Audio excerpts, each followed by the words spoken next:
Gazing up at the resplendent night sky, one cannot help but harbor dreams of unraveling the mysteries of the vast universe, pondering the future of scientific civilization time, and, again, the underachiever Yuan Hao-Chen, having experienced a fortuitous encounter that seemed preordained, acquired the prowess to rise and become a leading scientist. Fueled by relentless pursuit and unwavering belief, he embarked upon a unique path in life, unveiling the enigma surrounding the origins of life on Earth, following in the footsteps of superlative extraterrestrial civilizations, and gradually revealing the profound truths of the cosmos, ultimately seeking to comprehend the very essence of the universe. The narrative weaves a tapestry that connects the grandeur of ancient China 2 millennia ago with visions of the future thousands of years hence. A distinctive thread intertwines a series of captivating tales set in disparate epochs, from the past to the future, from Earth to Mars, from the solar system to the Alpha Centauri system. Traversing the Milky Way to the fringes of the universe, humanity grapples with adversity in its struggle for survival amid the boundless expanse of the starry sea. Chapter 1. The mysterious Oregon Hanhai City, a quaint mountain town, is paradoxically perceived as a coastal city despite being enveloped by mountains and nestled in the heart of the continent. This peculiar misperception can be traced back to the distant geological upheavals, where, eons ago, the towering peaks of Hanhai once lay submerged beneath a vast ocean. Of course, that is a tale from long ago. A small river bisects Hanhai City into eastern and western sections.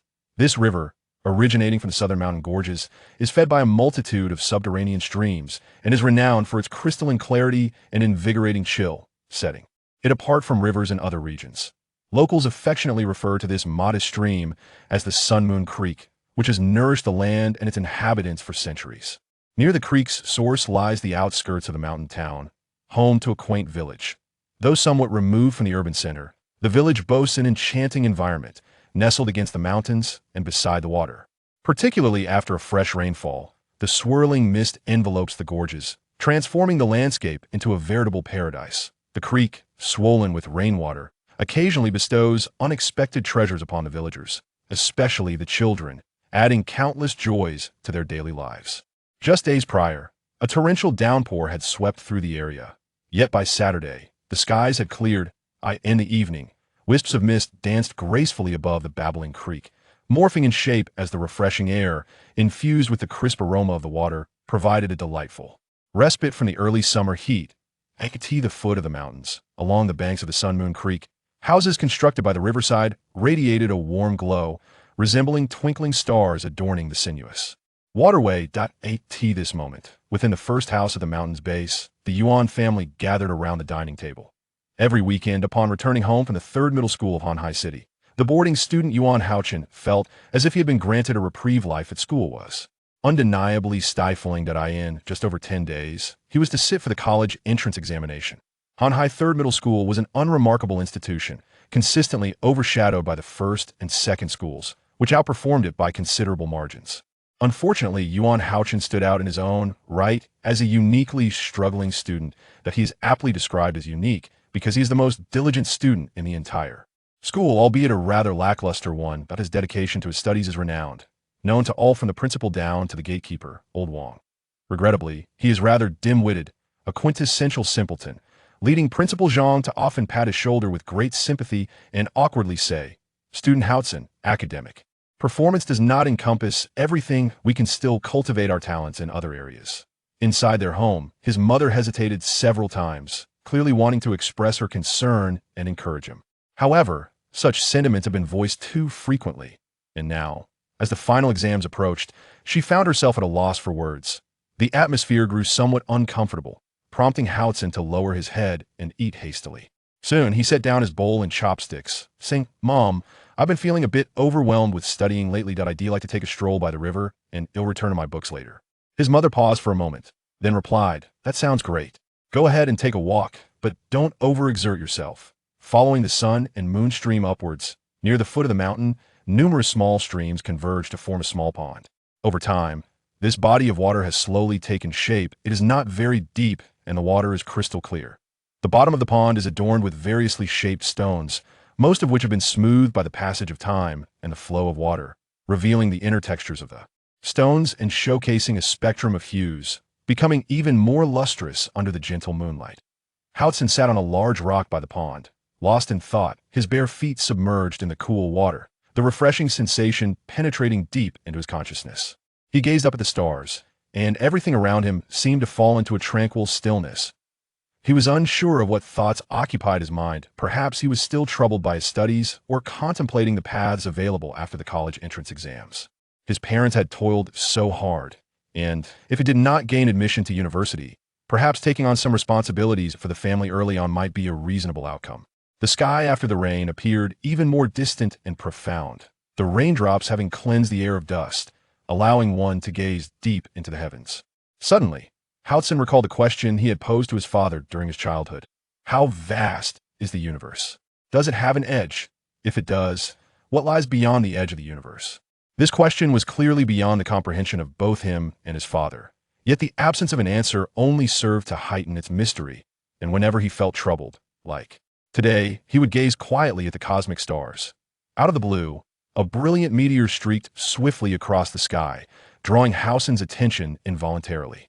As he watched the meteor vanish from sight, he fell into contemplation once more. In his line of vision lay a stream rushing through a mountain gorge.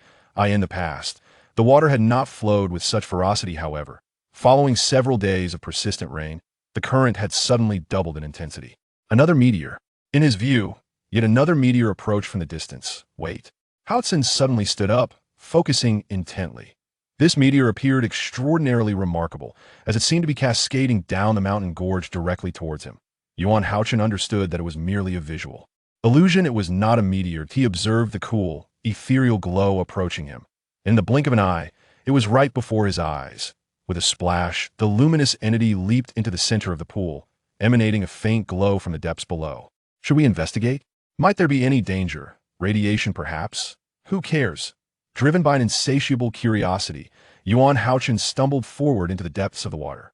Upon reaching waist deep, he pressed his eyes against the surface, and he could now distinctly see the cool glow. It was an object the size of a fist, lying quietly at the bottom of the pool, self-absorbed in emitting its distant light, appearing extraordinarily unique. Hao-Chen's eyes widened in fascination, captivated by the glow, momentarily lost in a daze, unsure of how to proceed.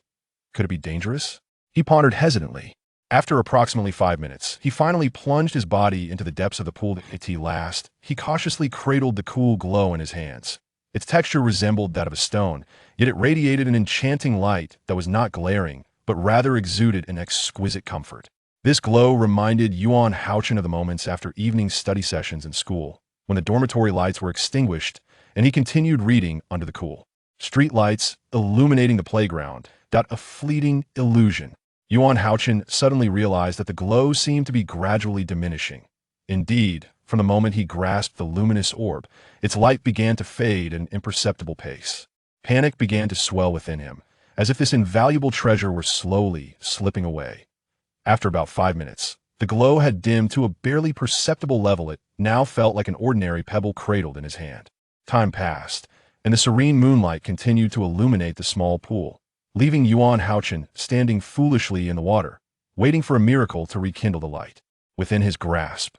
Gradually, he came to understand that this was merely a fanciful hope, and with disappointment, he began to wade back to the shore. He resumed his seat on a large stone, holding the pebble in a daze. After a while, Hao-Chen sighed deeply and rose to leave the pool, resolved to study the stone further at home. Upon entering, he found his parents, already finished with their evening routines, quietly awaiting his return. On the table lay a bowl of snacks and a plate of neatly cut fruit, lovingly prepared by his mother. Reflecting on the sacrifices his parents made for him, and the fact that his performance at school never brought them pride, Hao-Chen couldn't help but let out another sigh. "Welcome back. Your mother prepared some snacks for you. Eat first before studying," his father said, gesturing toward the table. "Why are you soaked through? What happened?" His father suddenly noticed something amiss. "Well, I just went to the river to pick up this stone," so Hao-Chen briefly explained. His mother, already anxious, rushed over with a towel. "Why on earth would you go to the river to collect stones? What if you catch a cold?" "Father, this stone flowed out from the mountain along with the stream. When I first picked it up, it radiated a glow, but now it has dimmed." "Do you know why?" asked Hao-Chen. "Let me take a look," his father replied, examining the stone but finding nothing unusual. After a moment of contemplation, he said, "It might be some kind of mineral, perhaps containing phosphorus or other elements that oxidize and emit light, much like the glow sticks you played with in your childhood. Once they are depleted, they simply fade away. Don't dwell on it too much, focus on your studies." "Perhaps," Yuan Hao-Chen replied noncommittally. After changing into dry clothes, he dejectedly placed the stone on the bookshelf in his room. His mother had already brought snacks into Yuan Hao-Chen's room. After a moment's hesitation, she said, "You seem quite tired today. Why not rest early and review thoroughly for school tomorrow?" "All right," he agreed, feeling a strange sense of loss amidst the gains. Indeed, it had been a taxing period. Turning off the lights and lying flat on his bed, starlight filtered through the window, and Yuan Hao-Chen soon drifted into slumber. He slept particularly deeply that night. In his dreams, he found himself sitting atop a large stone by a pool of water. Suddenly, the scenery around him shifted dramatically, and he was enveloped by the vastness of the universe. Celestial bodies of various forms moved along their distinct trajectories, radiating an array of colors, sometimes appearing distant, other times close at hand. Yuan Hao-Chen felt an irresistible urge to reach out his hands to touch them. The sensation was singular, as if the stars were far away, yet deceptively within reach. More and more celestial bodies emerged in his vision, continuously evolving and moving. In his dream, it felt as though a considerable amount of time had passed, or perhaps time had lost all significance. He witnessed the birth of stars, their growth and expansion, culminating in an explosion that left behind a core emitting a faint glow. After an indeterminate duration, even that remaining dim light extinguished, plunging everything into an unparalleled tranquility. Chapter 2. The underdogs come back. "I apologize, I didn't mean to be late," Yuan Hao-Chen mumbled, his head bowed and cheeks flushed as he stood at the classroom door. The homeroom teacher, Wu Liang, gazed at Yuan Hao-Chen in astonishment, momentarily at a loss for words in his memory. Although Yuan Hao-Chen's academic performance was dismal, his attitude towards learning had always been renowned throughout the school. He had never been late or left early. Had it been any other student, Wu Liang would have already hurled a book at them for their tardiness. Firstly, Wu Liang was unsure how to reprimand a student with a consistently commendable record. Secondly, he did not wish to add psychological burdens to this unfortunate child, who had been toiling diligently, yet reaping no rewards, especially with the impending college entrance examination. After a lengthy pause, he could only helplessly wave his hand and say, "The college entrance examination is approaching. You must pay closer attention to school discipline, please. Take your seat." Thus, Yuan Hao-Chen, under the scrutinizing gaze of his classmates, sat down in his seat, feeling rather dejected. Indeed, this situation was utterly astonishing for him. Every previous Monday, after preparing breakfast, his parents would leave earlier than he did, heading to their verdant vegetable farm to commence their daily toil. Yuan Hao-Chen, on the other hand, needed no such concern from them. He would rise early to savor the breakfast his mother had lovingly prepared, then take the week's essentials she had meticulously arranged for him, boarding the earliest rural train at the village's entrance to school. Uncertain whether it was the inexplicable mineral from the previous day that had influenced him, he felt that he had plunged into a particularly profound slumber, sleeping soundly. Enough that his well-established biological clock and intentionally set alarm lost their efficacy. "Did I miss anything important?" Yuan Hao-Chen whispered to his desk mate. "Not really. Old Wu is discussing the exam paper, spending over half an hour on the last major question, which is beyond the comprehension of us academic underachievers, right? So it's perfectly fine that you didn't catch it," his desk mate, Wang Sonk, reassured him softly. "Well, that's a relief." Yuan Hao-Chen cast a glance at Wang Song's pristine white paper, feeling an inexplicable sadness within. Sitting at the back of the classroom, he and Wang Song were consistently ranked at the bottom of their class, a position they had steadfastly maintained over time. Their homeroom teacher, Wu Liang, happened to be the head of the mathematics research group at Xinjiang. Renowned for his stringent demeanor on the podium, Wu Liang's spittle was sporadically spraying the few top students seated in the front rows. "This final problem, though rather challenging, you cannot bring me shame. I initially thought at least a quarter of you would be able to solve it, but I am utterly disappointed in all-out failure." Old Wu lamented amidst his explanations, occasionally raising his voice in frustration. "It seems that Teacher Zhang's class performed exceptionally well." Old Wu feels a bit embarrassed. Wang Song tilted his head and explained quietly to Yuan Hao-Chen. Yuan Hao-Chen said nothing, instinctively transcribing the problem-solving steps in detail, that he understood that these final problem-solving steps were akin to hieroglyphics for him, entirely incomprehensible. Yet, even so, He did not wish to abandon the endeavor entirely like Wang Sonk and others after all. He was a uniquely distinct underachiever, but of course, it was ultimately proven that the diligent efforts he had previously exerted were entirely in vain. Old Wu continued to exert himself vociferously at the front, while Yuan Hao-Chen copied nervously in the back. Suddenly, he sensed something amiss, having just transcribed 2 steps of notes from teacher was blackboard. He had not yet lifted his gaze to the board when, almost instinctively, he penned the next step in the problem-solving process, evidently possessing a clear understanding of the reasoning behind it. Even more astonishingly, he rapidly completed the remaining steps without a moment's hesitation. This Yuan Hao-Chen began to feel perplexed. He tapped his pen on the shoulder of the student sitting in front, Fang Xiaoyu, and quietly inquired, "Xiaoyu, is this problem truly that difficult?" Fang Xiaoyu, seemingly in a foul mood, shot him a glance of annoyance. "Isn't that obvious? Did you forget to bring your medication today? Do you want me to buy some for you later? What are the various scenarios we can discuss regarding this step?" Old Wu's frustration escalated as he reached the final step, his words tumbling over one another in a chaotic manner. "How is it that no one knows this? I'm at my wit's end." The classroom fell into a heavy silence, the air thick with the scent of early summer sweat, creating an oppressive atmosphere that felt almost tangible. Fortunately, the bell rang just in time, and Old Wu, still fuming, clutched his books and exited the classroom. The students collectively exhaled, as if freed from an immense burden. Fang Xiaoyu turned to his classmate. "Hao-Chen, even you have moments of tardiness. Come, share your thoughts. Have you suddenly realized that instead of struggling in the sea of knowledge, it might be better to embrace a life of freedom? In this day and age, as a child from the countryside, what right do I have to pursue a carefree life? I merely overslept," Yuan Hao-Chen replied with a roll of his eyes. I thought you might have some juicy news." "Life is truly mundane," Fang Xiaoyu retorted. Turning back, he promptly closed his textbook and rested his head on the desk, falling asleep within mere seconds. As exams approached, the pressure weighed heavily on everyone, leading to restless nights, and many seized the opportunity during breaks to catch up on sleep. Yet, at this moment, Yuan Hao-Chen felt no fatigue. His mind was flooded with questions.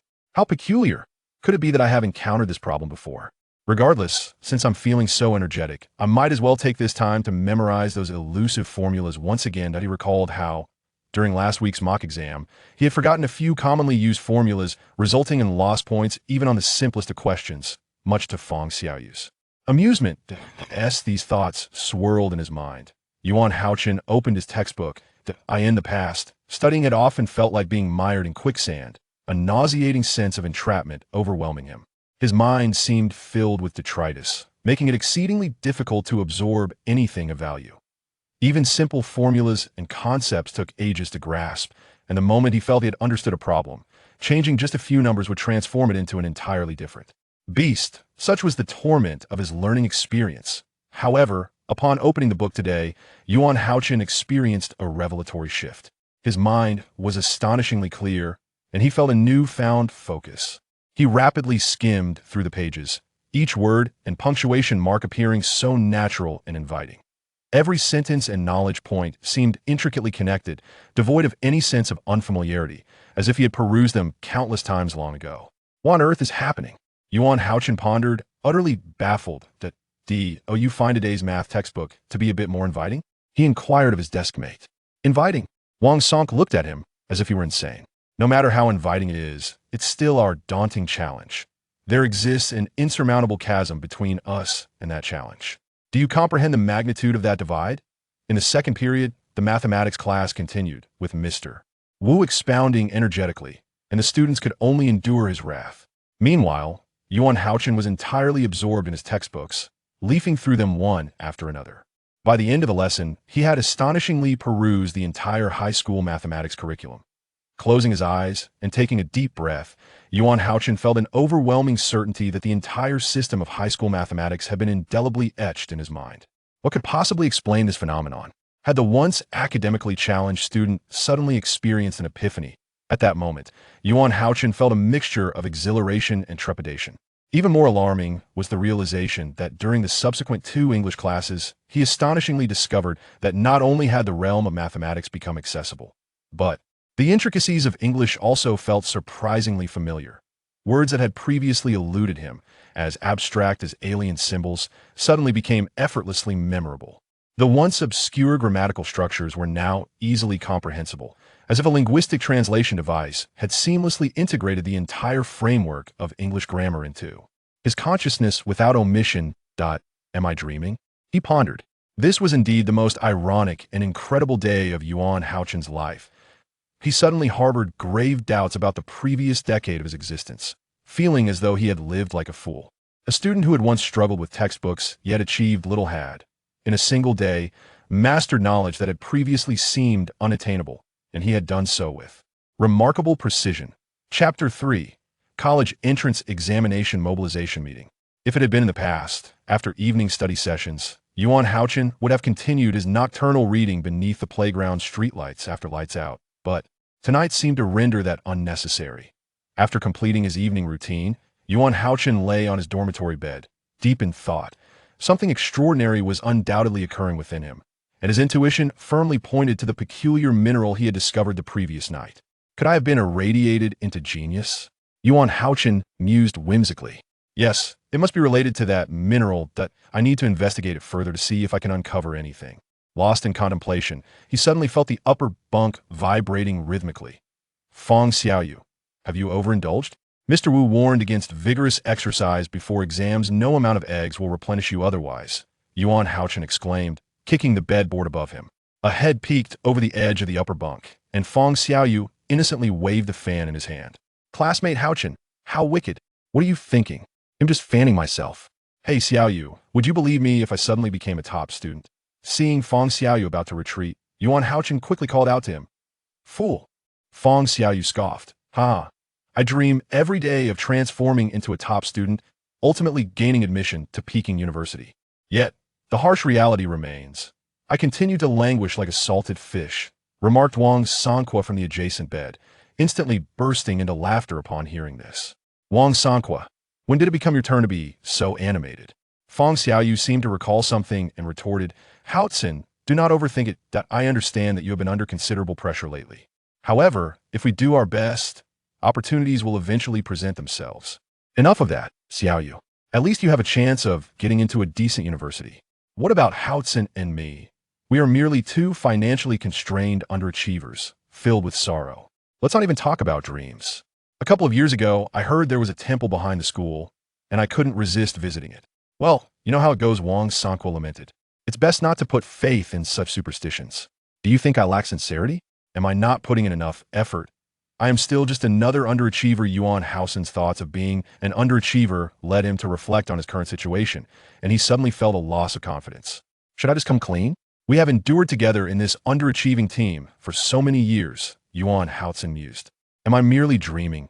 Perhaps I should return home and clarify everything first. Who knows? Tomorrow, I might awaken to find myself the subject of ridicule once more. Stop pondering and get some rest. Tomorrow is the high school entrance mobilization meeting that I heard Qin Shuqin will represent us to lead the recitation of the oath, Fong Xiaoyu suggested. Wow, the goddess is going to speak. Should we prepare flowers? Let's get ready early tomorrow morning so we can be the first to present them, ensuring no one else beats us to it. Upon mentioning the academically gifted and graceful Qin Shuqin, Wang Sanqua leaped excitedly from his bed. Don't get ahead of yourself, the goddess will hardly allow us to present flowers. Let's face reality and know our place, Yuan Hao-Chen replied, recognizing that aside from her somewhat quaint name, Qin Shuqin had no apparent flaws. However, Yuan Hao-Chen felt indifferent towards Qin Shuqin, acknowledging the vast disparity between them. His priority was simply to excel in his studies and not disappoint his parents. The following morning, during the high school entrance mobilization meeting, an invigorating march played over the loudspeakers, and the playground was densely packed with students. From numerous classes, students, time flies and the high school entrance examination is upon us. It is time to display your medal. Principal Zhang delivered an impassioned speech from the podium draped in red carpet. Please cherish these final 10 days. Traverse this last stretch. Strive for victory. Fulfill your youthful aspirations and elevate your ambitions in life. This is the attitude every student should embody at this moment. However, in stark contrast to Principal Zhang's fervent emotions on stage, the students below appeared largely indifferent. After all, over the past few years, the principal had delivered such impassioned speeches almost every month. Only the newly enrolled students would be stirred, while the seasoned seniors had long since grown accustomed to it. Next, let us invite the esteemed representative of this year's senior class to deliver a pre-examination motivational speech. Principal Zhang finally concluded his lengthy address. The cacophony of peculiar shrieks and thunderous applause erupted across the playground, instantly elevating the atmosphere. The enthusiasm from the male students seemed to stir into a tempest, threatening to sweep Principal Zhang off the stage. Silence, silence, Principal Zhang raised his voice, struggling to quell the fervent crowd. Let us welcome Class 1's Wang Lei to the stage with our applause. Boom! An even more intense wave of sound exploded in the playground. Isn't it Chen Shuqin? Why is it Wang Lei now? Why should it be Wang Lei? Just because his father is the district chief. Oh no, I was counting on the goddess to encourage me. What a disaster this is. Who will take responsibility for my blood pressure if I faint later?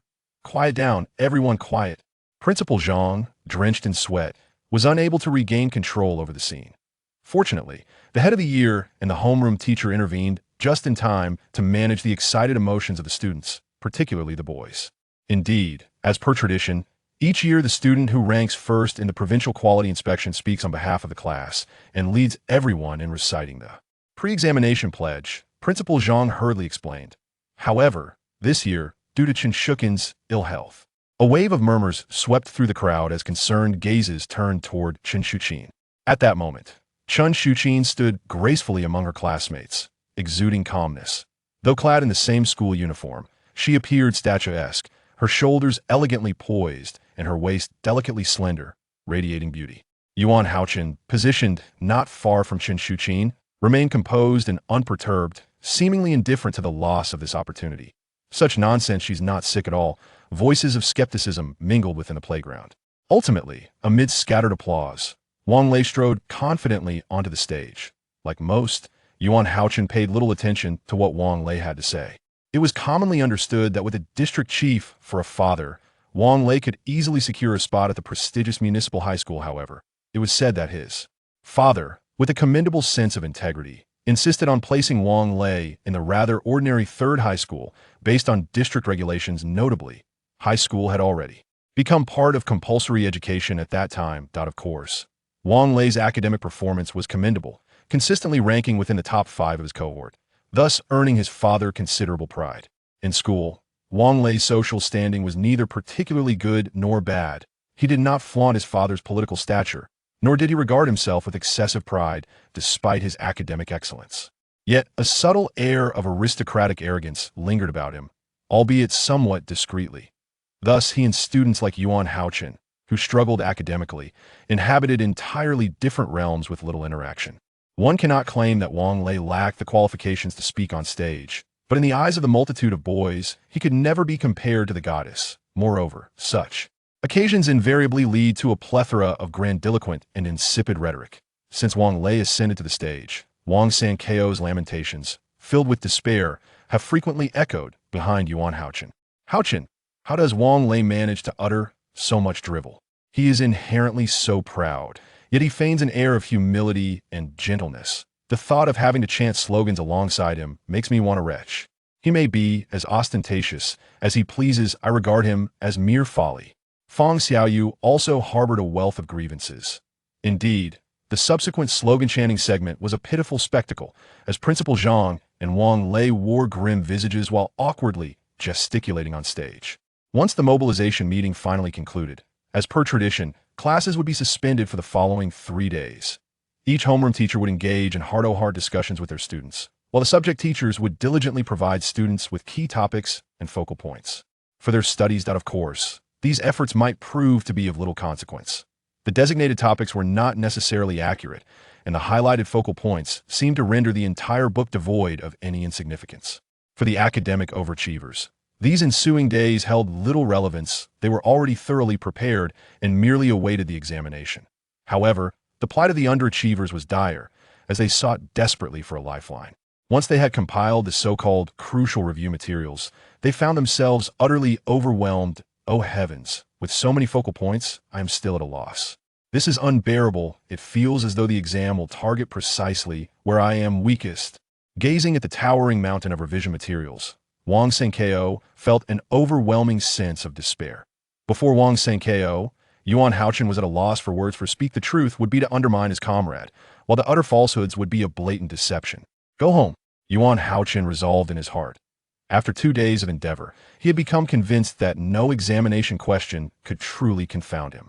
The sensation of solving problems was akin to flipping a switch, allowing the flow of thought to cascade forth effortlessly. All the knowledge would seamlessly coalesce, ultimately forming a perfect answer within the recesses of his mind.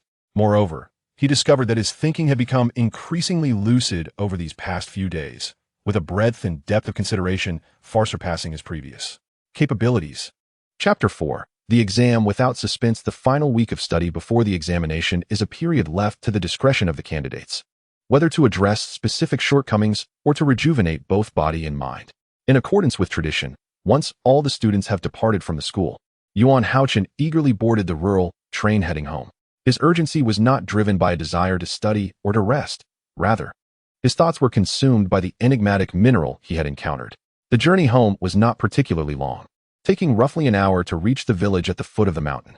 Upon arriving home, Yuan Hao-Chen rushed into his room, where the mineral remained quietly perched on the bookshelf. The moment he laid eyes on it again, disappointment washed over his face. The mineral was still dull and unremarkable, its appearance hardly distinguishable from any common stone found by the roadside. Undeterred, he grasped the stone in his hand, bringing it closer to scrutinize it in hopes of uncovering its secrets. Alas, how could it look so much like an ordinary rock? Yuan Hao-Chen muttered to himself. Besides the slight chill of the stone in his hand and its marginally heavier weight compared to regular stones, he found nothing else of note. Yuan Hao-Chen, why did you rush to your room as soon as you got home? Dinner is ready, his mother's voice called from outside, interrupting his thoughts. All right, I'll be right there, Yuan Hao-Chen replied, reluctantly setting down the stone. He decided to have dinner first, and then return to the pond later that evening for a closer inspection. His father was already seated at the dining table, and his mother had prepared a delightful spread of food. Exams are approaching, so try not to feel anxious. Just prepare to the best of your abilities, his father said, casting a steady glance at Yuan Hao-Chen. I've prepared quite well and have been feeling good lately, Yuan Hao-Chen reassured them, not wishing to burden his parents with worry. That's wonderful. As long as you give it your all, it doesn't matter whether you succeed or not. We will always support you, his mother said gently. Yes, some things have transpired recently, and I feel I've made significant progress. I can't quite articulate it to you yet, but rest assured, I will be accepted into university. Yuan Hao-Chen spoke with an air of confidence. That is splendid. Do you need your father to pick you up after the exam? His father asked, a smile brightening his face, for it was the first time he had heard such confidence from Yuan Hao-Chen. No need. I'll take the bus back myself. Please don't worry about me, Yuan Hao-Chen continued. By the way, I plan to take a stroll by the river shortly. I want to unwind a bit. Going again, are you? All right. Just remember to come back early. I've made some soup for you, his mother reminded him with concern. After dinner, Yuan Hao-Chen made his way back to the pond. The weather had been splendid these past few days, and the mountain streams were flowing gently, rendering the pond particularly tranquil today. The surface occasionally rippled with small waves, and the serene reflection of the moon danced upon the water, resembling a submerged jade disk. A gentle breeze swept through, and he marveled at the understated beauty of this mirror-like pond. Regrettably, after spending nearly an entire evening in contemplation, Yuan Hao-Chen found no trace of insight within. In the depths of obscurity, who can grasp the essence? In the realm of illusions, how can one discern? Amidst the interplay of light and shadow, what purpose does time serve? In the triad of yin and yang, what is the origin and transformation? In the ninefold realms, who navigates the parameters? What merit lies in this endeavor? And who was its initial architect? Bound by fate, where does the celestial realm extend? Where do the 8 pillars stand, and what deficiencies lie in the southeast? In the expanse of the 9 heavens, where do we find our place? In the many corners and crevices, who knows their count? What does the heavens tread upon? How are the 12 divided? Where do the sun and moon find their abode? How are the stars arranged? Emerging from the Tang Valley, following the path to Mengxi. From dawn to dusk, how many miles have been traversed? What virtue does the night light possess? And how does death give rise anew? What benefit is there when the hair resides in the womb? How does the feminine path diverge? And where does the husband obtain his 9 sons? Where does Bo Chang dwell? Where is the benevolent energy? What closes in darkness? And what opens in light? Before dawn, where does the celestial spirit remain concealed? With a sigh, Yuan Hao-Chen silently recited Chu Yuan's Tianwen to express his current emotions. It seems that the riddle of this question is not easily unraveled. Yuan Hao-Chen consoled himself, feeling the cool evening breeze and gazing at the profoundly deep starry sky. He had already resolved to fervently seek the answers to this enigma in his lifetime. striving to make his existence more vibrant and colorful. O vast universe, await my arrival. I shall unveil your mysterious veil. Beneath the night sky, in the meandering mountain gorge, the heartfelt cries of this youth echoed. At last, the Chinese college entrance examination, renowned as the largest examination in the world with nearly 10 million candidates, commenced. On the day of the exam, the entrance of Hanhai City 3rd Middle School was thronged with a diverse array of people. Helicopters circled overhead, and various emergency rescue vehicles were stationed on the ground. Numerous police officers stood ready beside the cordon, maintaining order in the vicinity of the examination hall, while armed special police were present to address any unforeseen incidents. Among the crowd were anxious students and their accompanying parents, some displaying trepidation and others radiating confidence, all awaiting this fateful examination. As the entrance bell rang, Yuan Hao-Chen gradually joined the throng entering the examination hall.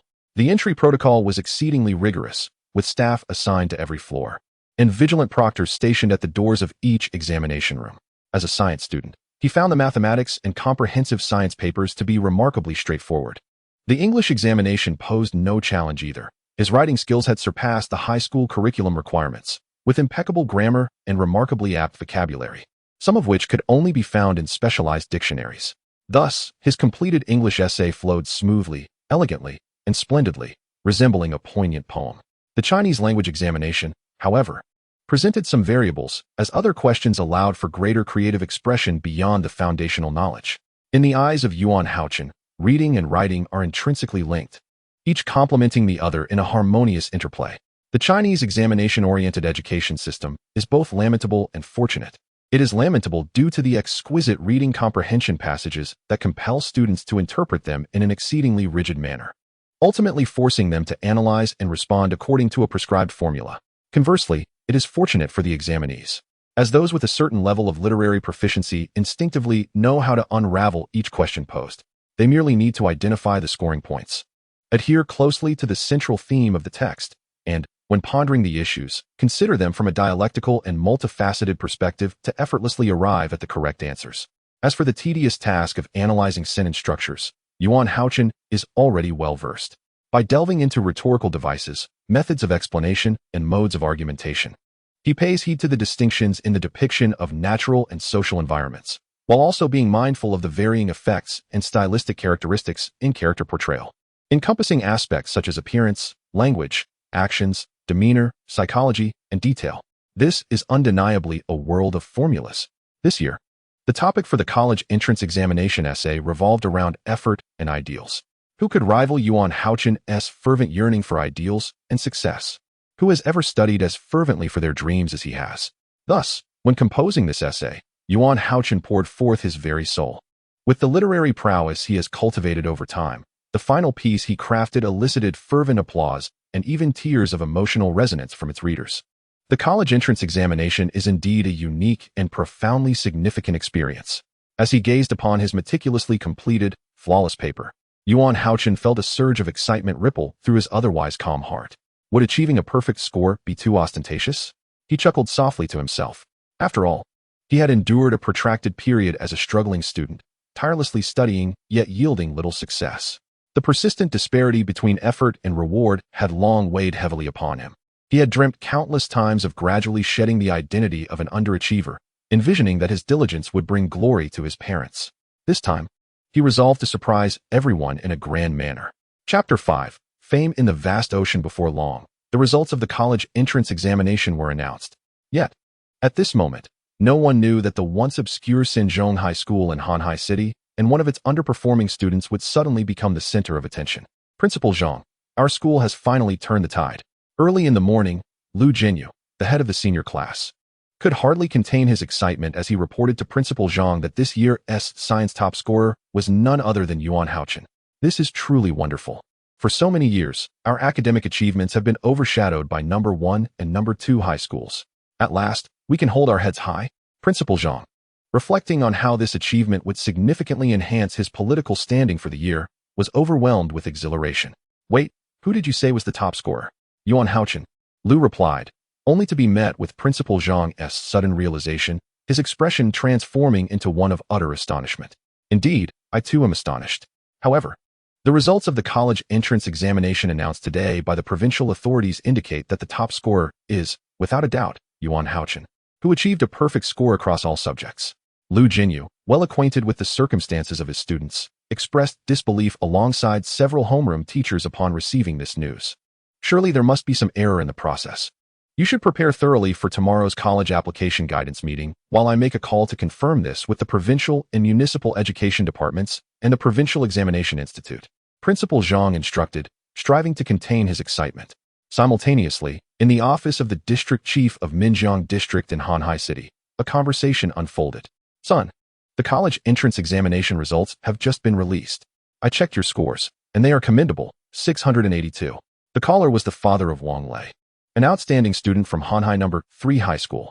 Wang Lei seemed quite pleased with his score and cheerfully inquired, "Am I the top student in the school?" Unfortunately, you are only third, replied District Chief Wang, feeling a tinge of disappointment. If Wang Lei had secured the first position, it would have elevated his status to unprecedented heights, standing shoulder to shoulder with the sun itself. Just imagine, a fair and upright district chief not granting any favors for his son to enter the best school, while his son excelled and claimed the title of school champion. What an extraordinary tale that would be. District Chief Wang had envisioned such a scenario more than once. But alas, it had now evaporated into thin air. Who scored higher than me? Wang Lei's demeanor darkened upon hearing the news. The second place was taken by Chen Shuqin, while the first was claimed by Yuan Hao-Chen, who attained a perfect score. I cannot believe it. Your school has such talent. What? Yuan Hao-Chen scored full marks? Impossible. Absolutely impossible. The revelation that a student of lesser academic standing had surpassed him shattered Wang Lei's pride, and he erupted in indignation. Calm down, son. What exactly is happening? District Chief Wang sought to soothe his nearly distraught son. Yuan Hao-Chen is the student with the lowest grades in our cohort. How could he possibly achieve full marks? There must be something amiss. Clearly, losing to a student of lesser merit had caused the usually composed and self-assured Wang Lei to lose control of his emotions. The lowest grades. Are you certain? District Chief Wang pondered deeply upon hearing this. If the top scorer experienced any irregularities during the examination, it would not be a trivial matter. I am absolutely certain. I am fully aware of Yuan Hao-Chen's capabilities. He has consistently ranked at the bottom of the class from primary school through to the final year of high school. How could he possibly be the top scorer? There is definitely something wrong. Very well, son. I understand this situation, and I will address it. However, you must exercise caution in your remarks and refrain from displaying any extreme reactions at school. Understood? District Chief Wang suddenly adopted a notably serious tone with his son. Wang Lei was taken aback, initially wishing to say more, but he quickly acquiesced. After hanging up the phone, Director Wang's mind raced as he began to evaluate the various potential impacts of the incident. He certainly understood that achieving a perfect score through mere cheating was improbable. However, if Yuan Hao-Chen's situation was indeed as Wang Lei described, there must be something amiss. As the administrative leader of the district, he was not primarily responsible for educational affairs. If he muddied the waters under the pretext of fraud suspicion, the exposure of the event should have minimal repercussions for him. However, the city's director of education oversaw the entire college entrance examination process, and such a significant matter would undoubtedly lead to a sweeping investigation within the educational system. The Provincial Standing Committee was deliberating on the exceptional promotion of a group of outstanding officials. Among the next leadership team in Hanhai City, there was a position for a deputy mayor, with Director Li and Director Wang being considered candidates for evaluation by the municipal and provincial committees. Thus, Director Wang contemplated that perhaps he could capitalize on this opportunity to teach this thorn in his side a lesson. However, he knew he must not act overtly. Instead, he would resort to anonymous reporting. Even if an eventual investigation revealed no malpractice, the dirt would not tarnish his reputation. In principle, Director Wang should have refrained from wading into such murky waters, yet for several reasons, he acted without hesitation. Firstly, he wished to vent his frustrations on behalf of his son. Secondly, he could leverage this incident to undermine his political adversaries. And lastly, he did not believe that a student who consistently ranked at the bottom for years could achieve a perfect score in the college entrance examination, even if the investigation ultimately confirmed the legitimacy of the exam results. As long as he did not report it under his name, and instead bombarded the matter with public opinion and media scrutiny, who could hold him accountable? A successful plan would bring benefits, and failure would pose no threat to him. Thus, it was worth pursuing. On the day following the announcement of the college entrance examination results, students would return to school for a guidance meeting regarding their university application choices. The teachers would provide corresponding advice based on each candidate's scores, and the students, in turn, would select their desired universities and majors within 3 days. Upon entering the gates of the third high school, one would immediately notice a prominent display board. The school had proudly showcased the excellent results of its students on the honor roll. At that moment, the area in front of the bulletin board was thronged with eager heads. Good heavens, Yuan Hao-Chen scored first, while Qin Shuqin came in second. Yuan Hao-Chen, wasn't he that slacker from class 2? How could he possibly have come in first? This is utterly unbelievable. Even if it were anyone else, I would believe it. But a perfect score, the science top scorer, this is simply too incredible. Yuan Hao-Chen lived quite far from the school, so he arrived a bit later. As he stepped through the school gates, he immediately saw Wang Sonk and Feng Xiaoyu rushing towards him. Hao-Chen, did you know? The honor roll says you are the science top scorer. What on earth is going on? Wang Sonk asked eagerly. Yeah, if this is true, you've really been hiding your talents well. Feng Xiaoyu exclaimed, his expression reflecting astonishment. I know. I checked the results online yesterday, Yuan Hao-Chen replied, unsure of how to explain further, so he chose to remain silent. Timyu, could it be that you have been plotting for so many years, only to deliver a bombshell to us in the end? What has become of the fundamental trust between individuals? Wang Sonk struck Yuan Hao-Chen on the shoulder with a fist, adding, however, you played your role splendidly. I would give you a perfect score for your performance. Hao-Chen, you have truly brought us honor this time. Wang Lei only placed third. Although he appeared cheerful just now, upon closer inspection, I noticed his nose was quite crooked from anger. Ha. By the way, how did you both fare in the exams? Yuan Hao-Chen inquired. We performed exceptionally well, especially Wang Sonk. He must have genuinely prayed for good fortune. Of course, compared to you, he fell short by a mile, but he has a fair shot at entering a decent university. Feng Xiaoyu exclaimed with exuberance. While Wang Sonk danced with joy, the trio meandered toward the school auditorium. As customary, the students were to first listen to the principal's address in the grand hall before returning to their respective classes to discuss application matters with their homeroom teachers.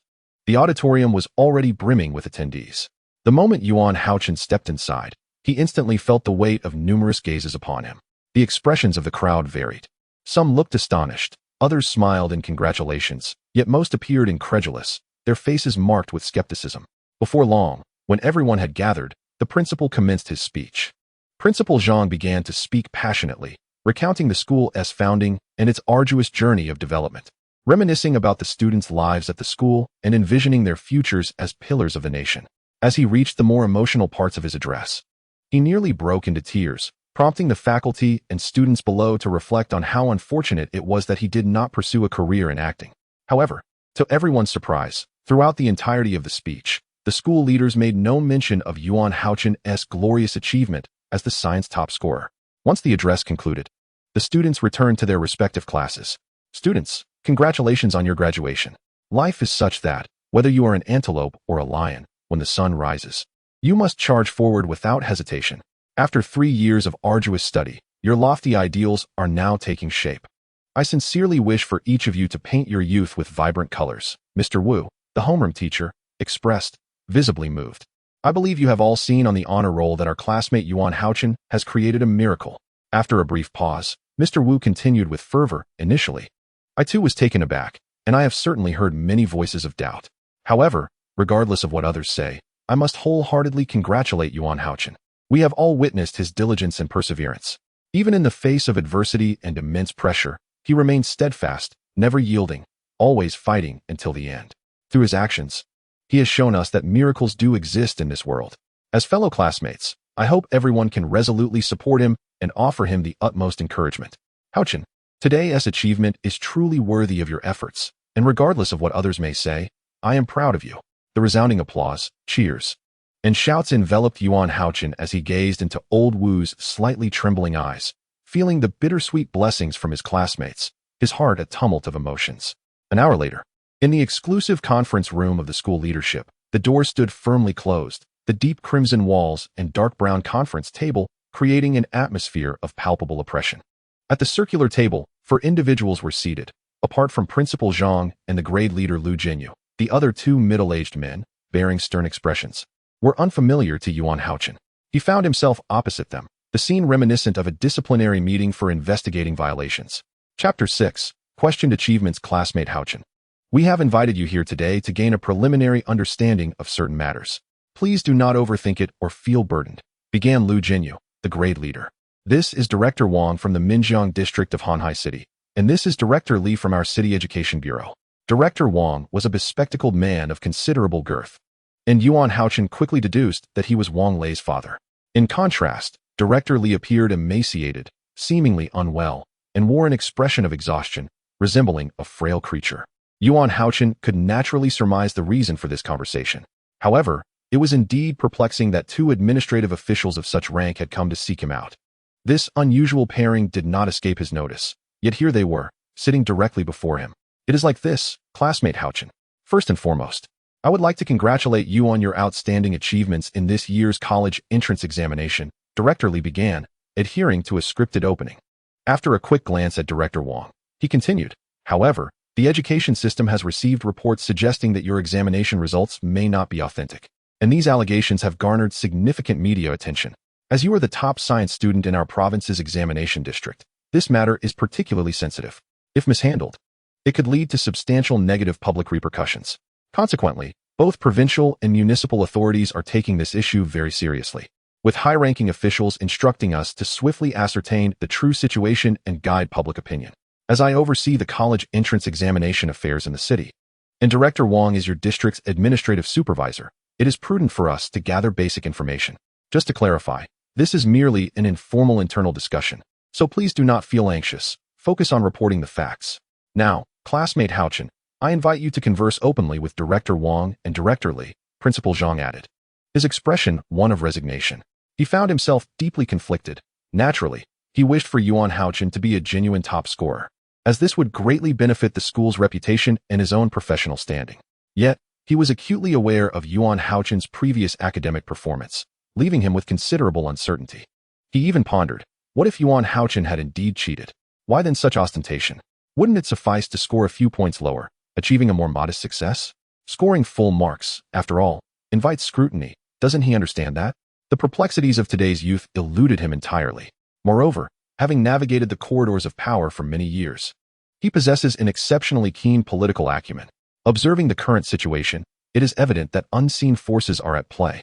Yuan Hao-Chen did not utter a word, merely nodding slightly to indicate that Director Li could commence his inquiries. If it were any other student achieving full marks, we could certainly comprehend. However, upon examining your overall academic performance throughout your 3 years in high school, and even since elementary school, it is objectively rather unsatisfactory, with your rankings consistently languishing in the lower echelons, typically within the bottom 20 of your grade. This information is indeed factual, is it not? Director Li continued his questioning. Indeed, my previous academic results were abysmal, Yuan Hao-Chen replied with remarkable composure. This is the truth, and he did not wish to elaborate further. What then accounted for your perfect score in this college entrance examination? The disparity is simply too vast to believe, Director Li retorted. The school has always instilled in us the importance of diligent studying. Hard work guarantees reward. As the adage goes, one must study well to make daily progress. I have been earnest in my studies over these past few years, hence my improvement, Yuan Hao-Chen replied in a formal manner. He was acutely aware that such platitudes would not convince those present, yet after years of being forthright, he desired to indulge himself this time. Yuan Hao-Chen, please refrain from delivering such platitudes in our presence. You must understand the gravity of the situation and cooperate earnestly with our investigation. How could you possibly achieve such a remarkable improvement in such a short span of time? Indeed, the Provincial Examination Authority has retrieved your examination papers for evaluation, and they are impeccably executed, without flaw. Upon hearing Yuan Hao-Chen's response, Director Wang maintained a congenial demeanor, as if to convey concern for his well-being. However, this only heightened the suspicions of those harboring ill intentions, casting doubt on the integrity of his examination performance. Regardless, Director Wang's remarks effectively stripped away the veneer of civility, rendering the atmosphere palpably awkward. Principal Zhang and Director Lu bowed their heads, unwilling to voice their opinions, while Director Li fixated on Yuan Hao-Chen with a furrowed brow, waiting silently for a response. Director Wang, I trust you would not hastily accept the words of others without due consideration. If we speak of cheating, who among my peers in the same examination room achieved a higher score than I? Thus, to allege that I copied from another's paper seems rather reckless. Yuan Hao-Chen asserted with conviction. Yuan Hao-Chen, in reality, we have already accessed the monitoring footage from your examination room, and your performance appeared entirely standard.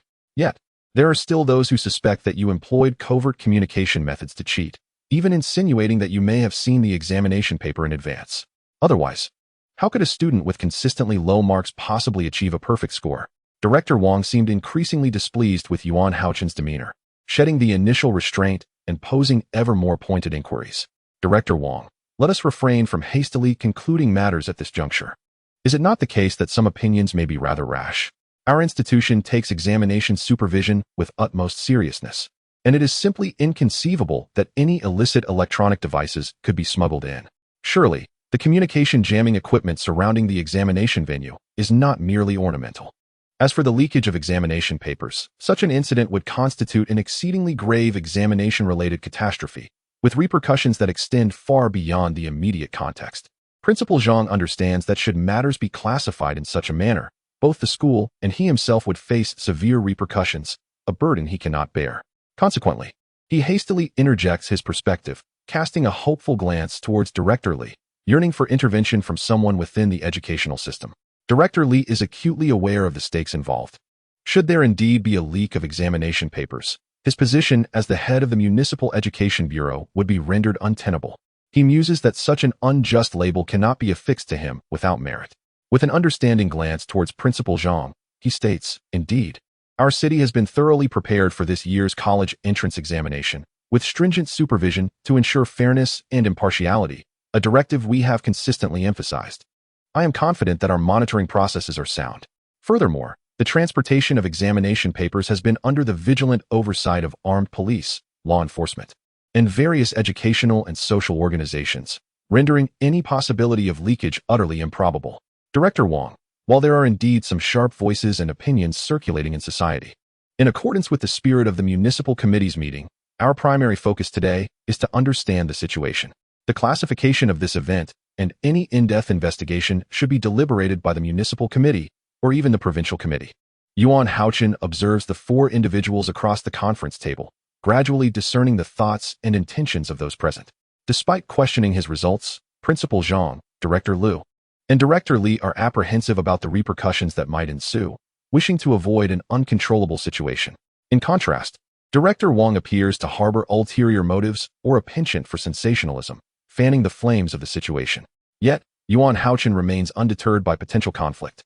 He glances at the assembly before fixing his gaze upon Director Wang, calmly stating, "The results of this examination were indeed achieved through my own capabilities.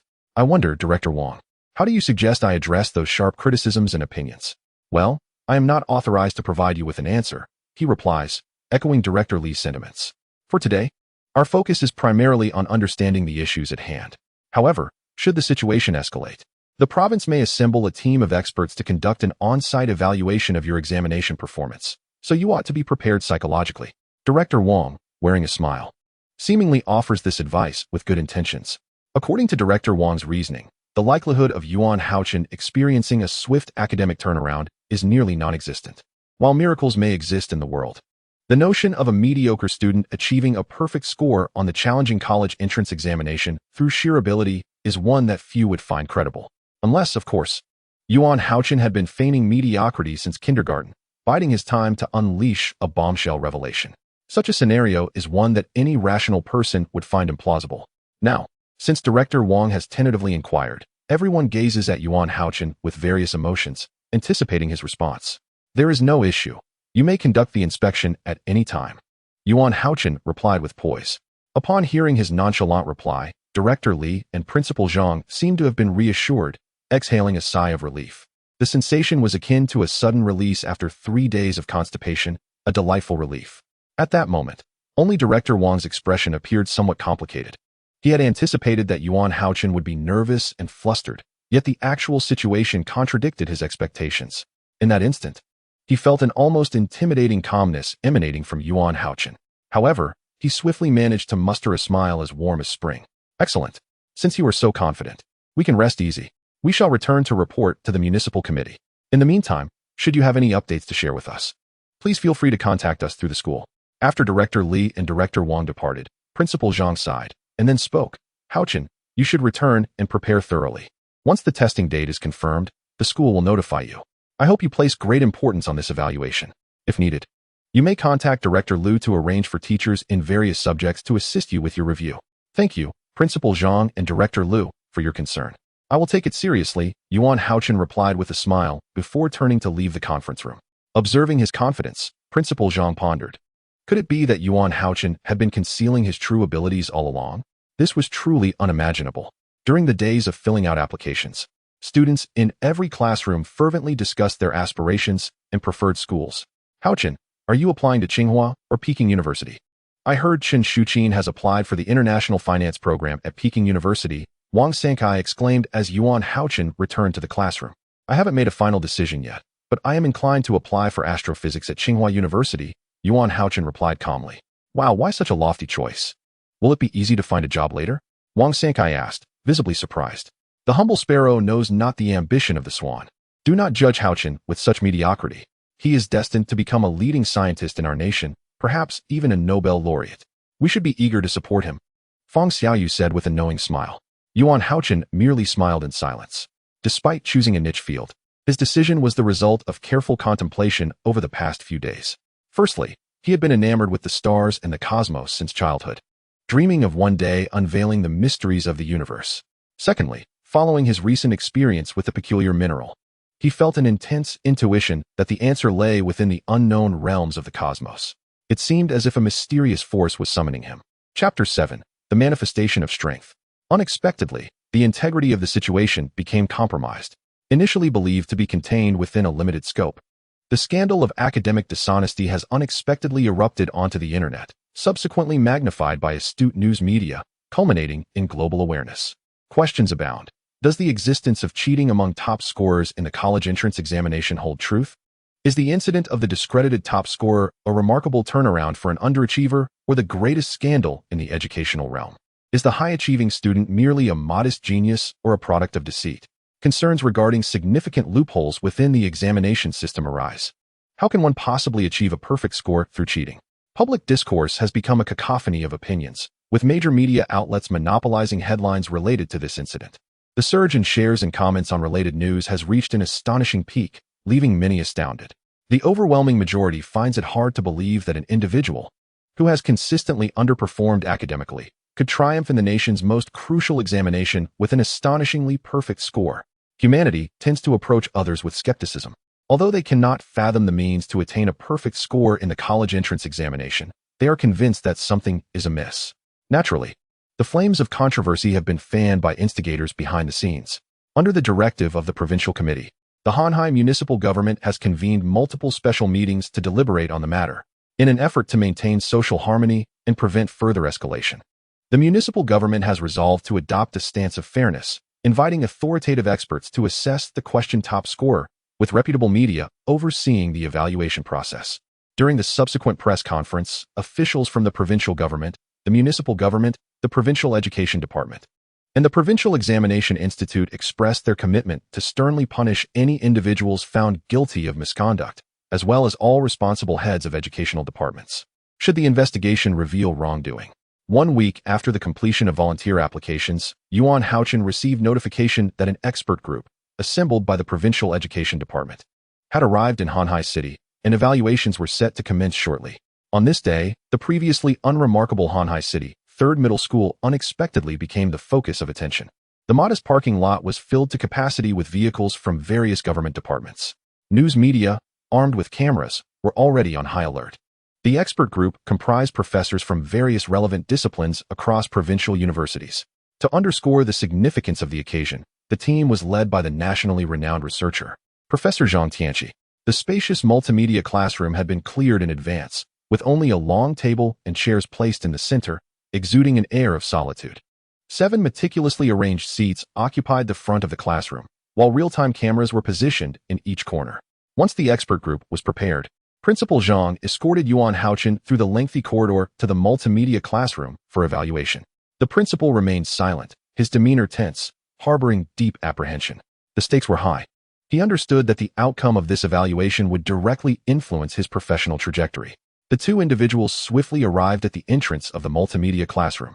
Principal Zhang paused momentarily and gently addressed Yuan Hao-Chen, saying, "Hao-Chen, aside from the members of the expert panel, no one else is permitted to enter the evaluation room. I will be waiting for your assessment results in the adjacent conference room. Do not feel anxious. Just perform to the best of your abilities. Of course, rest assured. Yuan Hao-Chen replied, observing Principal Zhang's expression, which was even more tense than his own, and felt a twinge of sympathy.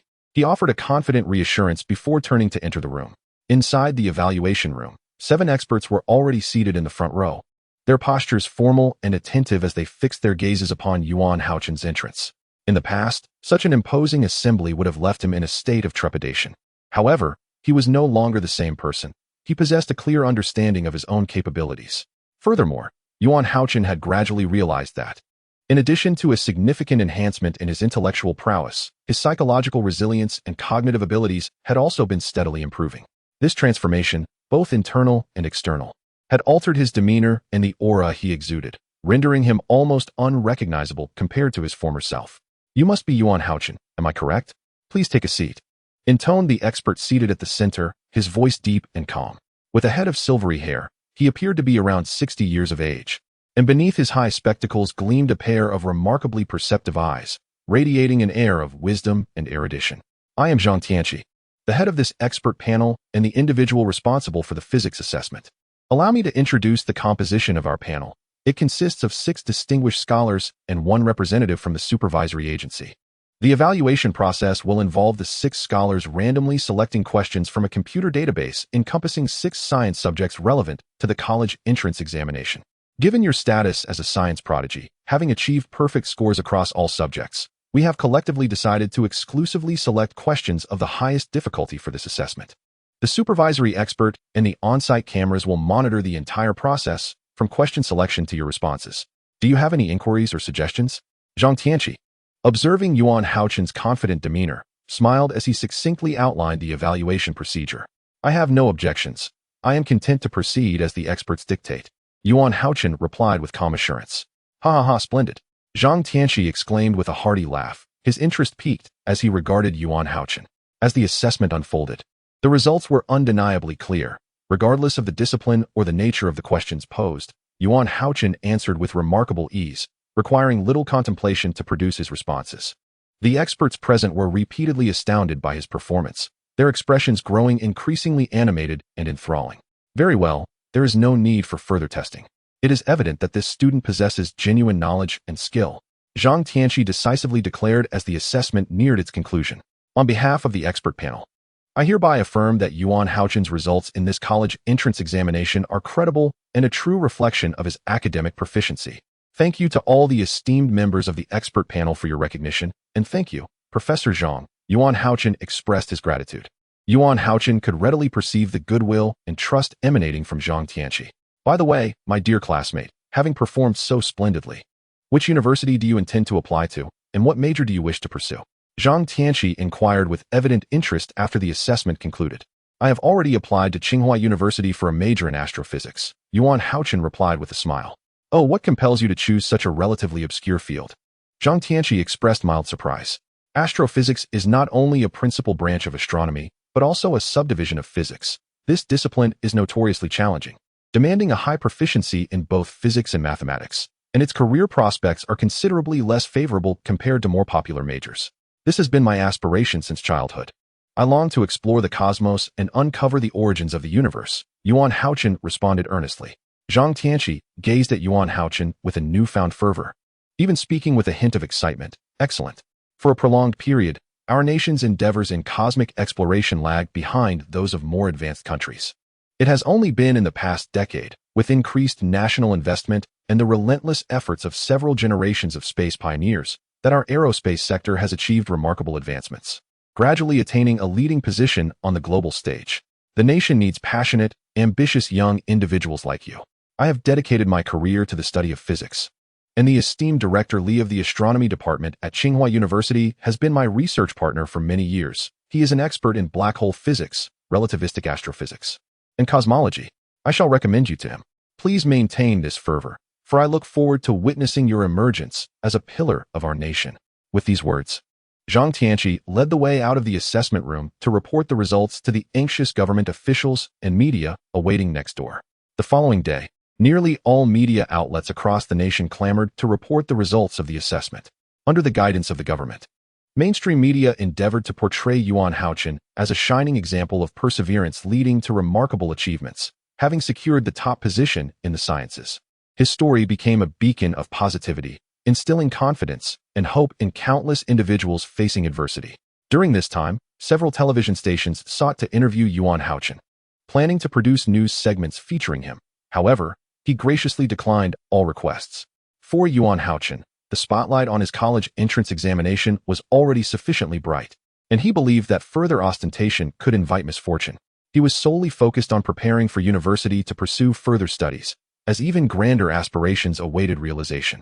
O vast universe, await my arrival, for I shall unveil your enigmatic veil, he fervently proclaimed within the confines of his mind.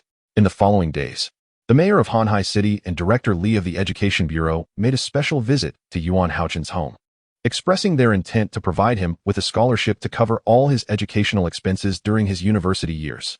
The quaint village was abuzz with joy, as villagers flocked to offer their congratulations to Yuan Hao-Chen's family. Observing the radiant faces of his parents, Yuan Hao-Chen felt a profound warmth in his heart, knowing he could finally bring glory to their hard-working lives. Chapter 8. Entering Tsinghua Garden on a high-speed train racing towards Beijing, Yuan Hao-Chen leaned against the window, lost in thought as he gazed at the ever-changing scenery. The intermingling trains, the countless unfamiliar travelers, and the sporadically flashing station signs glided past him, marking the beginning of a long-anticipated journey. Before he could fully absorb the beauty outside, the vast emerald fields, towering and lush trees, and the distant, undulating mountains swiftly entered his view and then vanished in a blur. Each fleeting frame of scenery ignited memories of his growth over the years. All good things must come to an end. Old friends had scattered in various directions. Just a few days ago, Fang Xiaoyu had departed for a university in the south, excitedly calling Yuan Hao-Chen to share his novel experiences upon arrival. Wang Sankai, having chosen a more conservative path due to relatively lower academic performance, opted for a cost-effective university in the southwest, boasting that the honorable task of developing the western region of his country rested upon him. Hao-Chen, what are you thinking? We'll be arriving shortly. Let us prepare. His father's voice interrupted his reverie. I was just staring out the window, lost in thought, Yuan Hao-Chen replied, realizing that this train journey symbolized a significant demarcation in his life, ushering him into an unknown yet exhilarating new phase. Tsinghua University, located in the northwest of the capital, sprawls over 6,000 acres. Nestled against the Yinshan Mountains, it offers a view of the Yuyuan Tower, adorned with elegant pavilions, lush greenery, fragrant grass, and picturesque lakes. Renowned as one of the most prestigious institutions of higher learning in China and Asia, Tsinghua boasts a century-long history, with a plethora of esteemed scholars such as Wang Guowei, Liang Qichao, Chen Yinke, and Zhao Yuanren having taught within its halls. As inscribed in the couplet within the Gongzi Hall, the mountains beyond the railing transform through the seasons. An extraordinary realm, the clouds within the window drift from all directions, a true abode of serenity. The lush waters of Tsinghua, steeped in spiritual ambience, have witnessed a century of storms and aspirations for national rejuvenation, drawing countless students to its embrace. During the annual welcome season for new students, the atmosphere was vibrant and bustling. Once Yuan Hao-Chen and his father stepped out of the station, they were greeted by a plethora of welcoming banners and directional signs. Soon, enthusiastic senior students from Tsinghua University guided them to the waiting shuttle bus. As they sat on the bus, weaving through the bustling streets of Beijing and soaking in the urban atmosphere, Yuan Hao-Chen felt a sense of eager anticipation for what lay ahead. Upon arriving at Tsinghua University, the seniors warmly assisted them with their luggage and directed them through the enrollment process. The Department of Astronomy is situated in the northeastern corner of the campus, a haven for those who pursue their dreams beneath the celestial expanse. While it may not be as expansive as other faculties, its environment is serene and verdant, adorned with lush flora. Most of the buildings possess a certain antiquity, exuding an aura of classic charm. Internally, however, they have been refurbished, preserving only the distinctive characteristics of their exteriors. The department has arranged for dedicated personnel to assist newcomers in familiarizing themselves with various essential locations, such as dormitories, cafeterias, libraries, and the faculty's exclusive laboratories. Each year, the number of students enrolling in the Department of Astronomy is considerably lower than in other faculties, as it is a relatively niche field of study. This lesser number allows students to enjoy superior living conditions. It is said that in more popular departments, students often share accommodations with 6 individuals, whereas those in the astronomy department are fortunate enough to reside in rooms shared by only 4. Hao-Chen, accompanied by his father, entered their dormitory under the guidance of a senior student. Upon their arrival, they found two other students and their parents busily organizing their belongings. Noticing Hao-Chen and his father, the others paused their activities to extend a warm greeting. "Hello, I'm Xinjiang, a student majoring in astrophysics. It's a pleasure to meet you," said a sunny, medium-built young man. "Hello, my name is Hao-Chen, and I'm also majoring in astrophysics." Hao-Chen replied with a smile. "Oh, I know you. You are the renowned science prodigy who achieved a perfect score," exclaimed another tall, slender student upon hearing Hao-Chen's name.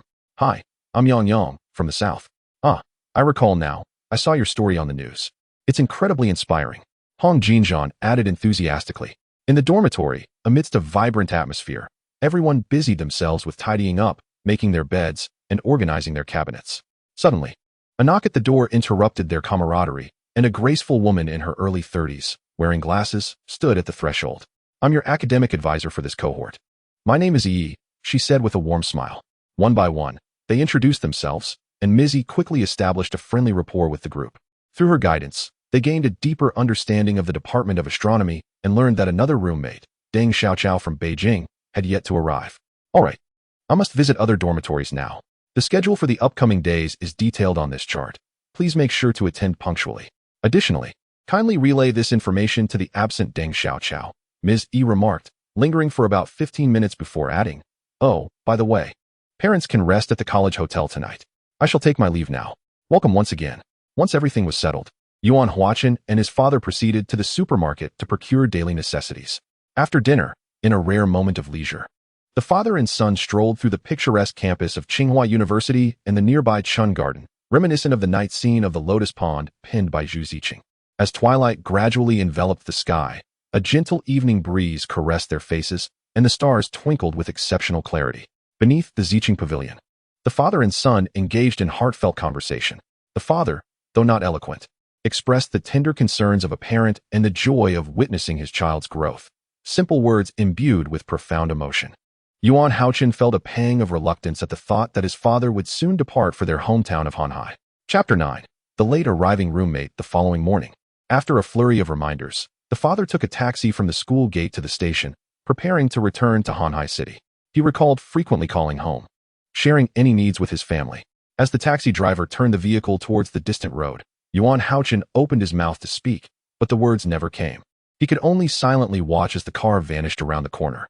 With a slight heaviness in his heart, he turned back towards the academy, filled with thoughts of parting, memories of his hard-working father, and his mother's concerned gaze. A pair of sharp honks interrupted Hao-Chen's reverie as a luxurious black sedan came to a halt beside him. "Hello, student. Is this the way to the astronomy college? Where do the freshmen register?" A middle-aged man in the driver's seat inquired as the window lowered. "Yes, you can enter here for the astronomy college. That building is where registration takes place," Hao-Chen replied, momentarily taken aback as he pointed towards the administrative building. The welcoming activities for new students had mostly concluded the previous day, leaving only the consultation desk at the front of the administration building. It was uncommon for new students to arrive on the final day. "Thank you." The black sedan continued forward, turning into a nearby parking lot. As fate would have it, those who emerged from the vehicle came back into Hao-Chen's view. Besides the middle-aged driver, there were two others, a meticulously dressed middle-aged woman and a strikingly dressed young man. The young man sported a punk hairstyle with a side fringe, his light yellow locks framing his face in a particularly eye-catching manner. His attire was stylish, resembling that of a popular K-pop idol. His presence seemed conspicuously out of place within the campus atmosphere, instantly drawing the attention of onlookers at the consultation desk. "Excuse me, your hairstyle is a bit too flamboyant," a senior overseeing registrations kindly remarked. "Apologies, we'll change it back outside shortly," the young man's mother responded with a hint of resignation. "Why must university be as conservative as high school? I'm not changing my hairstyle," the young man retorted, his tone revealing a streak of defiance. "If you refuse to change it, do you believe I want to send you back home immediately? You might as well forget about attending this university." The middle-aged man's face was suddenly adorned with an air of authority. Hao-Chen, witnessing the scene unfold, felt a mix of surprise and amusement, thinking to himself how adeptly the city navigated such dynamics. Then they continued their journey back to the dormitory. Inside, Xinjiang and Yang were engaged in a lively conversation, sharing amusing anecdotes from their hometowns and recounting experiences from their high school days. Despite hailing from different cities, their admission to Tsinghua University marked them as distinguished students in their respective schools. After spending a day together, the bonds among them had already begun to strengthen. Hao-Chen, you're back. Has your uncle returned home? Yang inquired as Yuan Hao-Chen stepped through the door. Yes, my father is already home, Yuan Hao-Chen replied. I discovered a delightful restaurant by the school gate yesterday. Their snacks are absolutely fantastic. Let us go there for lunch, Hong Jinjian exclaimed, his enthusiasm palpable, as if campus life was inherently pure and filled with joy. Then we can explore a bit before attending the college's opening ceremony at 3 o'clock. I've heard there is a welcome party tonight. It should be quite enjoyable. Absolutely. I'm looking forward to it. Yang echoed, equally excited. Greetings, students. I am Li Huichuan, the Dean of the College of Astronomy. Welcome to our esteemed institution. The opening remarks of Dean Li resonated powerfully within the grand auditorium during the opening ceremony. Over the coming years, your lives will embark on a novel journey, one of exploration and the cultivation of professional skills, allowing you to undergo another transformation of youth. Your thoughts will mature, and your wings will expand. You will no longer merely be recipients of existing ideas, knowledge, and skills. You will evolve into creators and contributors of new thoughts, new knowledge, and new skills. I encourage you to challenge and surpass yourselves, to transform like a chrysalis into a butterfly, and to embrace new growth. It was said that Dean Li Huichuan was a highly esteemed astronomer, known for her rigorous scholarship and emphasis on exploration and practice. A pillar of the astronomical community in the country. Upon hearing her speech, Yuan Hao-Chen immediately recalled Professor Zhang Tianqi, the leader of the evaluation expert group he had encountered in Hanhai City. Following the ceremony, the college hosted a sumptuous dinner for the freshmen and organized a welcome party prepared by the upperclassmen. The Astronomy College's welcome event was notably distinctive, featuring numerous collaborative and ice-breaking activities designed to help the newcomers get acquainted and swiftly integrate into the community. After the festivities concluded, Yuan Hao-Chen, Hong Jinjian, and Yang returned to their dormitory, their spirits undiminished. The door was ajar, and the lights were aglow. As they entered, they discovered a figure seated against the wall on the last previously empty bed.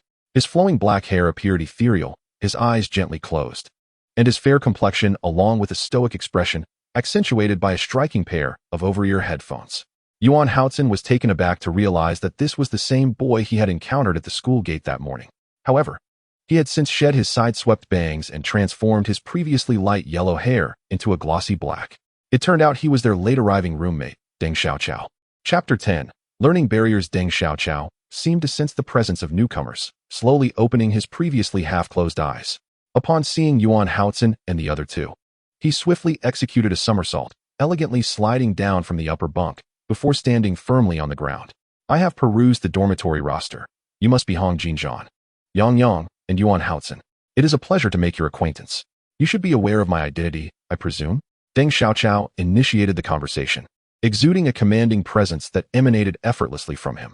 Faced with such an extraordinary entrance, Hong Jinjian and Yang appeared momentarily taken aback, sensing Deng Xiaoqiao's distinct demeanor, which set him apart from the average student.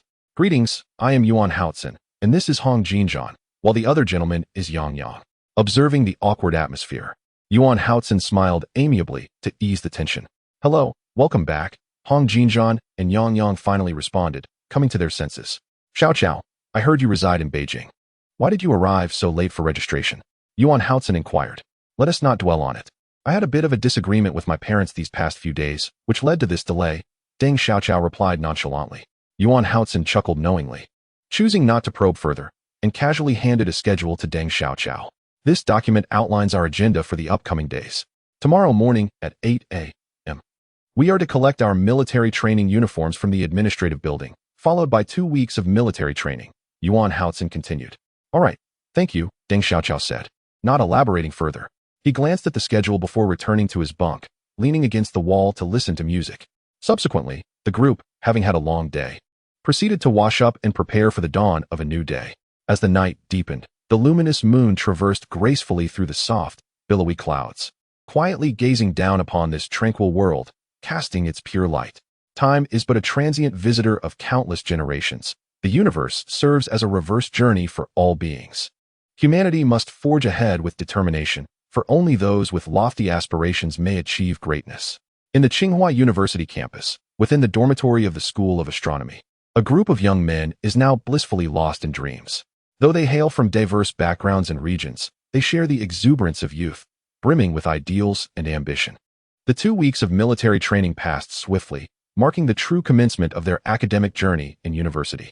The curriculum for the astrophysics program at Tsinghua University closely resembles that of renowned institutions worldwide. During the first year, the focus lies primarily on compulsory core courses, which include college English, advanced mathematics, university Chinese, advanced physics, and various comprehensive quality development courses. In the second and third years, students gradually transition to specialized coursework, encompassing subjects such as cosmology, stellar physics, celestial mechanics, galactic structure theory, and relativistic astronomy. By the fourth year, students may choose elective courses in different research directions, including galaxy evolution, stellar distribution and motion, black holes, and dark energy. The academic atmosphere within the School of Astronomy has always been exceptionally vibrant, as those who select such a niche discipline are typically ardent lovers of astronomy and dreamers of the cosmos. They are optimistic and often think creatively, exuberantly, yet they are also contemplative and meticulous. Although university is synonymous with ideals, the exuberance of youth, a training ground for self-improvement, and a factory for dreams, the overall experience of academic life tends to be rather mundane. Consequently, to achieve success in learning, one must endure solitude and find comfort in the monotony of daily routines. Once a struggling student, Hao-Chen persevered through adversity and immense pressure, never relinquishing his efforts to study diligently until the very end. Today, he has transformed into a prodigious scholar, yet he remains unyielding and tireless in his pursuit of knowledge. This resilience is one of the most precious aspects of his character. As the new semester commenced, while others hesitated in uncertainty, Hao-Chen swiftly began to pursue his celestial aspirations. He plunged into the verdant pastures of knowledge like a famished lamb, immersing himself in a vast expanse of literature, akin to a fish entering the ocean, oblivious to the passage of time. However, this state of fervor lasted less than 2 months before he encountered familiar challenges once more. His rapid progress was astonishing. He mastered the fundamentals of advanced mathematics in merely 2 weeks, and he completed the study of university-level English in just a few days. Upon finishing the entirety of advanced physics, he began voraciously exploring the university's libraries, delving into every book related to the cosmos and aerospace. Gradually, as Hao-Chen's knowledge expanded, he realized that the specialized texts available in the public library no longer held significant value for him. To continue his in-depth studies, he needed access to more advanced research materials and laboratory equipment for relevant project work. Many of these resources, however, were not accessible to a first-year student who had only recently embarked on this academic journey. On a Friday afternoon in late October, with no classes scheduled, Hao-Chen returned from the library feeling rather uninspired, evidently having found little of interest that day. "Hey, why are you back so early, learning maniac? How many books did you devour today?" Yang remarked upon seeing him enter the dormitory. "Don't joke. I just didn't find anything captivating enough to keep me there," Hao-Chen replied, tossing his backpack onto the desk. "Come on, you've been at the top of the library's borrowing chart for over a month now. Take a break. Let others have a chance to shine." Xinjiang chimed in as he emerged from the shower, presumably returning from a soccer match. "All right, I'll take a break," Hao-Chen responded decisively. In truth, he could sense his growing restlessness during this period, indicating it was time to recalibrate. He decided to rest for a few days before consulting with his advisor, Teacher E, to better understand his situation. Hao-Chen contemplated this in his mind. "By the way, this morning, young Master Chow mentioned that tomorrow is the weekend, and he will take us to Xinjiang to see the autumn leaves. Let's go together, Hao-Chen?" Yang inquired. "Sure, it's a rare opportunity for young Master Chow to indulge in such a refined pastime. We should accompany him to gain some experience," Hao-Chen replied, feeling that a leisurely outing would indeed be a delightful choice. Young Master Chow refers to Deng Xiaoqiao. Deng Xiaoqiao's grandfather is a prominent entrepreneur in Beijing, and his father holds a significant position in the Beijing government. Their family is illustrious, wielding both power and influence. Initially, everyone assumed Deng Xiaoqiao to be a mere playboy. But after spending some time together, Hao-Chen discovered that he was not so simple. Although he is enamored with rock music and possesses a distinct personality, he is not unruly. His actions are typically bold and resolute, likely a result of his upbringing in a powerful family, which has profoundly influenced him. Despite being rather taciturn and communicating little with others, he upholds principles of trustworthiness and exudes a sense of grandeur. Chapter 11. An unexpected encounter at Xinjiang the following day. After breakfast, the 4 students from the dormitory hailed a taxi at the entrance of the Astronomical Institute, setting off for Xinjiang Park. Deng Xiaoqiao initially intended to have his family's driver pick them up, but Yuan Hao-Chen felt that since Xiangshan Park is not far from the school, there was no need to trouble the driver for such a short trip. Xiangshan Park is located in the western suburbs of Beijing, characterized by its rugged terrain and lush greenery, covering approximately 200 hectares. It is a royal garden with distinct mountainous features, established in the 26th year of the Jin dynasty, boasting nearly 900 years of history. At this time of year, coinciding with the frost descent, Xiangshan presents a splendid sight, with the sunset painting the maple forests in vibrant hues. The park is renowned for its red leaves, featuring numerous varieties such as yellow larch, Chinese liquid ambar, and five-pointed maple, creating a breathtaking panorama of crimson foliage across the mountains.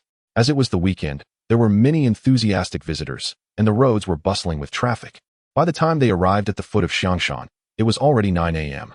Xiangshan is listed among the renowned scenic spots of the Qing dynasty, known for its fiery red leaves that blanket the mountains every autumn.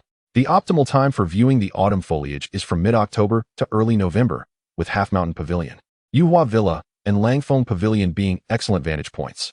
Deng Xiaoqiao enthusiastically elaborated, Xiangshan is indeed a picturesque location. Its highest peak is Xianglu Peak. At the summit lies a massive boulder known as Roof and Stone, resembling an incense burner, and from a distance, it bears a striking resemblance to the Xianglu Peak of Lushan, hence the name Xiangshan. Subsequently, the four students entered the park through the east gate, following the mountain path southward alongside the right side of Xiangshan Hotel. Passing by Jingsui Lake, the summer resort of Shuangqing Villa, and the remaining ruins of the stone archway, stone steps, stone screen, and stone pillar bases of Xiangshan Temple. Young Master Chow, how many times have you visited Xiangshan? Yang inquired as they walked along the stone steps of the mountain path. I can hardly recall. I have been here since childhood with school trips and family outings, as well as entertaining friends, Deng Xiaoqiao replied, after a moment of contemplation. The only visit that left a lasting impression was when my grandfather brought me here to see the autumn leaves when I was 10 years old. I have heard that your grandfather is quite an extraordinary figure, remarked Hong Jinjian. Indeed, I have held him in great esteem since my childhood. As the group conversed, they arrived at Langfeng Pavilion. Beside the path stood a pavilion, adjacent to which was a stone inscribed with the characters for Langfeng. Standing atop the pavilion, one could gaze upon the western mountains, an experience that invigorated the spirit. Numerous tourists lingered near Langfeng Pavilion, utilizing the structure to behold the distant mountains, all yearning to catch a glimpse of the sprawling red leaves. This scene is reminiscent of the lines, parking the carriage.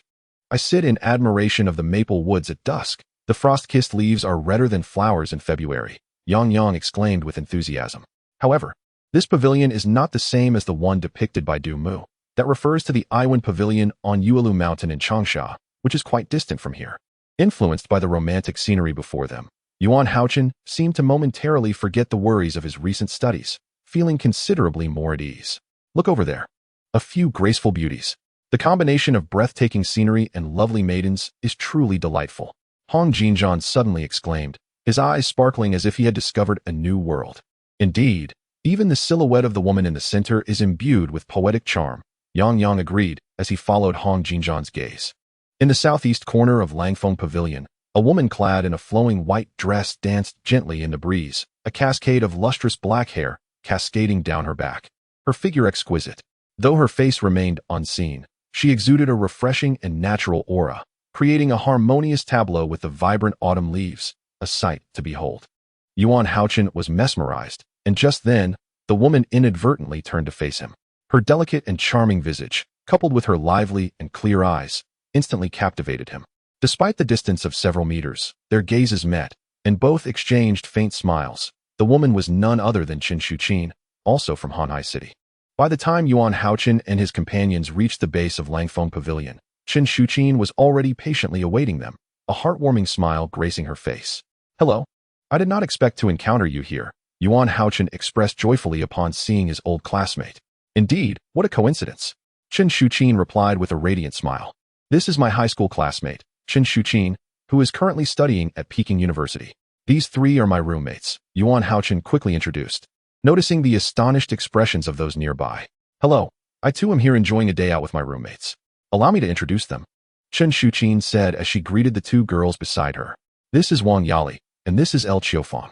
Yuan Hao-Chen, I have heard of your name. You are the one who achieved a perfect score in the science exam, Wang Yali exclaimed, her eyes sparkling with excitement. That would be me, Hao-Chen replied. Slightly taken aback, Wang Yali, dressed in a vibrant orange autumn outfit, possessed a slender figure, delicate arched eyebrows, and bright eyes that sparkled with vivacity. Her playful smile indicating her extroverted nature. While her beauty may not rival Chen Shuqin's, she was nonetheless striking in her own right. In contrast, El Qiufang appeared to be a gentle and reserved girl, her sweet features complemented by a soft blue outfit that suited her perfectly. Amidst the laughter and chatter of the crowd, familiarity blossomed swiftly, leading to companions embarking on the journey together. On the winding mountain path, at the forefront were Deng Xiaoqiao and Wang Yali. The young master exhibited his usual reticence, embodying an aura of coolness, while Wang Yali, undeterred, engaged in an incessant stream of conversation by his side. In the middle, Yang Yang, Hong Jinjian, and El Qiufang reveled in lively discussions. Meanwhile, Hao-Chen and Chen Shuqin strolled quietly at the back, exchanging occasional knowing smiles and sharing anecdotes from their respective schools. At noon, the group took the cable car established atop Xianglu Peak, descending directly to the North Gate. Under Deng Xiaoqiao's guidance, they arrived at a rather exquisite restaurant, where a sumptuous prearranged lunch awaited them. After the meal, they collectively decided to continue exploring the surrounding area. By the end of the day, their bonds had deepened significantly. They exchanged contact information, expressing a desire to reunite in the future before parting ways to return to their respective campuses. As the city lights began to twinkle and the sun sank slowly, the night enveloped the last remnants of daylight, reminiscent of a theater curtain falling. Hao-Chen and his companions had already returned to the Astronomy Institute. In the dormitory, Yang Yang and Hong Jinjian continued animatedly discussing the day's experiences, while Deng Xiaoqiao, still wearing his over-ear headphones, leaned against his bed, lost in his musical realm. As night deepened, Hao-Chen sat at his desk, gently closing the book in hand. Lost in contemplation, soon drifting into thought. Chapter 12. The conversation with Dean Li on Monday morning, in the administrative building of the Astronomy Institute, at the counselor's office. A crisp knock echoed before Hao-Chen approached the desk of the first-year counselor, Teacher E. Good day, Teacher E. I am Hao-Chen, a student majoring in astrophysics. Hello, Hao-Chen. How may I assist you? Teacher E paused her work, offering a warm smile. Teacher E, I have encountered some difficulties in my studies and require your assistance. Hao-Chen stated directly. Oh, Teacher E paused slightly, somewhat surprised. I have heard of you. You are among the most gifted students of this year's cohort. Many instructors have praised you, noting your intelligence and diligence. I also heard you topped the library borrowing list. I am quite curious about what issue could trouble our champion student. In Hao-Chen's mind, he merely wished to complete his university studies discreetly, never anticipating that his dedication to learning would leave such a profound impression on others. At that moment, seeing the curiosity in Teacher Yi's eyes, he could only smile wryly, realizing this was not the outcome he desired.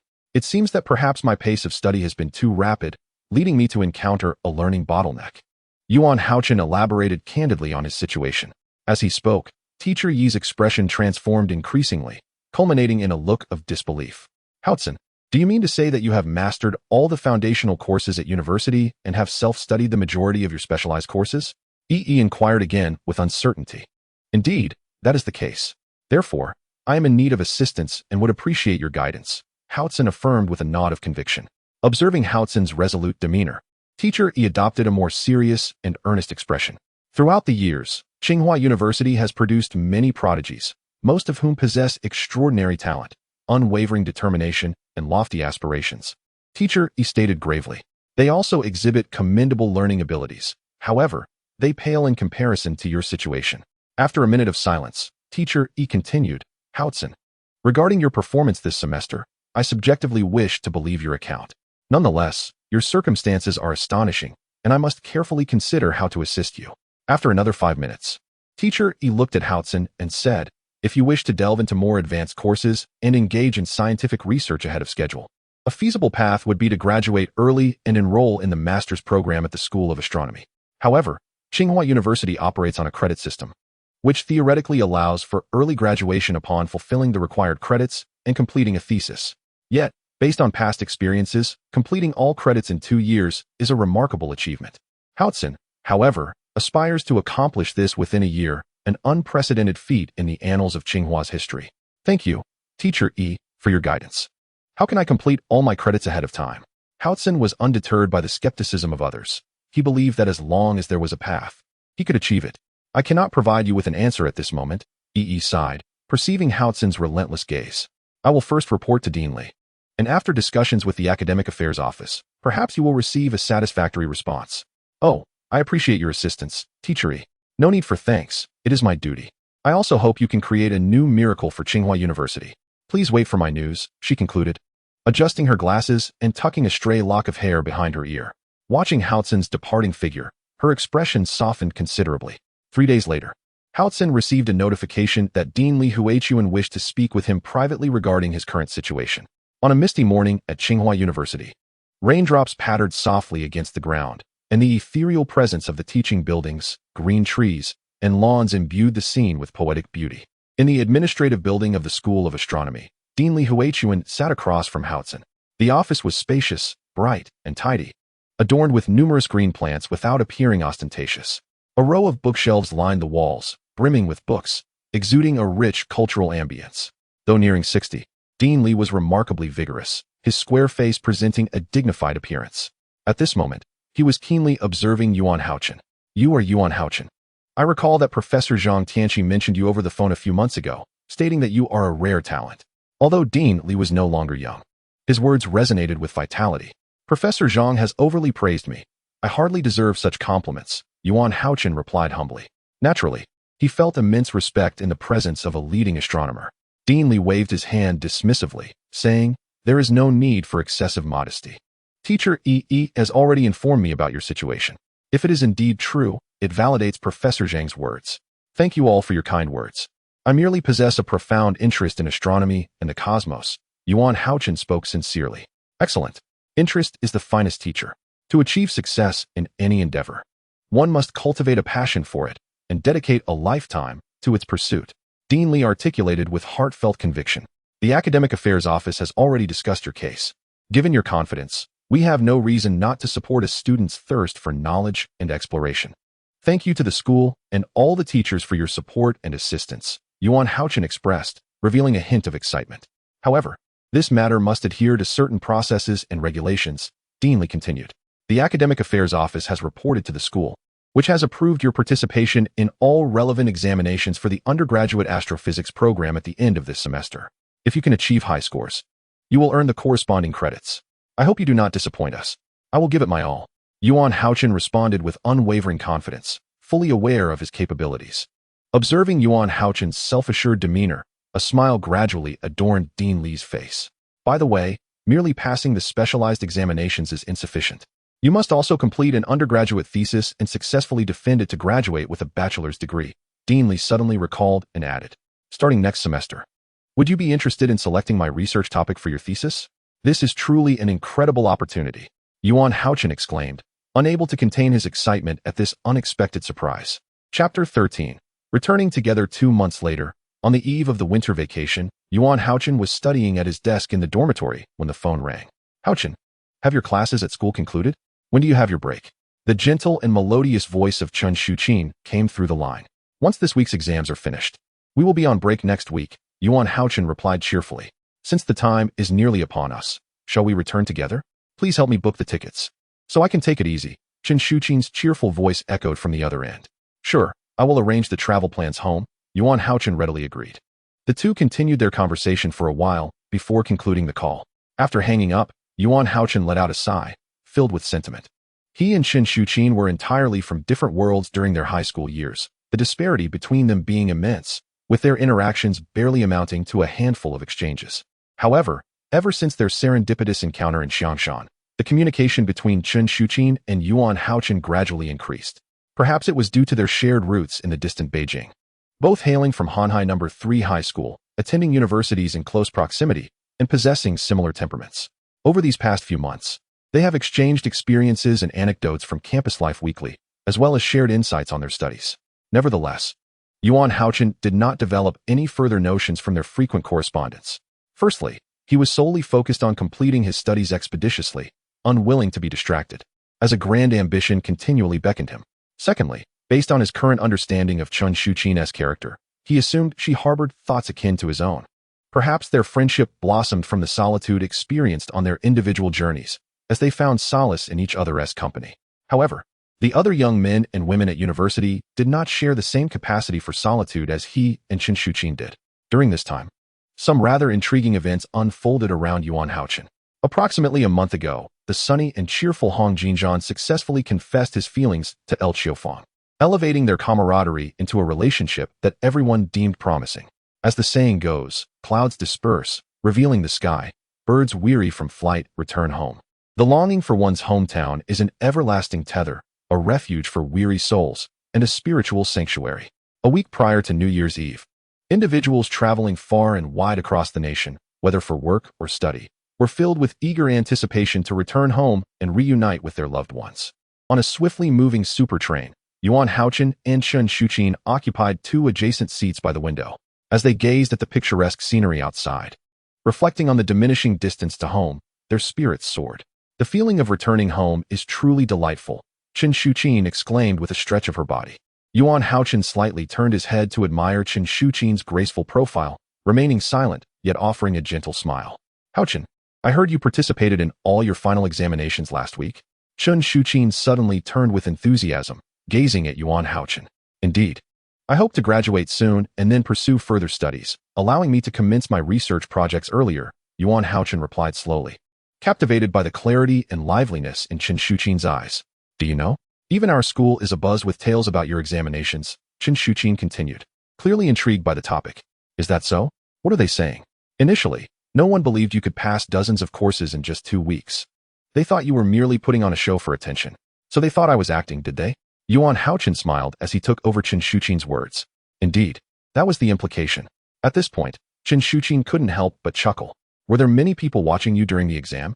I even saw someone showcasing your exam photos on the campus website. Yes, during the initial days, numerous individuals clamored to supervise my examination, eagerly anticipating the sight of my potential missteps. Hao-Chen replied with a smile. I ignored them and continued to maintain my aloof demeanor. To my surprise, in the final days of the exam, there were even some in the crowd holding signs and cheering me on. You always do this, remaining understated, yet ultimately becoming the center of attention, Hao-Chen remarked. By the way, why are you so determined to study hard? I remember you were the most diligent student in high school. Because our teachers instilled in us the importance of diligent study and continuous self-improvement. Hao-Chen responded without hesitation. Hey, could you speak more seriously? After giving Hao-Chen a sidelong glance, Hao-Chen seemed to recall something and smiled softly, but back then, your grades were rather poor. Only now do I realize you were playing the part of a humble student while hiding your true capabilities. Regarding his past academic performance, Hao-Chen chose not to elaborate, merely smiling helplessly. It's just a habit I've become accustomed to. This flaw has been ingrained in me since childhood. He had never truly known how to provide a reasonable explanation to everyone. Gradually, he became reticent about such questions, allowing others to speculate freely. I've always had a profound love for the cosmos, yearning for the day I can traverse the stars and delve into the depths of space to unveil all its mysteries. Hao-Chen said, raising his head to gaze out at the sky with utmost sincerity as he expressed his aspirations. Hao-Chen's smile faded slightly, and she appeared serious. Your ambitions are indeed lofty. Only scientists with your fervor can genuinely lead humanity toward continual progress. In comparison, the realms of politics, management, and economics seem trivial to the advancement of human society, she stated earnestly after a moment of silence. After sharing these thoughts, the two exchanged knowing glances and smiles, then fell into a comfortable silence. Without dialogue, the atmosphere remained harmonious and tranquil. Looking out the train window, one could see bustling cities alongside serene countryside. Vast fields contrasted with lush mountains. The train occasionally raced through expansive plains, traversed towering peaks, passed by tranquil lakes, and crossed flowing rivers. Finally, after passing through a seemingly endless expanse of snow-covered mountains, the city of Hanhai gradually came into view. Upon exiting the station, Hao-Chen first assisted Hao-Chen in loading her luggage into the car, then watched as the vehicle crossed the stone bridge spanning the sun and moon stream, gradually making its way toward the southern urban area. As the vehicle vanished from sight, Hao-Chen turned around and boarded a bus heading towards the suburban village at the source of the sun and moon stream. Birds soared high, their hearts forever tethered to the mountains and forests of their homeland. Sailboats drifted away, yearning for the harbor that marked both their beginning and end.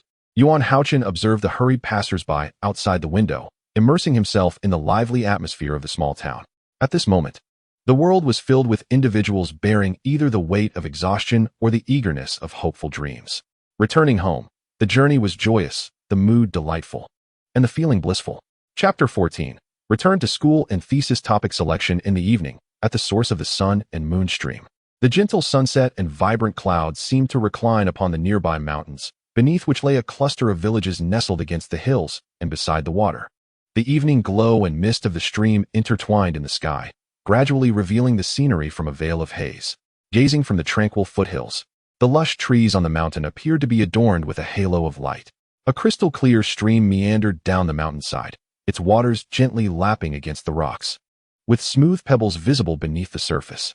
The high mountains and drifting clouds were mirrored in the stream, and an ancient stone bridge arched over the creek, creating a scene of rustic simplicity. Crossing the small stone bridge, Hao-Chen found himself at the front part of the village, where familiar buildings soon greeted his eyes. His mother awaited him at the door, her sweet smile brightening the evening. Although Hao-Chen had previously lived away from home during high school, those separations had been brief and close by. However, his 6 months at Tsinghua University had deeply instilled in him the longing for his family while being far from home. Thus, the moment he stepped through the door and saw his parents, a wave of indescribable warmth washed over him. Under the cozy glow of the lights, a table laden with his mother's carefully prepared dishes awaited. During dinner, his father, who was not one for many words, simply smiled and listened as Hao-Chen animatedly recounted the myriad experiences and fresh insights he had gained during his time at school, with bursts of joyous laughter occasionally filling the room. As night deepened, Hao-Chen rummaged through the bookshelf in his room, uncovering the peculiar mineral he had carefully preserved. He understood that he currently lacked the ability to unravel the mystery of this stone. Yet, he was continually striving to enhance his capabilities and knowledge, believing that a day would come when the clouds would part and the truth would emerge. In the upcoming semester, he would have the opportunity to select Director Li's research topic for his graduation thesis, which meant he could utilize the university's research laboratory to analyze and study this enigmatic mineral. The thought stirred a rare excitement within his usually composed demeanor. Consequently, Hao-Chen meticulously stored the mineral in his suitcase, preparing to take it back to school. During his time at home, he spent nearly every day assisting his parents in their green vegetable farm, fully aware that as he ventured further away, the moments spent with them would grow increasingly scarce. Therefore, he cherished every minute spent with his family. During this period, Hao-Chen also attended several gatherings with high school classmates, reuniting with the long-missed Feng Xiaoyu and Wang Song. However, the joyous holiday and the spring festival swiftly came to an end, prompting Hao-Chen to embark on his journey back to school. As Chen Shuqin traveled with her family for the spring festival and returned directly to campus, Hao-Chen found himself returning to Beijing alone.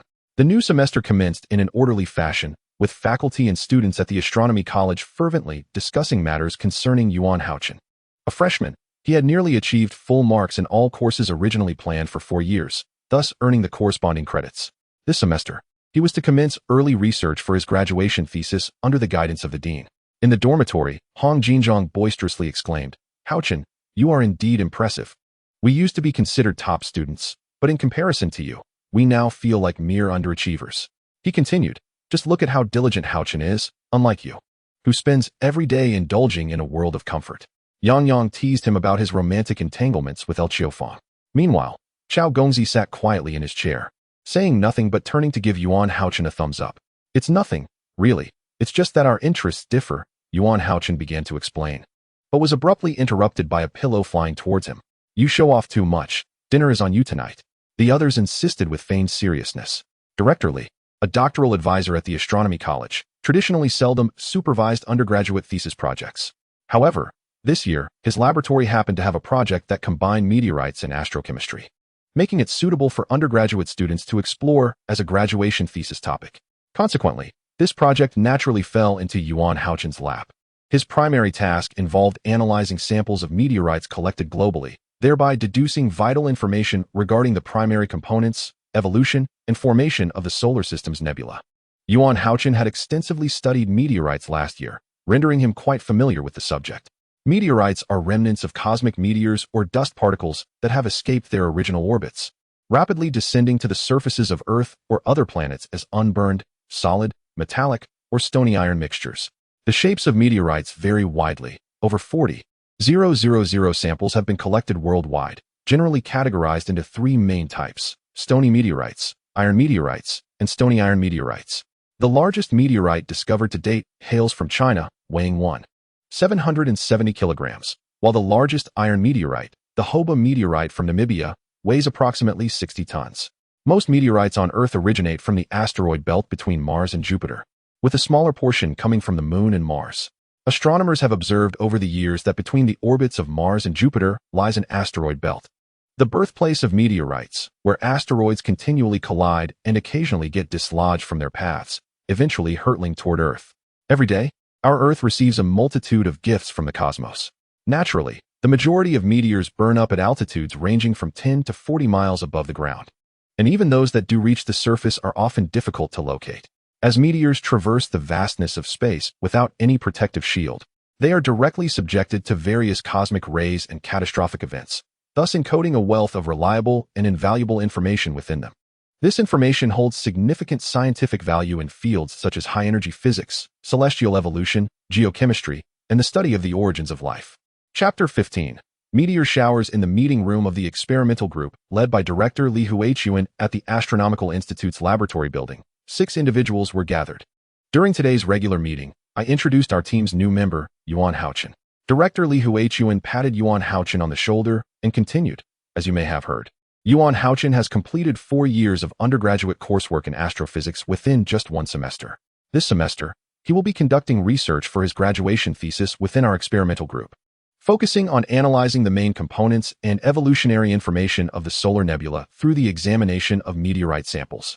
I am delighted to join the experimental group, and I hope to receive guidance from all of you, Yuan Hao-Chen said, standing up with a smile to greet everyone. Welcome, I am Yi Haijun, and my research focuses on galaxy formation and gravitational lensing, introduced a man in his early 30s. Yi Haijun, of modest stature with a well-defined face, exuded a vibrant energy and was the most experienced member of the laboratory, being the only doctoral student currently enrolled. Welcome, my name is Qinglian. A smiling girl promptly stood up. This is Lu Kuan. We are both part of the same graduate research group, focusing on planetary orbital dynamics. Welcome, welcome. Qinglian has covered everything. Let us communicate more often in the future. Lu Kuan enthusiastically extended his right hand to Yuan Hao-Chen, who graciously accepted the handshake. Lu Kuan's tall stature and outgoing demeanor were evident. Welcome, a strikingly beautiful girl said coolly after the others had finished speaking.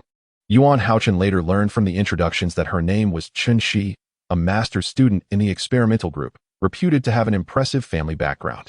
All right, I hope everyone will get along harmoniously, help one another, and progress together, Li Huachuan declared with a resonant voice, signaling everyone to take their seats as the meeting continued. In the ensuing proceedings, each member of the experimental group would report their respective research progress to Director Li, who would provide commentary and guidance on their work. Typically, the members of the group were preoccupied with their own tasks, but as a newcomer, Yuan Hao-Chen was assigned to receive some necessary assistance from Qinglian. After the meeting concluded, Qinglian led Yuan Hao-Chen to a laboratory. This is where you will conduct your routine experimental analyses. It is equipped with some commonly used experimental apparatus. Some sophisticated and high-end instruments, such as the highly precise trace element and isotope analysis equipment utilized during meteorite examination, are managed by specialized personnel. Usage requires prior application and reservation. Yuan Hao-Chen surveyed the laboratory, noting its minimalist decor. On the workbench rested an ultra-high-definition electronic scanning microscope. Surrounding the bench were an electronic probe device, an isotope analyzer, and a ray fluorescence spectrometer. Against the wall stood a glass cabinet filled with various glass instruments and chemicals. In the coming days, it is imperative for you to familiarize yourself with our laboratory and commonly used equipment. Should you encounter any operational issues, do not hesitate to consult me or Lu Kuan, Lu Qinglian earnestly informed Yuan Hao-Chen. The instrumentation and research capabilities of the Laboratory of the School of Astronomy at Tsinghua University are relatively commendable within China, sufficiently meeting our daily research needs. However, for access to more cutting-edge technological expertise, one must apply through the Academy to seek assistance from the most authoritative research institutions, such as the Chinese Academy of Sciences. By the way, Lu Qinglian added, the first batch of meteorite samples you will examine will arrive at the laboratory in a few days, and you will need to collect them from the materials department. Thank you, senior sister. I will promptly begin to familiarize myself with my responsibilities, Yuan Hao-Chen replied appreciatively, recognizing Lu Qinglian's warm-hearted demeanor. In the subsequent days, Yuan Hao-Chen delved deeply into his research assignments. This scientific endeavor is, in fact, a branch of a multinational collaborative project, which includes esteemed astronomical research teams from renowned institutions such as Harvard University in the United States, King's College London, the Technical University of Munich in Germany, the Australian National University, and the University of Tokyo in Japan. The entire collaborative project group is tasked with analyzing meteorite samples collected from various locations around the globe. Hao-Chen's research team is primarily responsible for analyzing meteorite samples gathered from the Greater China region, compiling preliminary data for submission to more authoritative institutions for further research purposes. Specifically, Hao-Chen is required to analyze the physical, optical, and mechanical properties, as well as the structures of various meteorite samples. The laboratory is already filled with over 100 meteorite samples that Hao-Chen collected from the materials department, the majority of which are stony meteorites, with a smaller portion being iron meteorites. Most of these samples exhibit a fusion crust. The fusion crust is formed when a meteorite travels through the atmosphere at high altitudes, reaching surface temperatures of several thousand degrees, causing it to melt into a liquid. When the molten surface cools, it solidifies into a thin crust. Typically, the fusion crust appears black due to the presence of iron in the meteorites, although hues of brown or green, and even more vivid colors, can also be observed. Hao-Chen also noticed that a rare few meteorite samples lacked fusion crusts, appearing rather mundane, akin to ordinary rocks. This phenomenon can be attributed to the extended duration since the meteorites fell to Earth, resulting in the weathering and erosion of the fusion crust. With a new task at hand, Hao-Chen once again displayed an extraordinary enthusiasm. Aside from resting and occasionally seeking information outside, he immersed himself in the laboratory. With his remarkable aptitude for learning, he swiftly mastered all experimental theories and the operation of various instruments. Throughout the process of conducting experiments, every action he performed flowed seamlessly, executed with precision and accuracy, without a single error. This left his neighbors in the adjacent laboratory, Qinglian and Lu Kuan, utterly astonished, as they marveled at what felt like an artistic performance. On a serene night, atop a hill in the suburbs with an expansive view, the gentle moonlight bathed the grass, while the melodious chirping of crickets resonated in the air. The fragrance of the night wafted all around as numerous astronomy enthusiasts gathered to witness the Geminid meteor shower. Among these stargazers were the ever-curious Hao-Chen and his close friend from university. "Wow, such a professional telescope. Now this is how one truly observes a meteor shower," exclaimed Wang Yali, bubbling with excitement. "Indeed, who would expect less from the astronomy department?" Yang Yang boasted proudly while joining them to watch the meteor shower. Hao-Chen and Deng Xiaoqiao had already set up and calibrated the telescope on the hill, while Hong Xinjiang patiently instructed El Qiufeng on how to use it. Meanwhile, Chen Shuqin sat quietly on a smooth rock, occasionally gazing up at the starry sky. Suddenly, cheers erupted from the crowd as the meteor shower began. A meteor streaked across the vastness of space, resembling a luminous ribbon gracefully dancing into the profound night sky. Following this, several meteors blazed across the celestial canvas, radiating an enchanting brilliance as they gradually faded into the dark expanse. The beauty of a meteor lies in its fleeting brilliance, and its allure is found in the ephemeral moment it graces the sky. This night, the anticipated meteor shower unfolded with a beauty that was profoundly poetic. Hao-Chen, the night sky here is exquisite, far removed from the haze and the clamor. Gazing into the endless expanse feels both tranquil and mysterious. Chen Shuqin spoke softly to Hao-Chen, still gazing skyward. "Indeed, each time I behold the stars, my heart finds serenity. The cosmos is truly awe-inspiring," Hao-Chen replied, casting a glance at Chen Shuqin before returning his gaze to the heavens. "I recall the night sky over Hanhai City. It is even more tranquil and clearer than here," Chen Shuqin mused. Hao-Chen also reminisced about his experience by the pool at the source of the Ryu stream, recalling the extraordinary mineral he unexpectedly encountered after witnessing a meteor that night, a discovery that profoundly altered the trajectory of his life. "Perhaps I should begin to explore that mineral further. I could utilize the laboratory equipment to analyze its composition," Hao-Chen contemplated. Chapter 16. Initial exploration of the mineral. The following morning, in the laboratory of the astronomy department at Tsinghua University, Hao-Chen carefully retrieved the mineral he had brought from home, the very one that had changed the course of his life. Aside from its somewhat frigid touch and slightly heavier weight than ordinary stones, the ore appeared rather mundane and inconspicuous. After a thorough examination, Hao-Chen first employed instruments to measure the density of the stone. The results indicated a density of 7 grams per cubic centimeter, which piqued Yuan's sensitivity. Typically, The density of common rocks on Earth ranges from 2.5 to 3.0 grams per cubic centimeter, while that of metallic ores spans from 4 to 6 grams per cubic centimeter. Most meteorites, composed primarily of heavy minerals, possess a density of approximately 3 to 8 grams per cubic centimeter. This suggests that if the ore is not artificially manufactured, it is highly likely to have originated from outer space. Given its lack of a fusion crust, Yuan had not previously considered the meteorite possibility. However, reflecting on it now, perhaps it had been on Earth long enough for the fusion crust to have oxidized. Upon drawing this conclusion, Yuan attempted to chip away a portion of the ore. This procedure was one he had recently mastered during his meteorite inspection endeavors. Generally, he would first use an angle grinder to grind down a corner of the stone, then observe the internal material before extracting representative samples for analysis. If he encountered a significant difference between the surface and internal structure, the process would become considerably more complicated. In the past, when cutting meteorites, only iron meteorites required a bit more time. Thus, Yuan initially believed that cutting a corner off this ore would be a relatively straightforward task. However, over an hour had passed, and as time progressed, his frustration mounted. The ore remained utterly unscathed despite over an hour of grinding.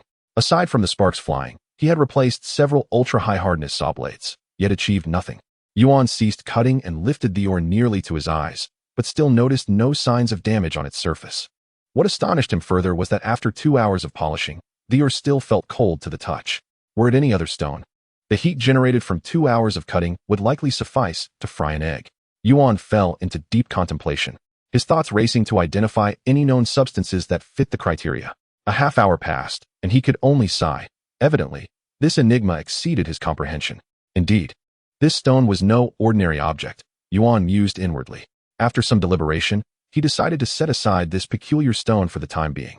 He intended to research relevant materials while seeking more effective testing methods, planning to conduct further studies once the conditions were favorable. Nonetheless, this endeavor was not without merit. Yuan concluded that this strange stone likely hailed from outer space and had arrived on Earth quite some time ago. Just as he was pondering this, footsteps echoed from the adjacent laboratory. Hao-Chen, are you renovating? The machine has been noisy all morning. Lu Kuan peered in through the doorway, grinning as he spoke to him. No, I am cutting a piece of stone, an exceptionally hard one. Yuan Hao-Chen shrugged in explanation. Oh, is it the incredibly tough meteorite sample you mentioned at the meeting a few days ago? Lu Kuan continued eagerly.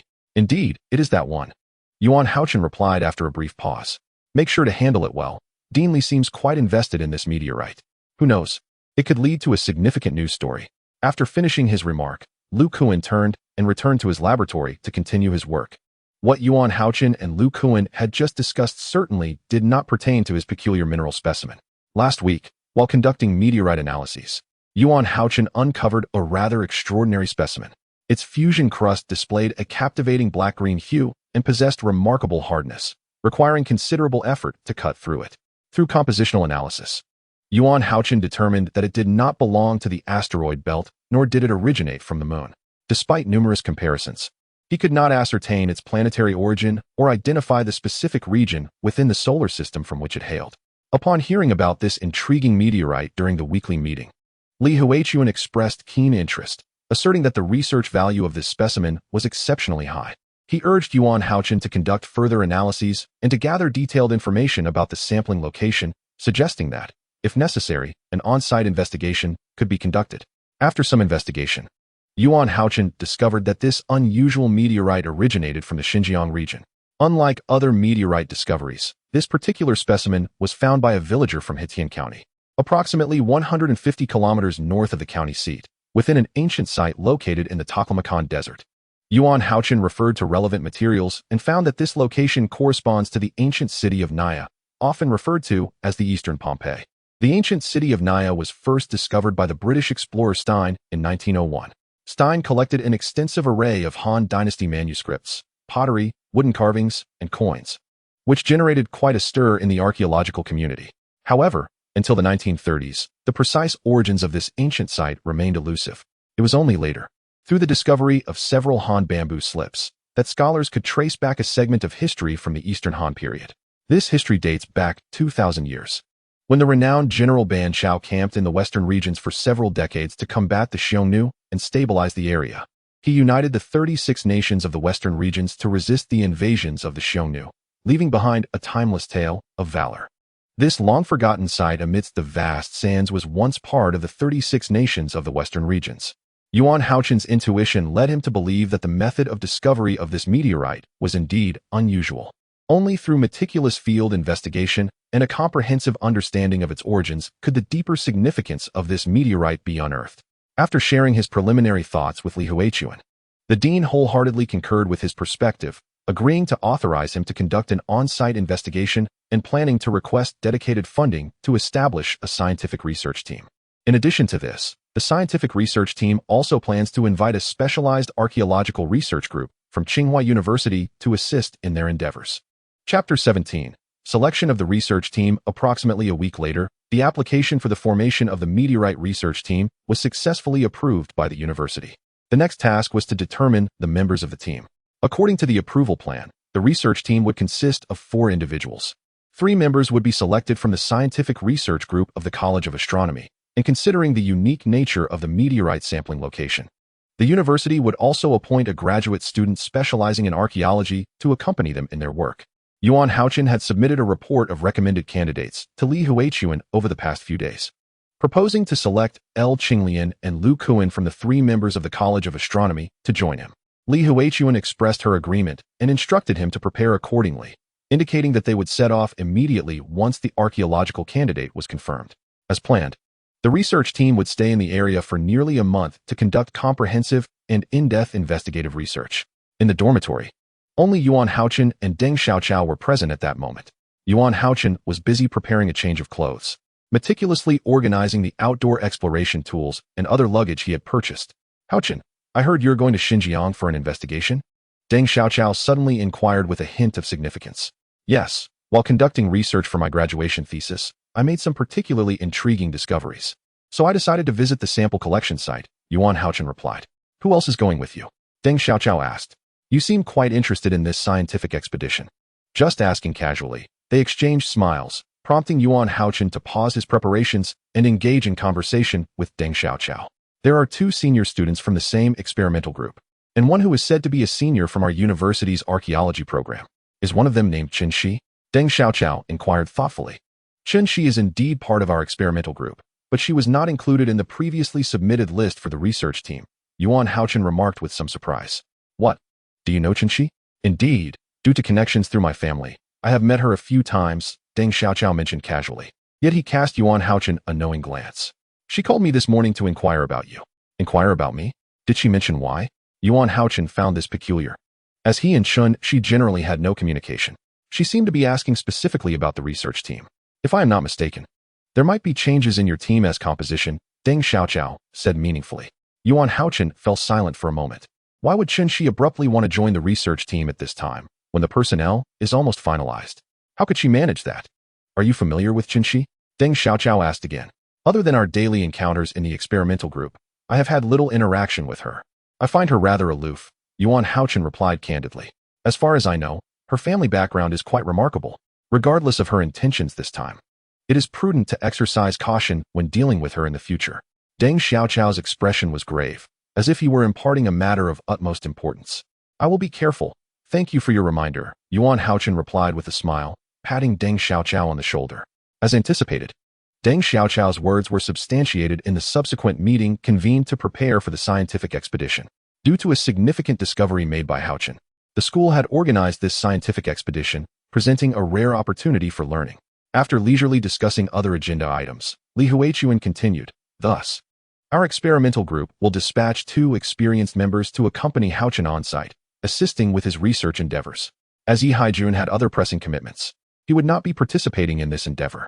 Additionally, both L. Qinglian and Lu Kuan's teams required personnel to remain behind, culminating in the final selection of Yuan Hao-Chen, L. Qinglian, and Chen Shi for the expedition team. Li Huichuan announced the list with a calm demeanor. Yet the astute Yuan Hao-Chen discerned a hint of unusual emotion in her eyes. Having already received information from Deng Xiaoqiao, he was not surprised by this outcome. Chen Shi appeared unfazed by the decision, as if she had anticipated it all along, maintaining her aloof demeanor as she adjusted her glasses nonchalantly. In contrast, L. Qinglian and Lu Kuan exhibited expressions of disbelief, their faces reflecting shock. Furthermore, the archaeology team members were prepared as well. According to the plan, they would depart the following day, meeting directly at the airport. The three of you should prepare accordingly. Understood, replied Yuan Hao-Chen and L. Qinglian, while Chun-Shi merely nodded in acknowledgement, offering no further comment. As the meeting adjourned and attendees exited the conference room, Dean Li suddenly called out to Yuan Hao-Chen.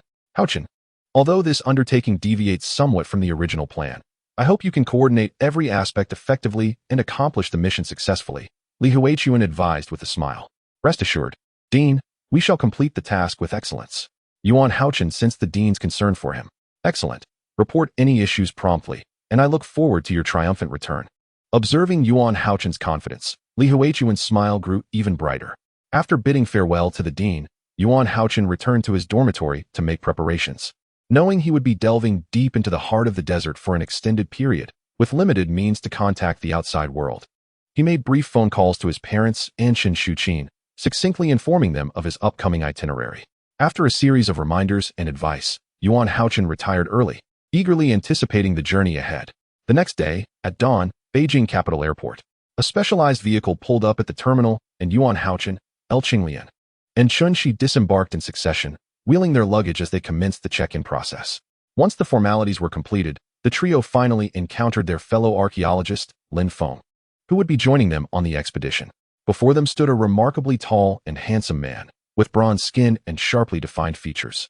The boisterous Lu Qinglian was clearly taken aback by Lin Feng's striking appearance, and even the usually aloof Chen-Shi couldn't help but steal a few glances. Hello. I am Yuan Hao-Chen, and these two are my senior sisters, Lu Qinglian and Chen-Shi. Unlike the two senior sisters, Yuan Hao-Chen, not being attracted to men, maintained his composure and smiled as he introduced Lin Feng. At last, we meet the renowned figure from Tsinghua University. I hope this visit proves beneficial for you. Lin Feng replied courteously. I trust that my appearance will not disappoint you, he added. After a brief exchange of pleasantries, the four boarded a flight from Beijing to Xinjiang. Chapter 18. Divided into two routes after a 4-hour flight, they arrived in the Xinjiang region. Upon disembarking, they swiftly transferred to a bus and endured a bumpy ride to Minfeng County, located in the northwest of Xinjiang. As Yuan Hao-Chen and his companions stepped off the bus, night had already fallen, and the moon, adorned with a golden halo, had risen into the sky. The night in Xinjiang was indeed unique. The dark blue sky resembled a tapestry dotted with twinkling stars, and the moonlight flowed like a gentle stream, illuminating every corner. This nocturnal beauty was utterly enchanting. That evening, the four stayed at the county's guest house. Although the accommodations were modest, they were reasonably clean and hygienic. Aside from Chun-Shi's mild complaints, the other three found it acceptable, as they were not on a leisure trip. Once they were settled, Yuan Hao-Chen called for a discussion regarding the plans for the following day. This particular black jade-green meteorite had been discovered by a local Uyghur villager in the ruins of a small stone structure, located 5 kilometers northwest of the Naya site. Yuan Hao-Chen began by providing some essential information about the meteorite, mentioning that several pottery shards had been found in tandem with it. Isn't it a meteorite? How did it yield archaeological artifacts? Lu Qinglian inquired curiously. Perhaps the villager initially thought it was an unearthed relic, like jade or something similar. Later, upon further inspection, he realized it wasn't a valuable item and thus handed it over to the Cultural Heritage Department of Minfeng County. Yuan Hao-Chen speculated with a smile. And then he exchanged it for a banner and a reward of 500 yuan, Lin Feng chimed in. Laughter erupted among the group and shared understanding. Recently, after evaluation by the local heritage authorities, it was confirmed that this black jade-green stone was indeed a meteorite. Yuan Hao-Chen continued, noting that someone had heard about the astronomy program at Tsinghua University collecting meteorite samples, which led the local cultural department to entrust this meteorite to them. From an astronomical research perspective, we certainly wish to observe the original site of the meteorite's fall, but it is likely that this meteorite has been on Earth for a considerable time. Our primary goal now is to ascertain its origin. If we could locate other meteorite samples that fell around the same time, it would be splendid, Yuan Hao-Chen elaborated, pausing momentarily before continuing. So, how shall we arrange our work for tomorrow? Chen-Shi, who had been silent until now, suddenly queried. Tomorrow, we shall split into 2 groups. One will visit the county museum to examine other artifacts discovered alongside the meteorite, while the other will seek out the Uyghur villager to gather details about the meteorite's discovery. Yuan Hao-Chen succinctly articulated his thoughts. I will go to the museum. Chen-Shi promptly expressed her preference upon hearing Yuan Hao-Chen's words. Examining unearthed relics is my specialty. I shall accompany you. Chen-Shi, Lin Feng remarked, casting a glance at her. Very well, this arrangement indeed seems most suitable. I shall join senior sister Qinglian in conversing with the villagers tomorrow. Yuan Hao-Chen expressed no objections to this plan, with their roles clearly defined. The four of them refrained from further idle chatter and returned to their respective rooms. Yuan Hao-Chen first reassured his parents of his safety, then, out of habit, engaged in a brief conversation with Chun Shuqin before resting. The following morning, the four set out in pairs. Yuan Hao-Chen and LV Qinglian took a ride to a small village in the outskirts of Minfeng County, the residence of the Uyghur villager who had discovered the meteorite. The villager, a middle-aged man nearing 50 named Kerbin, bore the marks of a life well lived, his skin dark and coarse, his gaunt face sharply defined. Yet his eyes sparkled with vitality. A pair of small mustaches danced as he spoke, adding a playful charm to his demeanor. "Greetings, Uncle Kerbin.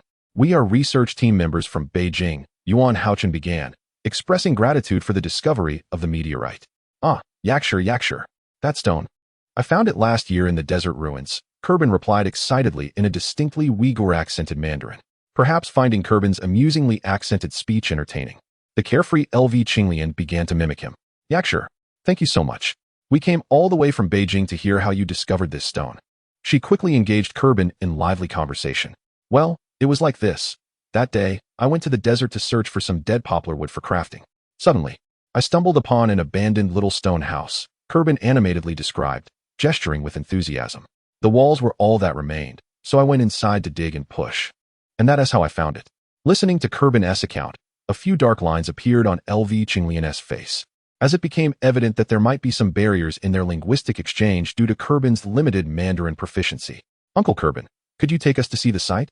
Yuan Hao-Chen suggested, believing that a direct investigation would be more effective given the communication challenges. "To see it? Yes. Kerbin's mustache twitched with excitement as he pondered. "But we must set off early tomorrow, as the journey is quite far. It will be difficult to drive in. We must ride camels." "Thank you so much. Could you assist us in locating a camel?" Yuan Hao-Chen continued to inquire. "Of course indeed. I shall borrow a camel from Alamu in the village this afternoon," Uncle Kerbin replied, gesticulating animatedly. "By the way, will there still be that banner you sent me last time?" "Certainly. We have prepared several banners for you. And we are truly grateful," came the enthusiastic response from Yakixi, as she animatedly gestured and smiled. Yuan Hao-Chen, too, was swept up in the delightful atmosphere, suppressing a laugh as he gave a thumbs up to the kind-hearted Uncle Kerbin. After agreeing on the departure time and precautions for the following day, Yuan Hao-Chen and Lu Qinglian bid farewell to Uncle Kerbin and returned to the guest house. As dinner time approached, the four members of the expedition team gathered at the dining table to reflect on the day's discoveries. Yuan Hao-Chen began by sharing his encounter with Uncle Kerbin and the plans for tomorrow's field investigation with Lin Feng and the others. "Wow, what an interesting uncle. We will ride camels tomorrow," Lin Feng exclaimed, clearly intrigued. "Indeed, you will understand once you meet him," Lu Qinglian chimed in, her enthusiasm rekindled. "By the way, what did you discover at the museum today?" Yuan Hao-Chen inquired. "I meticulously examined the shards of pottery found alongside the meteorite. Considering the discovery site and the style of the pottery, I surmise these artifacts date back to the period of the ancient Loulan Kingdom, approximately 1,700 to 2,000 years ago," Lin Feng responded, his demeanor growing serious as he articulated his thoughts. "I also identified several characters in the Qilu script on the pottery. This script was used during the Han Dynasty in the 36 states of the western regions," Lin Feng continued, noting that similar artifacts had been discovered in the Naya ruins over the past few decades, and he had compared them with other relics in the museum. The Naya ruins are recognized within archaeological circles as the site of the ancient kingdom of Xinjiang, one of the 36 states of the western regions. However, this kingdom was eventually conquered by the Xinjiang kingdom, namely the ancient Loulan Kingdom, which has long since vanished. Based on Lin Feng's analysis, the pottery and other artifacts found alongside the meteorite likely belong to the period of Loulan following the fall of Xinjiang. Such a remarkable history. Does that mean the original owner of the artifacts was of significant status? Lu Qinglian speculated excitedly after hearing Lin Feng's insights. "You might be disappointed, these items, both in style and material, are quite ordinary," Lin Feng explained with a smile, observing Lu Qinglian's animated expression. "Many similar artifacts have been discovered over the years. Thus, the museum did not even conduct further examinations at the discovery site upon acquiring these items, which speaks volumes about their limited value. Oh, by the way, while it is improbable that the owner was of noble lineage, we can deduce from the artifacts that the meteorite's owner was likely a woman," Lin Feng added after a moment of contemplation. "A beautiful woman from Loulan? How mysterious," Lu Qinglian exclaimed, her eyes sparkling with wonder. You have truly labored hard to unearth such intriguing information. Yuan Hao-Chen gave a thumbs up to Lin Feng, eagerly anticipating their field investigation the following day, confident it would yield fruitful discoveries. All right, let's give it our all. The restaurant resonated with the vibrant voices of the four. Chapter 19. Exploring the ruins and encountering a sandstorm. The Naya ruins stretch 7 kilometers in width and 25 kilometers in length. Scattered along the ancient riverbed of the Naya River, approximately 100 kilometers north of Minfeng County, at the southern edge of the Taklamakan Desert. In the 3rd century AD, the Naya River, originating from the Lushita Glacier in the Kunlun Mountains, flowed northward, transforming the area into a thriving oasis. The Naya site served as a vital east-west transportation hub on the southern route of the Silk Road during the Han and Jin dynasties. As one traverses the vast desert, the landscape unfolds in monotonous hues, both grand and serene. The silent sea of sand appears as if the tumultuous waves of the ocean have been momentarily frozen, forever stilled in their wrath. At dawn, the entire desert is enveloped in the soft hues of the morning glow, with the orange-red sun merging into the hazy dawn. Flickering uncertainly, a procession of camels strides gracefully along the elegantly curved dunes, their large bells faintly visible beneath their necks. The towering humps and massive bodies adorned with the light of dawn. 6 camels, arranged in an orderly line, moved with calm determination. This camel caravan was part of a meteorite research team, heading toward the ruins of a small stone house located approximately 5 kilometers northwest of the Naya site. Naturally, Uncle Kerbin led the way, followed closely by Yuan Hao-Chen and Lu Qinglian, with one camel burdened by various exploration tools and camping supplies, while Chun Shi and Lin Feng trailed at the rear of the caravan.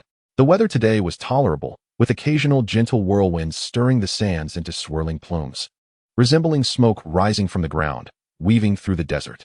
Uncle Kerbin stood atop a dune, surveying the landscape below. During fierce winds, even the dunes can be swept away, he remarked. Thus, he continuously sought to discern their precise location amidst the undulating dunes, as they rode upon their desert vessels, leaving deep hoofprints behind. Yuan Hao-Chen engaged in frequent conversation with Uncle Kerbin. To everyone's astonishment, the young man, who had known nothing of the Uyghur language just the day before, now effortlessly conversed fluently in Uyghur. Wow, Hao-Chen, when did you learn Uyghur? Lu Qinglian exclaimed in disbelief. I merely took advantage of last night's rest to study some common phrases, Yuan Hao-Chen modestly explained. Please, spare us the words merely and simple. They inflict serious emotional damage on us. You know?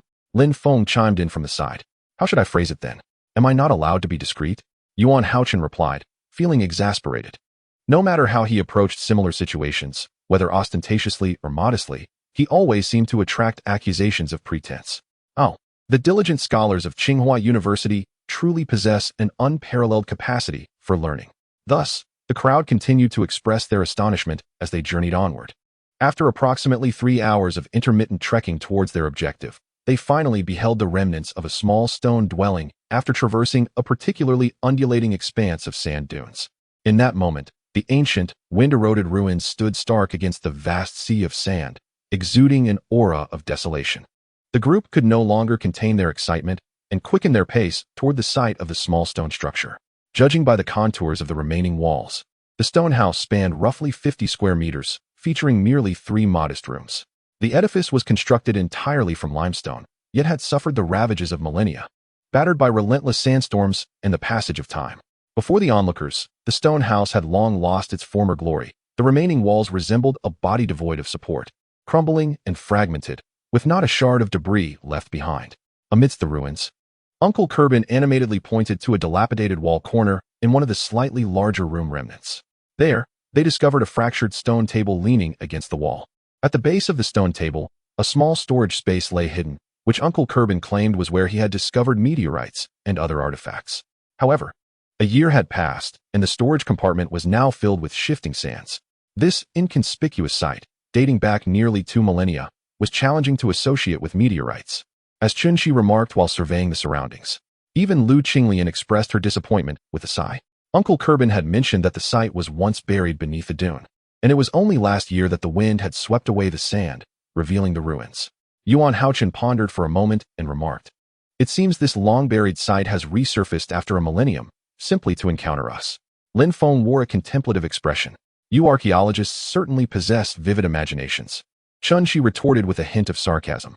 "Huh, Hao-Chen, I suggest we unload the tools from the camel and use our instruments to scan the ground for any metallic objects, Lin Feng said, casting an awkward glance at Chun Shi before swiftly changing the subject.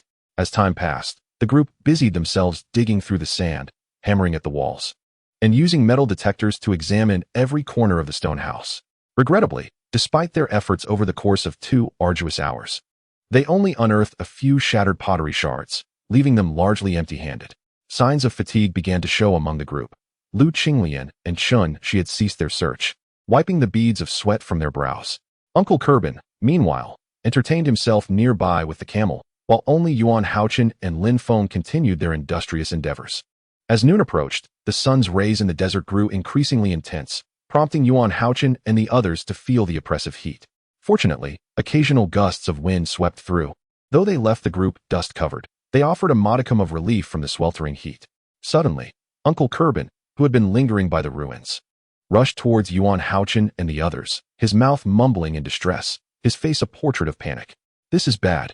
Truly terrible," he shouted as he ran. "A sandstorm is coming. A sandstorm is coming." The 4 of them immediately halted their tasks and turned to gaze in the direction pointed out by Uncle Kerbin. There, in the western sky, a murky gray had begun to envelop the heavens. It was as if the distant sky had abruptly changed hue, with a stark horizon dividing the brilliance of sunlight from the frenzied dance of sand. For those who resided in the periphery of the Lop Nur, the onslaught of sandstorms was a familiar ordeal, yet this sudden tempest on a previously clear day had genuinely taken Uncle Kerbin by surprise. In their prior busyness, everyone had overlooked the shift in weather. By the time they noticed, the wind had already begun to howl ominously, occasionally punctuated by shrill cries. As flying debris relentlessly struck their faces, L. Qinglian and Chun Shi wore expressions of sheer alarm, never anticipating that such melodramatic scenes, typically reserved for television dramas, would unfold in their own lives. Yuan Hao-Chen and Lin Feng maintained a semblance of composure, consulting with Uncle Kerbin on a plan of action. Uncle Kerbin advised, "We cannot outrun the wind and sand. Turning back now would only lead us astray in the storm. The most prudent course of action was to gather all the stones from the stone house, erect a shelter, and position the camels to block the entrance, thereby collectively resisting the tempest."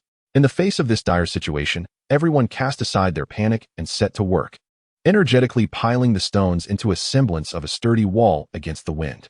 Amidst the swirling sand, they huddled tightly behind their makeshift barrier, with 6 camels encircling the perimeter, providing further protection. Although they were equipped with goggles and masks, Yuan Hao-Chen still found each breath laborious. The ferocious winds continued their assault. The sun had long since vanished from sight, and the world around them grew increasingly dark and foreboding, leaving no one to ascertain how long this sandstorm would endure. Chapter 20. The underground stone chamber. The tempestuous winds and swirling sands engulfed the entire horizon, leaving no refuge but the torment of endurance. As the saying goes, ignorance breeds fearlessness. What was initially perceived as a fleeting gust had intensified, and with the passage of time, Yuan Hao-Chen and the others behind the barrier began to feel a profound sense of dread. Speaking within the storm was utterly futile. Even a shout close to one's ear could only be faintly discerned. Surrounding them, the yellow waves surged, the sound resembling the roar of cattle, akin to the rumbling of distant thunder. In the sky, shifting bands of yellow drifted forward, an awe-inspiring sight of moving dunes. The group huddled closer together. Uncle Kerbin remained silent, his eyes tightly shut, hands crossed over his chest, seemingly in prayer to the divine. L. Qinglian and Chun Shi clung to each other, appearing utterly helpless. Yuan Hao-Chen clenched his fists, peering through his goggles into the distance, anxiously surveying the chaotic scene around them. Suddenly, Lin Feng nudged Yuan Hao-Chen and gestured for him to look at a section of ground approximately 6 meters away from the stone house. Yuan Hao-Chen immediately focused his gaze and faintly discerned a dark stone slab. The slab measured about 1 meter square and near one edge. He could vaguely make out an object resembling a handle.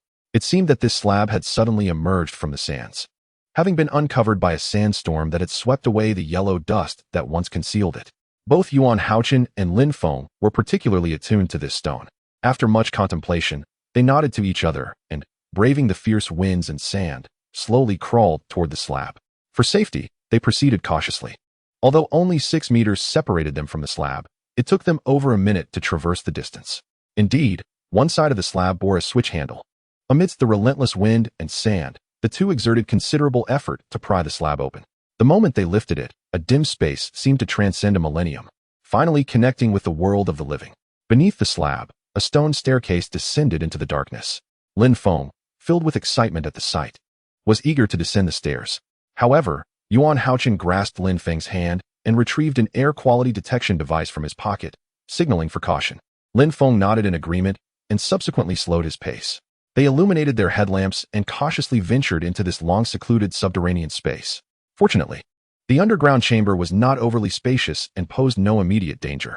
After testing the air, they found it to be poor yet still breathable. Perhaps this was a cellar constructed by the owner of the stone house. The sound of the wind diminished slightly within the chamber, prompting Lin Feng to call out loudly. "Let us hurry and bring them over." Yuan Hao-Chen nodded and echoed his urgency. Thus, the two emerged from the underground chamber and crawled back toward the shelter. After a quarter of an hour, everyone had successfully relocated to the underground chamber. To ensure safety, they left the entrance open. It allowed for ventilation and the opportunity to observe the external conditions without being buried by the sandstorm. Yuan Hao-Chen and Lin Feng arranged some stone blocks to encircle the entrance, thereby slowing the influx of sand. Once everything was in order, the group finally breathed a sigh of relief. "Thank Allah, it is through his guidance that we have escaped this dreadful sandstorm," Uncle Kerbin exclaimed, overcome with emotion as he prostrated himself in earnest prayer upon the ground. "Thank goodness you discovered this basement. Had we remained outside any longer, I would have suffocated."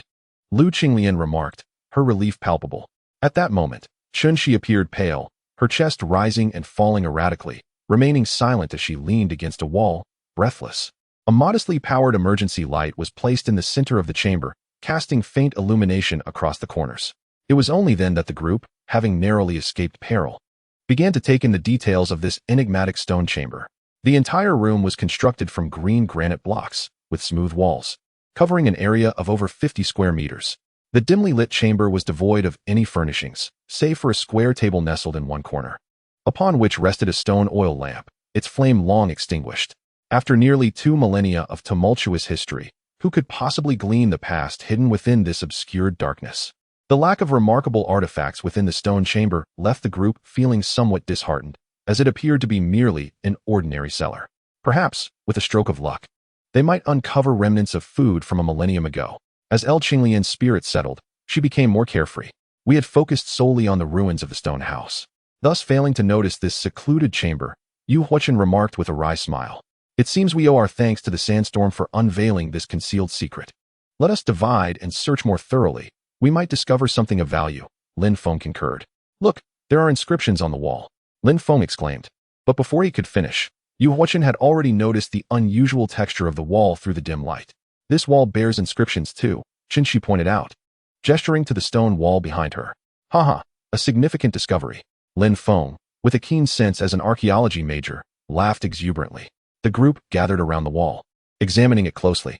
Soon, apart from Lin Feng, the others realized that they could not decipher the text, which resembled the movements of tadpoles. "Can you understand it?" Chunxi inquired, her face etched with confusion as she turned to Lin Feng. At that moment, Lin Feng remained absorbed in contemplation, occasionally mumbling to himself. The others, filled with anticipation, looked expectantly at him, including Uncle Kerbin, who appeared equally perplexed by the inscriptions. "This must be the Kharosthi script I mentioned earlier. The official script of the ancient Loulan Kingdom," Lin Feng finally deduced after a moment's reflection. "Can you read it? What does it say?" Yu Huochen pressed eagerly. "Alas, I can only comprehend a fragment," Lin Feng replied, his expression tinged with regret. Observing the slight disappointment among the group, he continued. "The Kharosthi script originated in ancient Gandhara and dates back to the 3rd century BCE during the reign of Ashoka, in India. It was initially used in the northwestern regions of India, as well as present-day Pakistan and Afghanistan. By the 12th century, it spread widely throughout Central Asia and was transmitted to the western regions of China via the Silk Road. Following the fall of the Kushan Empire in the 4th century, the Kharosthi script faded into obscurity until its mysteries were unraveled by British scholar Prinsep in the 19th century. So, there are still individuals who can decipher these characters today?" L. Qinglian said excitedly. "Indeed, there are at least 20,000 characters inscribed on these 4 stone walls, so it will require considerable time to fully comprehend them." Lin Feng replied. "That's splendid. It appears we have new leads to pursue." The group collectively smiled with renewed hope. In the ensuing hours, the members took turns guarding the entrance, patiently awaiting the retreat of the sandstorm, while those with leisure either rested or continued to explore the stone chamber. As night approached, The sandstorm subsided somewhat, yet it remained unsuitable for traversing the desert. Fortunately, everyone was well equipped with provisions and water, making it inconsequential to wait another night. In the dim light, Uncle Kerbin had already begun to snore, while Lu Qinglian and Chun Shi rested their eyes against the wall. Lin Feng continued to speculate and observe the peculiar characters inscribed in Zulu script, while Yuan Hao-Chen gently tapped the surrounding stone walls with a small hammer, hoping to uncover some hidden secrets. Chapter 21. A Dream of 1,000 Years. Hao-Chen, it seems I can comprehend some of the stories documented on this wall. Lin Feng remarked intermittently in conversation with Yuan Hao-Chen. I will first capture the characters and photographs, and once we return to the county seat, I can send them to experts who understand Zulu script for translation. Indeed, look here, there are additional decorative symbols, Yuan Hao-Chen replied, continuing to explore the strange patterns etched into the stone wall. As night deepened, everyone gradually succumbed to slumber. The fierce winds and sands that raged above finally calmed, revealing a cold, luminous moon that began to grace the sky.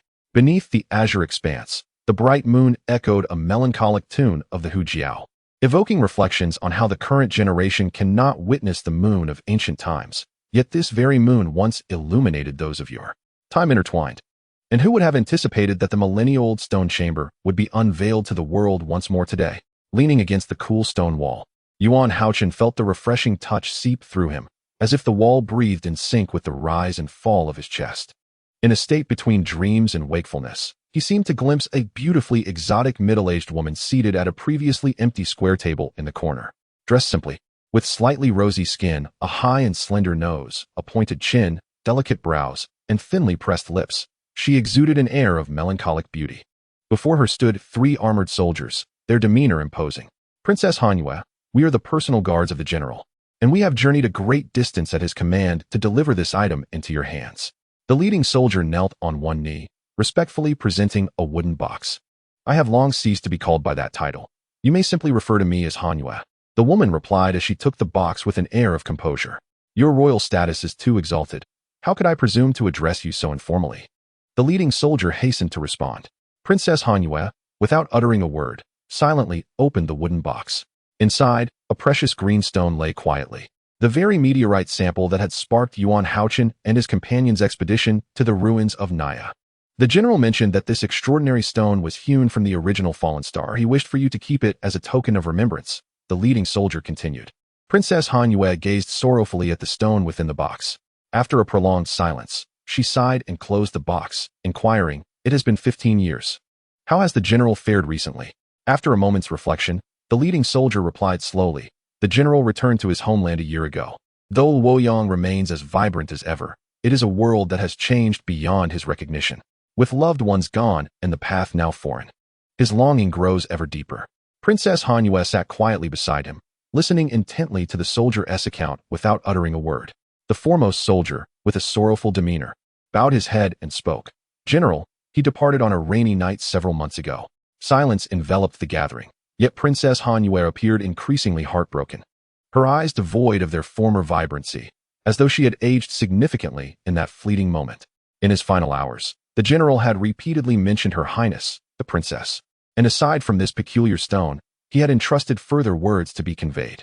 The foremost soldier continued. The general expressed that every reminiscence of the past is tinged with regret. I hope the princess can find it in her heart to forgive and release old grievances, and come to understand him. Time flows inexorably, and people fade away. The general knew well that I, too, harbored no resentment. Princess Hanyue murmured to herself in sorrow. Please take care of your health, the soldiers urged with concern. I appreciate your kindness. Hanyue reiterated her gratitude. She offered a slight nod in acknowledgement. In the dimness, it felt as if an eternity had passed. Within the stone chamber, the wind whispered gently, leaving only a sense of melancholy. One sat quietly, accompanied by solitude and loneliness, serenely contemplating the ephemeral nature of existence, as the drifting soul gradually became lost in the long and perplexing reverie. Perhaps only in this moment could one truly feel the essence of their being. The fleeting splendor of memory, the vicissitudes of time, the bygone past, none of it remains. Chapter 22. The wall of inscriptions. The following morning, at the Naya ruins, the sky was a crystalline blue, bright and clear, with a gentle breeze and warm sunlight. The desert sunrise revealed a resplendent spectacle. The sun ascended slowly, as the clouds at the horizon transformed in hue. and the desert's colors shifted continuously from pale yellow to brilliant gold. Under the reflection of the dawn, the majestic sand dunes were imbued with newfound grace. The vast expanse of the sandy sea stretched endlessly. The delicate, parallel curves of sand patterns on the dunes flowed like gentle streams, extending towards the distant golden horizon. The protective wall constructed by the group the prior day now stood like a solitary rock amidst the boundless sea of sand. Behind the wall, 6 camels appeared at ease, truly deserving of the title ships of the desert. Qinglian's jubilant shout echoed across the sandy expanse. Soon, everyone emerged one by one from the underground stone chamber. In that moment of gazing into the distance, the breathtaking grandeur unfolded before their eyes, leaving them profoundly moved by the scene. Uncle Kerbin fell to the sand, his hands clasped above his head, then lowered, offering a sincere prayer of gratitude to Allah, the Almighty. Qinglian and Lin Feng joyfully raced across the sandy sea, leaving a trail of clear footprints behind. She sat quietly atop a dune, gazing at the horizon. Yuan Hao-Chen raised his hands, basking in the morning sun, lost in meditation. Due to the exquisite beauty of the landscape and the experience of narrowly escaping peril, this day was indeed unforgettable. Once they had tidied up, the group resolved to set off immediately back to the county town. Lin Feng, after a night spent deciphering the tadpole script, did you glean any insights? She inquired with keen interest. The crowd gathered with eager anticipation, their faces alight with expectation. They had gleaned some understanding of the text, which chronicled the heroic deeds of a general. Lin Feng remarked that he would promptly send the details to experts in Loulan for translation upon their return to the county. Suddenly, General Yuan Hao-Chen recalled the dream from the night before, a blend of reality and illusion, and began to muse aloud. Wow, the general of Loulan, what a remarkable discovery! Exclaimed LV Qinglian with enthusiasm. Unfortunately, the general recorded is not a Loulan native, but a general from the Han dynasty. If I am not mistaken, it should be Ban Chao, Lin Feng asserted with conviction. Ban Chao, is the inscription on the stone wall of any value? Is it truly a significant discovery? LV Qinglian appeared quite intrigued by the topic. Haha, not just a significant discovery, but an extraordinary one. Lin Feng laughed heartily. The journey back was remarkably smooth, and after several hours of travel, they returned to the village. Uncle Kerbin, I cannot thank you enough, Yuan Hao-Chen expressed, feeling a mix of gratitude and remorse as Uncle Kerbin had exerted himself and faced peril during the sandstorm crisis. I am also very happy, truly delighted. Akisi. Uncle Kerbin replied, his arms crossed over his chest, a broad smile adorning his face. Akisi, we will definitely present you with a grand banner, LV Qinglian added, laughing. After bidding farewell to Uncle Kerbin and returning to Minfeng County, everyone dispersed to attend to their respective tasks. Yuan Hao-Chen first reported the significant discoveries at the Naya ruins and the forthcoming action plan to Li Huichuan. His intuition told him that there must be clues about the meteorite within the inscriptions, filling him with anticipation. Upon returning to the county, Lin Feng immediately forwarded the photographs of the inscriptions to relevant scholars for translation, hoping for results by evening. After dinner, the 4 members of the research team reconvened. Lin Feng, brimming with excitement, held several translated texts, his eyes sparkling as he declared the importance of the historical records contained within. Before Lin Feng could finish speaking, the others eagerly snatched the translations from his hands, unable to contain their eagerness to read. The translated text detailed Ban Chao's illustrious experiences in the kingdom of Xinjiang, Loulan. With Lin Feng providing supplementary explanations of the historical material, the group gradually began to comprehend the long-buried tales. Ban Chao, styled Zhongxing, hailed from Pingling and Fufeng, born into a prestigious family. He was known for his disregard for trivialities and his free-spirited nature, being the younger son of the historian Ban Biao and brother to Ban Gu.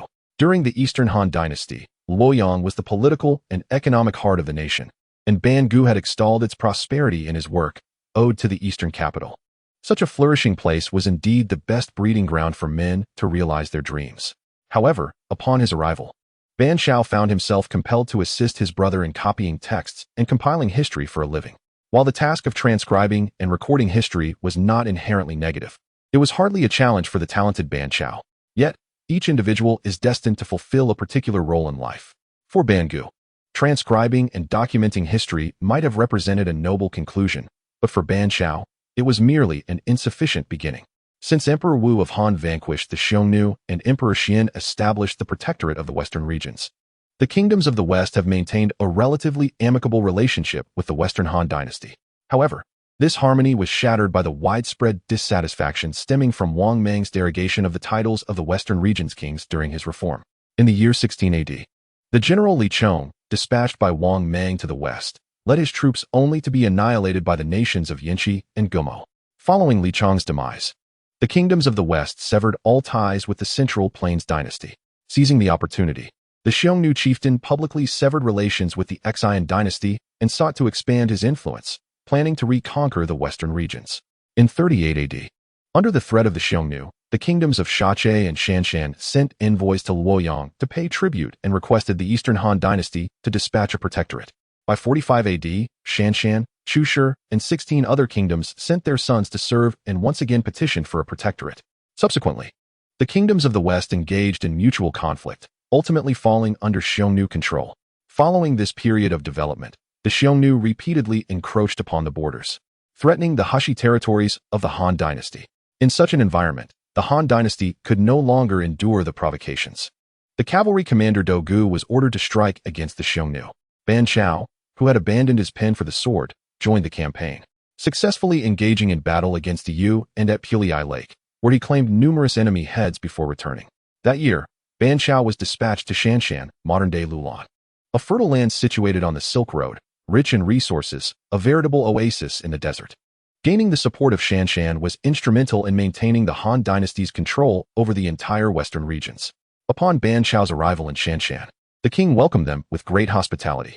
However, soon after, his demeanor grew increasingly aloof. Ban Chao sensed the underlying tension. They had scarcely arrived when Xiongnu envoys followed closely behind. Thus, he summoned a Shanshan attendant and unexpectedly inquired, "The Xiongnu envoys have been here for several days. Where are they now?" The attendant, clearly caught off guard and unable to articulate his thoughts, revealed the truth, corroborating Ban Chao's suspicions. This was a perilous signal for Ban Chao and his entourage. The Shanshan king's concealment of the Xiongnu envoy's arrival indicated a profoundly unfriendly stance towards the Han delegation, suggesting that his confidence in the Han had been shaken by the Xiongnu's presence. In light of this situation, Ban Chao first detained the attendant to prevent any further leaks. He then called upon all his subordinates for a grand feast. As his men indulged in revelry, Ban Chao suddenly rose with a commanding presence and declared, "Gentlemen, we find ourselves in a perilous land, yearning for great accomplishments and riches. The enemy's envoy has been here for several days, yet the king's courtesy is waning. Should Shanshan deliver us to the Xiongnu, our remains shall be left for the wolves. What shall we do?" His subordinates were instantly jolted to sobriety. "We are in a land of peril. Life and death rest in your hands, Sima." That night, as fierce winds howled, the Xiongnu envoy was resting at their camp when they were suddenly jolted awake by the sound of urgent drums, followed by shouts from outside, reminiscent of 1,000 troops on the march. A few Huns rushed out, only to discover that the entire camp had been engulfed in flames without their knowledge. Chaos ensued among the Huns as they scrambled to flee, yet arrows flew from the shadows, wielded by warriors who stood as grim reapers beyond the inferno. In this conflict, Ban Chao vanquished 3 Huns, while his subordinates dispatched over 30 more, leaving the remaining Huns to perish in the blaze. It was beyond the Huns' comprehension that the vast force that had encircled them to their doom comprised merely 36 individuals. When King of Shanshan was summoned by Ban Chao, he realized it was too late to alter the course of events. Surprisingly, after such a bloody affair, Ban Chao merely offered kind counsel to the king, asserting that he had never regarded Shanshan as an enemy. That night, the outskirts of Shanshan trembled as if shaken by an earthquake, accompanied by thunderous sounds, revealing a fireball visible from afar, illuminating the heavens. The following morning, the people of Shanshan discovered a celestial stone at the outskirts of the royal city, measuring 10 feet in length and width, weighing 10,000 pounds. The stone bore inscriptions in Han characters, proclaiming a divine mandate, commanded by heaven, "May longevity and prosperity endure," inscribed alongside the imperial jade seal of the Central Plains. The inhabitants of Shanshan were astonished, believing it to be a sign from heaven.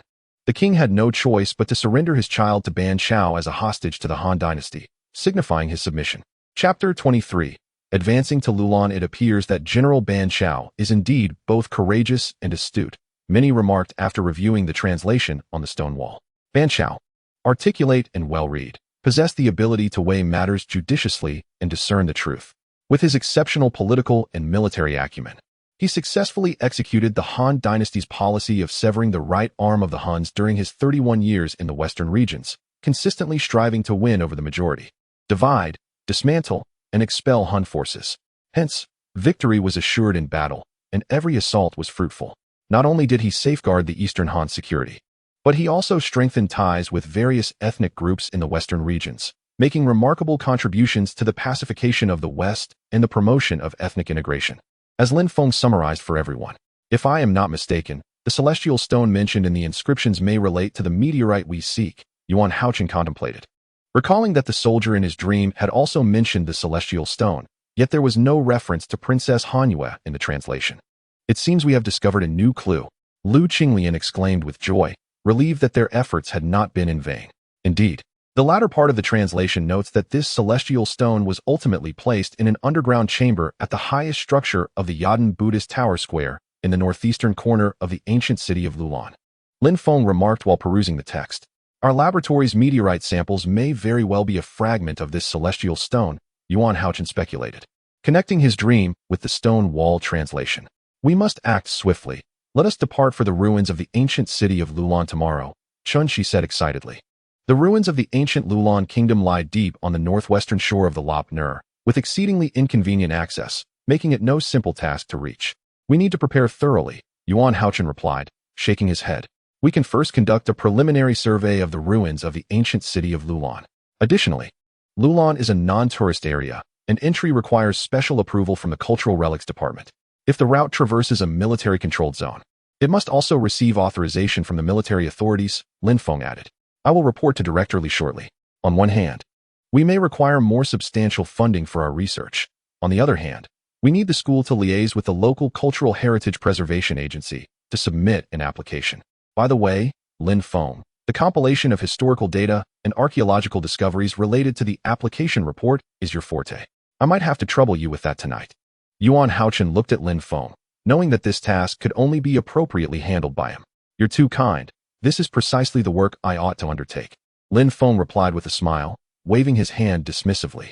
"Moreover, our discoveries hold significant importance and are certain to astonish the archaeological community once again. I hope our forthcoming findings will also astound the astronomical community," Yuan Hao-Chen added. "Absolutely, let us strive for it." At this moment, everyone was invigorated with enthusiasm, filled with anticipation for the upcoming scientific expedition. The Taklamakan Desert, the second largest desert in the world, follows only the Sahara in Africa. In Uyghur, Taklamakan means to go in and not come out. The desert lies in the heart of the Darim Basin, stretching approximately 1,000 kilometers from east to west and about 400 kilometers from north to south, covering an area of 33.76 million square kilometers, equivalent to the combined area of the provinces of Jiangsu, Zhejiang, and Anhui. To the north, it approaches the Tian Shan Mountains, and to the south, it gazes upon the Kunlun Mountains. In this vast expanse of desolation, there is neither grass nor trees, neither shelters nor houses, only endless dunes and countless sand hills. The summer temperatures in the desert can soar to 71 degrees Celsius, earning it the moniker Sea of Death. The ancient city of Loulan is situated deep within the Taklamakan Desert, in the northeastern part of Qianghua County, approximately 300 kilometers from the county seat. Located on the northwestern shore of the Lop Nur, 7 kilometers south of the Peacock River. In 1900, Sven Hedin, leading a Swedish expedition team, ventured into Lop Nur and inadvertently discovered the ancient city of Loulan. Loulan was once a flourishing kingdom, a vital hub along the Silk Road, abundant in water and grass. With a flat terrain, renowned as a prominent trading post of its time, many caravans would stop here to rest while passing through this oasis. However, around the 4th century AD, this once renowned nation mysteriously vanished overnight, leaving only a desolate ruin standing in the vast desert. The existing Loulan ruins are roughly square in shape, with each side of the city walls measuring approximately 330 meters. Inside the city, there remain dilapidated courtyards and towering stupas. After nearly a day's journey, Yuan Hao-Chen and his companions departed from Minfeng County, traversed through Kamai County, and arrived in the desolate Xiangrua County. They similarly chose a guest house in the county as their resting place. That evening, the scientific expedition team received word, after communication between Tsinghua University and the local cultural relics and military management departments. The team had been granted permission to enter the ruins of the ancient city of Loulan. Moreover, Tsinghua University's School of Archaeology and Museology will dispatch the nationally renowned archaeologist, Professor Zhang Wenming, to lead the expedition to the ancient kingdom of Loulan. Even more exhilarating is the news that a local military corps from Xinjiang will send a contingent to escort them and assist in the excavation efforts. Wow, Tsinghua University is remarkably efficient, exclaimed L. Qinglian upon hearing the news. Professor Zhang and the military will require 2 days to reach Qiangrua County. In the meantime, let us take a couple of days to rest and adjust, suggested Yuan Hao-Chen. Great. We can indulge in local delicacies and shopping. Ha! L. Qinglian beamed at the prospect of a mini-vacation. Are all girls such foodies? Lin Feng remarked, somewhat speechless. What do you know? One must never forsake exquisite food and beautiful scenery. Qinglian, let us go together tomorrow. Chun Shi shot Lin Feng a glance. Over the next 2 days, L. Qinglian and Chun Shi truly relished the local cuisine and luxuries. Naturally, they returned with an abundance of delightful treats and novelties, much to the delight of Yuan Hao-Chen and Lin Feng. Additionally, during this time, Yuan Hao-Chen and Lin Feng delved into the study of the Chiezi script, where Yuan's exceptional learning abilities astounded everyone once again. On the 3rd day's dawn, amidst the vast expanse of the Taklamakan Desert, the undulating sand dunes stretched endlessly. Waves of sand surged forward, reaching the horizon, while the serrated dunes rose majestically where the sky met the earth. In this boundless sea of sand, sporadic trees known as sand willows punctuated the landscape, injecting a modicum of vitality into the otherwise desolate terrain. With unwavering tenacity, the sand willows drove their roots deep into the sandy soil, extending towards sources of water. The onlookers couldn't help but marvel at how harsh environments often nurture resilient and magnificent forms of life. At this moment, 6 desert off-road vehicles raced through the sands, spiraling like powerful ocean waves cresting over the dunes. Besides the leading archaeologist, Professor Zhang Wenming, and the 4 from Yuan Hao-Chen's team, there were also 20 seasoned soldiers from the military corps. Everyone was spirited and ambitious, resembling eagles soaring from ancient frontier poems, eagerly unfurling their majestic wings. Like fluttering battle flags, as they ventured into the heart of the Taklamakan Desert towards the ruins of the ancient city of Loulan. Chapter 24. The Ancient City and the Stupa. After approximately half a day's journey, the 6 imposing desert vehicles finally arrived at the legendary ruins of the enchanting ancient city of Loulan. The group disembarked, their expressions solemn as they scrutinized their surroundings. A place steeped in history and the passage of time.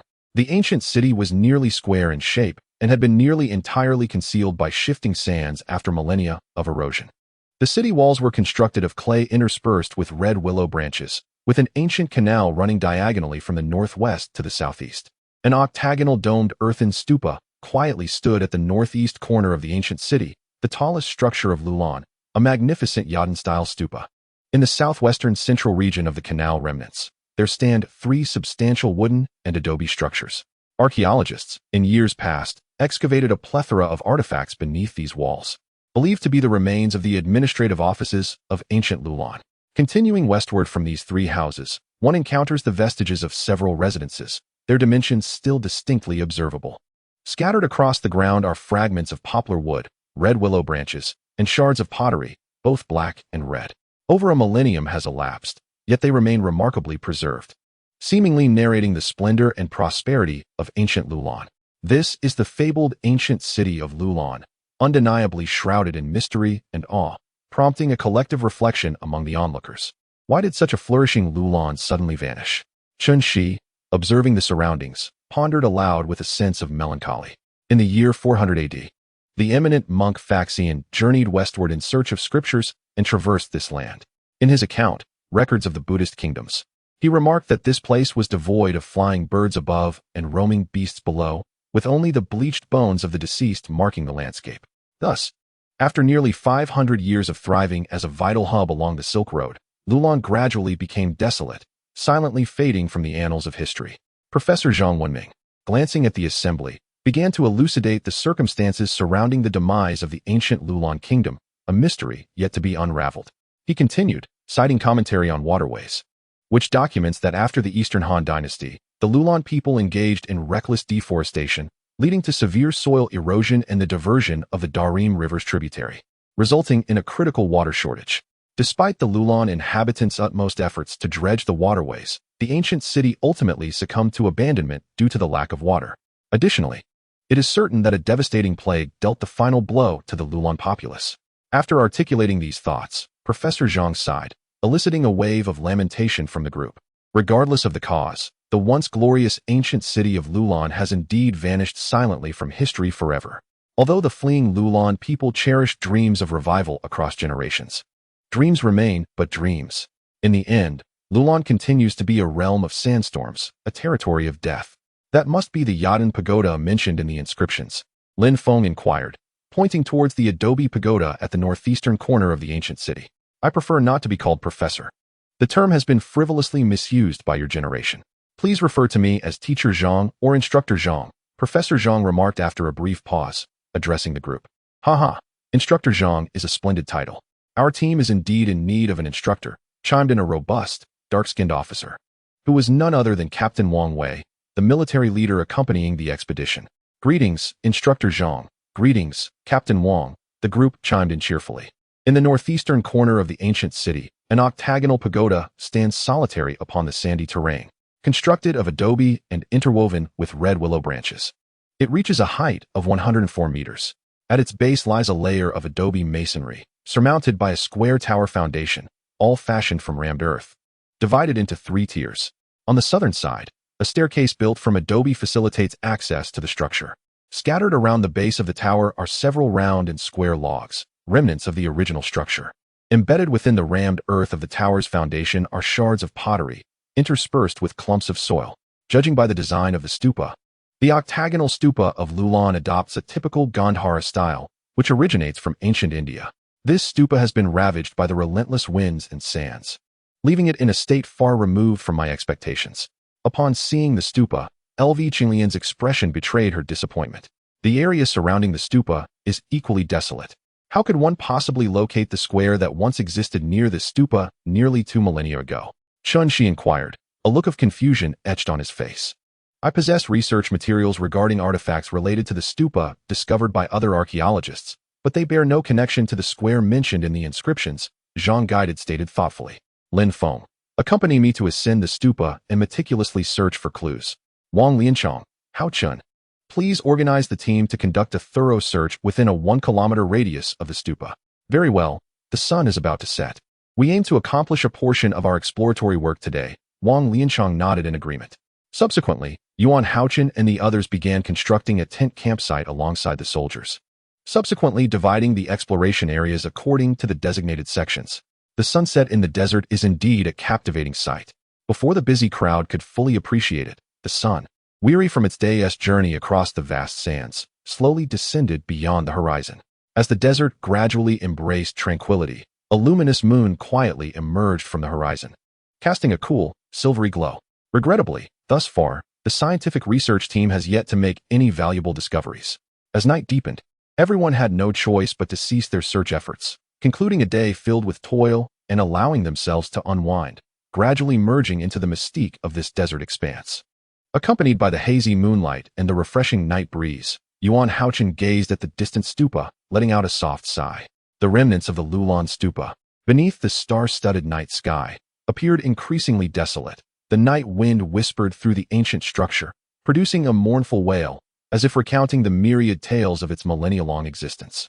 Yuan Hao-Chen approached the base of the tower, gazing at it in silence, and extended his hand to caress the tower's wall.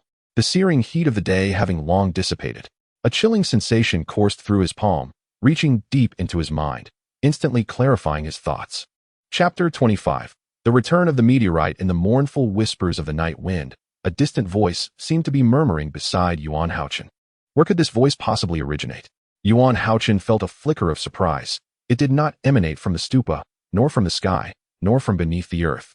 This whisper seemed to penetrate the soul, reaching deep within his heart.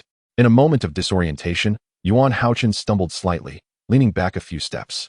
Once he regained his balance and came to his senses, he suddenly realized that the scene before him had transformed entirely. An overwhelming sense of being adrift in time and space surged within him, and a powerful intuition informed him that he did not belong to this realm. Could this be reminiscent of the dream he encountered in the underground stone chamber? Yuan Hao-Chen murmured to himself. Yuan Hao-Chen vigilantly surveyed his surroundings. The Yadan Buddhist Tower. He remained beside the tower, yet at this moment, it was no longer incomplete. The tower was adorned with countless exquisitely carved Buddha figures, each striking a unique pose, all vividly lifelike. As Yuan Hao-Chen gazed upwards, he beheld a brilliant moon amidst the pitch-black night sky, surrounded by a myriad of twinkling stars, all harmoniously reflecting upon the Buddhist tower, which shone resplendently under layers of flickering candlelight. Who lurks beneath the tower, sneaking about? Do reveal yourself at once, boomed a coarse yet resonant voice. Startled, Yuan Hao-Chen, caught off guard, hastily replied, "Please do not misunderstand. I am but a well-meaning student." "General, it is I," came a melodious voice, akin to a nightingale's, from behind Yuan Hao-Chen.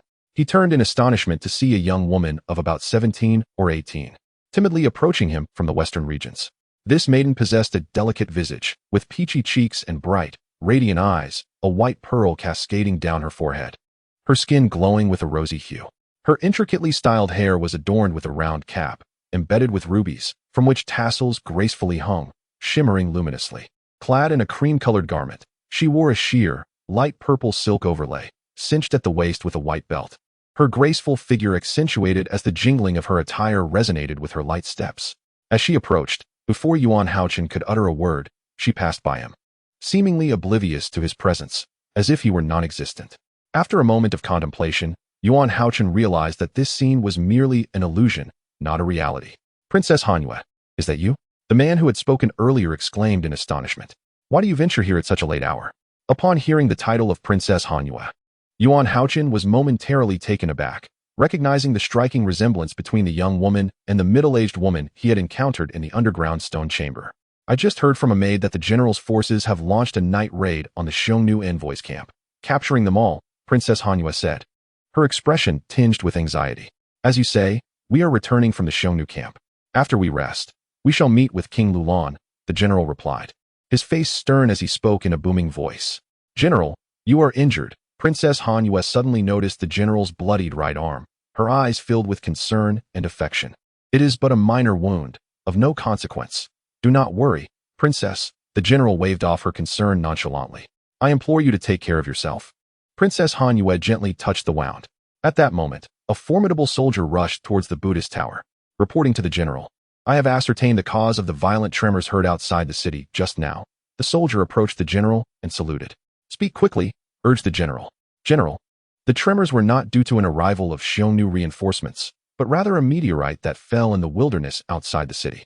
The stone measures over 10 feet in length and width, and the site of its impact is currently ablaze, leaving behind a deep and chaotic pit." "Oh, it is not the Xiongnu reinforcements? That is indeed fortunate."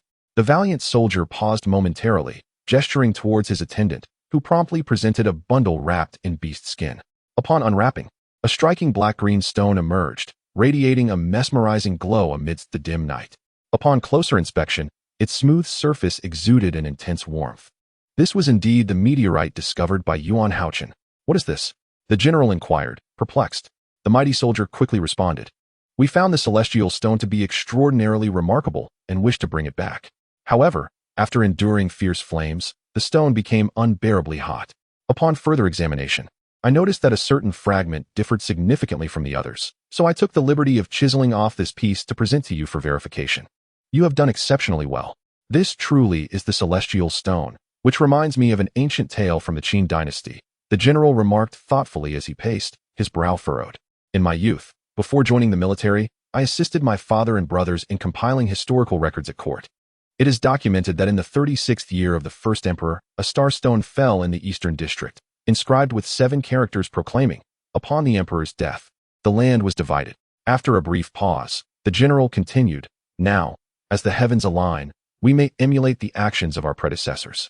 Summon the men. Proceed as I have instructed." The general issued a series of commands, and several soldiers dashed off towards the outskirts. "General, a night raid on the Xiongnu encampment to eliminate their envoy is a grave matter. What are your subsequent plans?" inquired Princess Hanyue, her voice tinged with concern.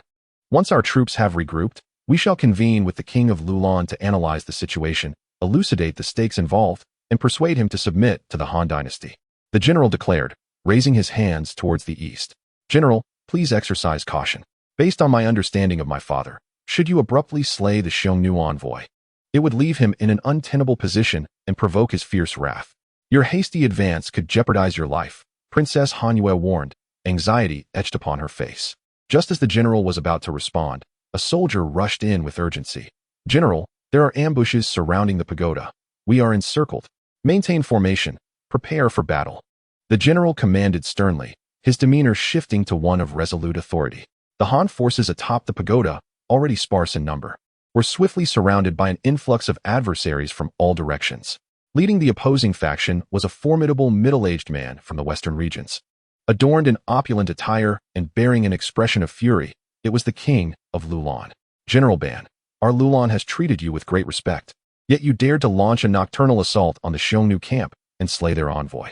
Your actions have placed Loulan in a perilous predicament, the Loulan king admonished sternly. The Xiongnu have repeatedly opposed our Han Empire, and now they incite discord, instigating tensions between the Han and Loulan. Such heinous transgressions warrant swift retribution. What say you, King Loulan? The general retorted, his expression one of righteous indignation. Indeed, General Ban, your eloquence is commendable. Yet Loulan finds itself at a loss regarding how to address the Xiongnu. Should I concede to your demands, I would have to offer your head. The Loulan king replied coldly. Father, you must not. Princess Hanyue, who had been concealed in the shadows, suddenly emerged, calling out to the Loulan king. Hanyue, what are you doing here? The Loulan king exclaimed in astonishment, gazing at the princess amidst General Ban's camp. Father, the kingdoms of the western regions have historically maintained a cordial vassal relationship with the Han Empire. Now, General Ban has come as an envoy from Han to seek reconciliation with our Loulan. Should we take General Ban's life, it would undoubtedly result in a severance of ties between Loulan and the Han Empire. Please contemplate the ramifications seriously. Princess Hanyue urgently elucidated the gravity of the situation to the king of Loulan. However, if our Loulan does not take his life, we will inevitably face the wrath of the Xiongnu. The king of Loulan, gesturing with his embroidered robe, admonished fiercely. If that is the case, the king may report the matter of our Han's envoy to the Xiongnu, for we, the Han Empire, are not to be daunted by the mere Xiongnu. Standing resolutely in the night breeze, General Ban declared with imposing authority, the Han Empire and the Xiongnu are destined to be adversaries. Let the king of Loulan deliberate carefully on this matter. The king of Loulan was acutely aware of the Han Empire's might, but was also apprehensive of the Xiongnu's fury, leaving him in a state of indecision. Father, General Ban has shown kindness to your daughter. If his life is taken, I shall not wish to live in this world. Princess Hanyue, witnessing the tense standoff, resorted to threatening her own life. You unfilial daughter, return with me at once and never set foot outside the palace again. The king of Loulan rebuked her loudly, turning away in anger. The following day, astonishing news spread across the outskirts of Loulan City. A celestial phenomenon, a falling star, manifested in the heavens, inscribed with the decree of heaven, signifying eternal prosperity. The people of Loulan interpreted this as a divine omen, prompting the court ministers to submit petitions to establish a vassal relationship with the Han Empire. Chapter 26, Celestial Positioning. The saying goes, a dream reveals a millennium. In dreams, time is but a nebulous concept. Within a dream, the dreamer often finds it challenging to discern the inception and conclusion of the dreamscape. The boundaries of dreams blur, leaving no trace of arrival or departure. When Yuan Hao-Chen regained his senses and returned to the ruins, the night had long since departed, and the dawn's light was gradually unfurling before all. Hao-Chen, Hao-Chen, upon waking, I have not seen you. Did you spend the night here? Lin Feng's voice echoed from afar. Yes, I merely wished to see if there were any new leads, Yuan Hao-Chen stammered, momentarily at a loss for words. You've worked all night. Do not overexert yourself. Did you uncover anything? Lin Feng inquired, astonished. After a moment of contemplation, Yuan Hao-Chen responded, there should be significant findings. But my thoughts are somewhat disordered at present. Allow me to organize them first. Very well, let us go have breakfast. The army's rations are quite splendid, and the canned ham is particularly delectable. The two conversed merrily as they returned to their nearby encampment. Within the encampment, soldiers were heartily singing military songs, and the infectious atmosphere prompted Yuan Hao-Chen and his companions to join in the chorus. After a rousing bout of singing, everyone indeed felt invigorated. The military routine proved its merit. Comrades, a day's plan is laid in the morning. Let us continue our fight, Wang Wei shouted with a resonant voice. Thus, a day of bustling activity commenced. Yuan Hao-Chen sat upon a sand dune not far from the ancient pagoda, his gaze intently fixed upon it while the dreams of the previous night replayed in his mind like a haunting melody. The visions of Ban Chao, Princess Hanyue, and the underground stone chamber of the ancient city of Loulan were evidently intertwined with last night's dreams. If both of these dreamscapes bore a semblance of truth, might they hold clues regarding the enigmatic meteorite from beyond? Yuan Hao-Chen, you seem rather distracted. Did you not rest well yesterday? You ought to take care of your health. Perhaps you should rest a bit this morning, inquired Instructor Zhang, who approached, noticing Hao-Chen lost in thought upon the sandy ground. Greetings, Instructor Zhang. My health is perfectly fine. I was merely contemplating certain matters concerning the meteorite from beyond, Yuan Hao-Chen replied, returning to the present. Oh, that is reassuring. Lin Feng and I have been diligently searching the pagoda, hoping to unearth clues that might lead us to the location of the square, Instructor Zhang continued, gazing toward the pagoda. Alas, the pagoda is of such ancient origin that the remnants we have encountered offer little of value. Despite our efforts since yesterday, we have yet to glean any significant findings. Indeed, I might be able to locate it based on the approximate coordinates of the pagoda, the moon, and the constellations. A spark of inspiration ignited within Yuan Hao-Chen as he absorbed Instructor Zhang's words. Hao-Chen, do you? Instructor Zhang began to inquire but fell silent, observing Hao-Chen's intense contemplation, fearing to interrupt his train of thought. With his remarkable memory, Yuan Hao-Chen swiftly conjured the image of the pagoda, the bright moon, and the starry sky, all harmoniously intertwined in his dreams. I recall standing at a 45-degree angle at the entrance of the pagoda's staircase, gazing up at the starry expanse, where the brightest star of Gemini, Beta Geminorum, was prominently within my view. At that moment, the square lay approximately 500 meters directly behind me. Having long since mastered the precise delineation of the 88 constellations as classified by the International Astronomical Union, he promptly made an accurate determination. Instructor Zhang, I believe I may have unearthed a lead, Yuan Hao-Chen exclaimed with enthusiasm. Although I am not entirely confident yet, I wish to give it a try. Splendid. Any lead is certainly more meaningful than our aimless broad searches, Instructor Zhang responded, equally exhilarated. Based on my observations from last night, I intend to attempt locating the target square through the coordinates between the pagoda and the constellations. I will need to further validate my methods, Yuan Hao-Chen replied, uncertain of the authenticity of his dreams and thus deciding to withhold the specifics from others for the time being. Very well, prepare yourself thoroughly, Instructor Zhang nodded affirmatively. That night, all ceased their search efforts and gathered around the pagoda, assisting Yuan Hao-Chen in locating the square's position through the constellations.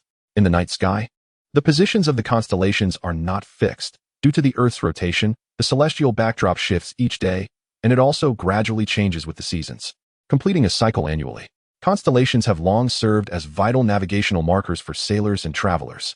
The identification of constellations typically hinges on the recognition of prominent stars. For instance, in the Northern Hemisphere, the North Star in Ursa Minor is the most crucial reference point for determining direction in the night sky. Once the North Star and any other celestial body are identified, the entire firmament can be navigated through the relative positions of the stars. Yuan Hao-Chen swiftly located the brightest star, Betelgeuse, in the constellation of Gemini among the celestial tapestry. Historical records concerning Ban Chao's mission to Loulan allow for the assessment of seasonal influences on the positioning of constellations. By correlating the descriptions found in inscriptions with dialogues from dreams, it can be inferred that the observation of the night sky occurred between 11 and midnight.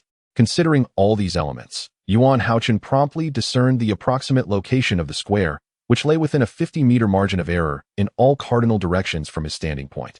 Quickly, you lot, cordon off this area with warning tape and establish identification markers, commanded Captain Wang. After deliberation, the team resolved to commence their search through the night rather than wait for dawn. The designated area by Yuan Hao-Chen was not extensive, allowing the 20-member scientific expedition team to thoroughly investigate it in short order. Indeed, within 10 minutes of their search, they unearthed numerous paving stones buried beneath the sand. Hao-Chen, you are remarkable. Pray, tell us how you accomplished this, they exclaimed in admiration. With the location of the square confirmed, the crowd erupted in praise. Would you believe me if I said the clues came to me in a dream last night? Yuan Hao-Chen pondered the peculiarity of his discovery method. Of course we would. Whatever you say, I believe, responded Lu Qinglian with a smile. Come on, everyone. The meteorite beneath the square is calling to us. And my trusty shovel is eager to dig, Lin Feng exclaimed, brimming with enthusiasm as he energetically brandished his shovel and rallied the group. Look, over here. The entrance is right here, shouted a young soldier, prompting the crowd to surge towards the revealed entrance. Chapter 27. The meteorite unveiled through observation. It became apparent that the original entrance to this subterranean stone chamber was constructed from numerous slabs of bluestone. However, current excavations revealed that the stones at the entrance had collapsed and become obstructed. Why were the Loulan people so fond of underground stone chambers? The site at Naya also features such chambers, Lu Qinglian inquired, gazing into the dimly lit entrance. Perhaps the underground space offers better protection against the ravages of wind and sand, Lin Feng speculated. Surely, they have not entombed the remains of the Loulan people down there? Lu Qinglian's face reflected her alarm. Fear not, they did not favor tombs of the subterranean variety. Besides, the royal burial site of the Loulan has long been discovered. It is the world-renowned Xiaohe Cemetery, Zhang Zhidao reassured her, patting Lu Qinglian on the shoulder with a smile. The robust warriors swiftly cleared the entrance, removing the obstructive rubble and sand, and reinforced the area with tools. Upon inspection, it became evident that the air within the subterranean stone chamber was unsuitable for breathing. I proposed utilizing an air pump to cycle the atmosphere within the chamber several times. After analyzing the air composition, Instructor Zhang concurred with my suggestion. Everyone expressed their agreement and suppressed their excitement as they awaited the dawn and the progress of the air circulation. As morning broke, the eastern sky transformed as the stars gradually faded. Slowly, a golden arc pierced the dawn, rising majestically from the horizon. Due to their heightened anticipation, Yuan Hao-Chen and the others had scarcely slept the previous night, and they sat on a small sand dune near the entrance of the stone chamber, waiting for the first light. Finally, the sun rose, and Yuan Hao-Chen remarked, "Let us go and check the progress of the air circulation." At the entrance of the subterranean chamber, the air pump had been working tirelessly throughout the night. At that moment, Captain Wang stood beside the pump, chatting with several young soldiers, laughter erupting intermittently. "Good morning, Captain Wang. You're here so early to oversee the work," Lu Qinglian greeted courteously. "You youngsters seem quite spirited." Arriving here at such an early hour, Captain Wang replied with a broad smile. "I have good news for you. The air quality in the underground chamber has significantly improved. After breakfast, we should be able to descend in search of treasure." "That's wonderful," everyone exclaimed, their spirits lifted. After breakfast, the group took a brief respite before reconvening at the entrance of the stone chamber. The air pump had ceased its operations, and upon testing, the air quality was now nearing acceptable levels. "Can we enter the underground chamber?" Chen Shi asked anxiously from the side. "Chen Shi, for safety reasons, I cannot recommend allowing you two girls to venture down," Instructor Zhang stated firmly. "It's all right. My health is in excellent condition," Yuan Hao-Chen interjected, sensing Chen Shi's keen interest in the chamber. "No, I have encountered similar situations many times before, and excavations are not suitable for women." Instructor Zhang decisively rejected Chen Shi's request. However, Chen Shi began, but Zhang had already made up his mind. Lu Qinglian, Chen Shi, along with 4 soldiers, will remain above to handle logistics and safety. The rest of us will proceed into the underground chamber. Seeing Instructor Zhang's unwavering stance, Chen Shi chose to refrain from further protest. With all preparations in place, Yuan Hao-Chen and the others finally stepped into the entrance of the stone chamber. Descending through the entrance revealed a dimly lit staircase with 3 turns, each step covered in layers of dust, the air thick with the scent of accumulated earth. The stone steps extended downward to a depth equivalent to 2 stories, and as the group ventured further, the light above was gradually consumed by darkness. Upon reaching the final step, they finally set foot on the ground of the subterranean stone chamber.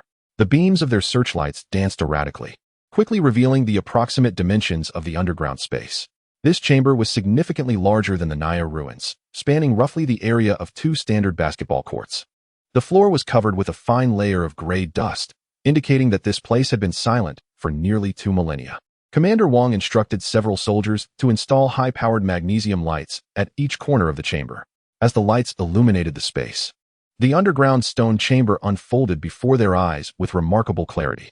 In the center lay the meteorite, which Lin Feng pointed at excitedly, exclaiming. The group turned to look, beholding a stone approximately 3 meters long and 1 meter wide and high, majestically resting on a square stone pedestal. The light radiating from the corners enveloped the stone in a halo, enhancing its enigmatic presence. The meteorite was already covered in the dust of time and history, rendering its true color unrecognizable. On the southern side of the meteorite, there was a polished surface, and although dust covered it, the inscription of the grand characters could still be discerned clearly. Furthermore, numerous astonishing discoveries were unearthed within the stone chamber, including a significant collection of Han texts, wooden slips inscribed in Karathi, paper manuscripts, exquisite silk and woolen textiles, and uniquely styled wooden carvings. The stone walls surrounding the chamber were adorned with a plethora of stone-carved inscriptions, chronicling the final chapter of Loulan's history. At the foot of the Altantaf Mountains, the once vibrant Lop Nur, a shimmering lake teeming with wildlife, had transformed into a desolate salt flat. As time passed, sediment from the Darim and Peacock rivers gradually accumulated at Lop Ner's mouth, obstructing the river's course. Consequently, the Darim and Peacock rivers sought new paths to lower-lying areas, forming new lakes. The old lake, under the relentless heat, evaporated into desert, as water served as the vital essence of life for Loulan. The northward movement of Lop Ner's waters led to a depletion of Loulan's water source, resulting in withered trees and mass exodus of its citizens. With the worsening climate, a dreadful epidemic began to plague Loulan, striking down one village after another, claiming entire families. Faced with such calamity, the people of Loulan chose to flee. The kingdom of Loulan disintegrated, with its inhabitants blindly following the Darim River upstream, seeking areas with trees and water, wherever life could be sustained. They embarked on their journey amidst unprecedented sandstorms, a tempest of overwhelming proportions, where the skies darkened and the winds howled like vengeful spirits, causing a city to crumble into obscurity. After reading the inscriptions on the stone walls, Zhang's expression was filled with overwhelming excitement. This is truly astonishing. Today marks an immensely significant day in the realm of archaeology. Quickly, I must contact the outside world. We require additional assistance. The announcement of the excavation of the underground stone chamber in the ancient city of Loulan has sent shockwaves across the globe. In the ensuing days, a multitude of archaeological experts flocked to the long-silent Loulan ruins, representing one of the most noteworthy discoveries in archaeology since the Swedish explorer Sven Hedin unearthed the remnants of the ancient city in 1900. Among the numerous relics and historical sites, Yuan Hao-Chen's primary focus is undoubtedly the long-sought meteorite. Due to its considerable size, the scientific expedition expended tremendous resources and effort to transport it to the surface. On a sunny afternoon, a large transport vehicle was meticulously loaded with the meteorite, preparing to return to the Astronomy Institute of Tsinghua University for further research. Hao-Chen, the archaeological work at the ancient city of Loulan is not yet complete. Zhang and I must remain at the site, so we shall not accompany you back to the university, Lin Feng said with a sense of nostalgia as he stood before the vehicle. I wish you a swift completion of your archaeological endeavors and hope for significant discoveries. Yuan Hao-Chen replied with a smile. Your contributions to this momentous discovery at Loulan are truly commendable, Lin Feng noted seriously as he patted Yuan Hao-Chen's shoulder. Thank you, and I look forward to your forthcoming breakthroughs in the study of the meteorite, Yuan Hao-Chen responded, returning the gesture. Take care of yourself. We shall be on our way. He added. Lu Qinglian and Shun Shi waved goodbye once more to the dashing Lin Feng. Amidst the farewells, the transport vehicle, carrying Yuan Hao-Chen, Lu Qinglian, Chen Shi, and the meteorite, roared towards the edge of the desert. Chapter 28. The source of the meteorite. A week later, in Beijing, at the Astronomy Institute of Tsinghua University. After a long journey, the meteorite finally arrived at the laboratory. Due to its immense size and weight, Li Huachuan had specially converted a large equipment room on the first floor of the experimental building into a laboratory dedicated to the storage and study of the meteorite. Hao-Chen, you have worked hard during this time. You have certainly tanned quite a bit in the desert, Li Huachuan said kindly, gazing at Yuan Hao-Chen. Director, this is all part of my duty, and it is something I am particularly eager to undertake, Yuan Hao-Chen expressed, revealing his passion for astronomical research. Li Huachuan said nothing further, merely nodding with satisfaction. At this moment, the meteorite had undergone professional cleaning, shedding centuries of dust to reveal its true nature. Inscribed with the characters Decree of Heaven, Everlasting Prosperity, the original gilded embellishment had largely oxidized and faded, leaving only faint traces. Upon measurement, the meteorite was determined to have an overall volume of approximately 3 cubic meters and a mass exceeding 9 tons, making it the largest stone meteorite discovered to date. The surface of the meteorite predominantly exhibited a deep brown hue, adorned with varying-sized gas impressions. One corner of the meteorite bore evident marks of chiseling, followed by polishing. Based on the information gleaned from previous dreams, Yuan Hao-Chen speculated that the missing portion was hewn away by General Ban Chao's subordinates and, after several twists of fate, ultimately fell into the hands of the experimental group as a sample of black-green meteorite. Thus, it appears that this entire meteorite is not composed solely of a single material. Aside from the missing corner, which is of black-green meteorite quality, the vast majority consists of other components. The complexity of this meteorite has even intrigued Dean Li Huachuan, who expressed that it was her first encounter with such a specimen. The secrets it harbors remain shrouded in mystery, awaiting further investigation to be unveiled. In the week that followed, Yuan Hao-Chen immersed himself entirely in the study of the celestial stone, spending the majority of his time in the laboratory, save for essential rest. During this period, news of significant discoveries made by the meteorite research team he led in Xinjiang gradually spread throughout Tsinghua University. Nevertheless, Yuan Hao-Chen maintained his characteristic humility. Aside from a brief mention to his parents over the phone regarding his extraordinary experiences at the Naya ruins and the ancient city of Loulan, he only hinted at these events when prompted by his roommates, Hong Jinzhong, Yang Yang, and Deng Xiaoqiao. On the 6th day of his return to the School of Astronomy, Yuan Hao-Chen sat side by side with Chen Shuqin in the open-air auditorium of Tsinghua University.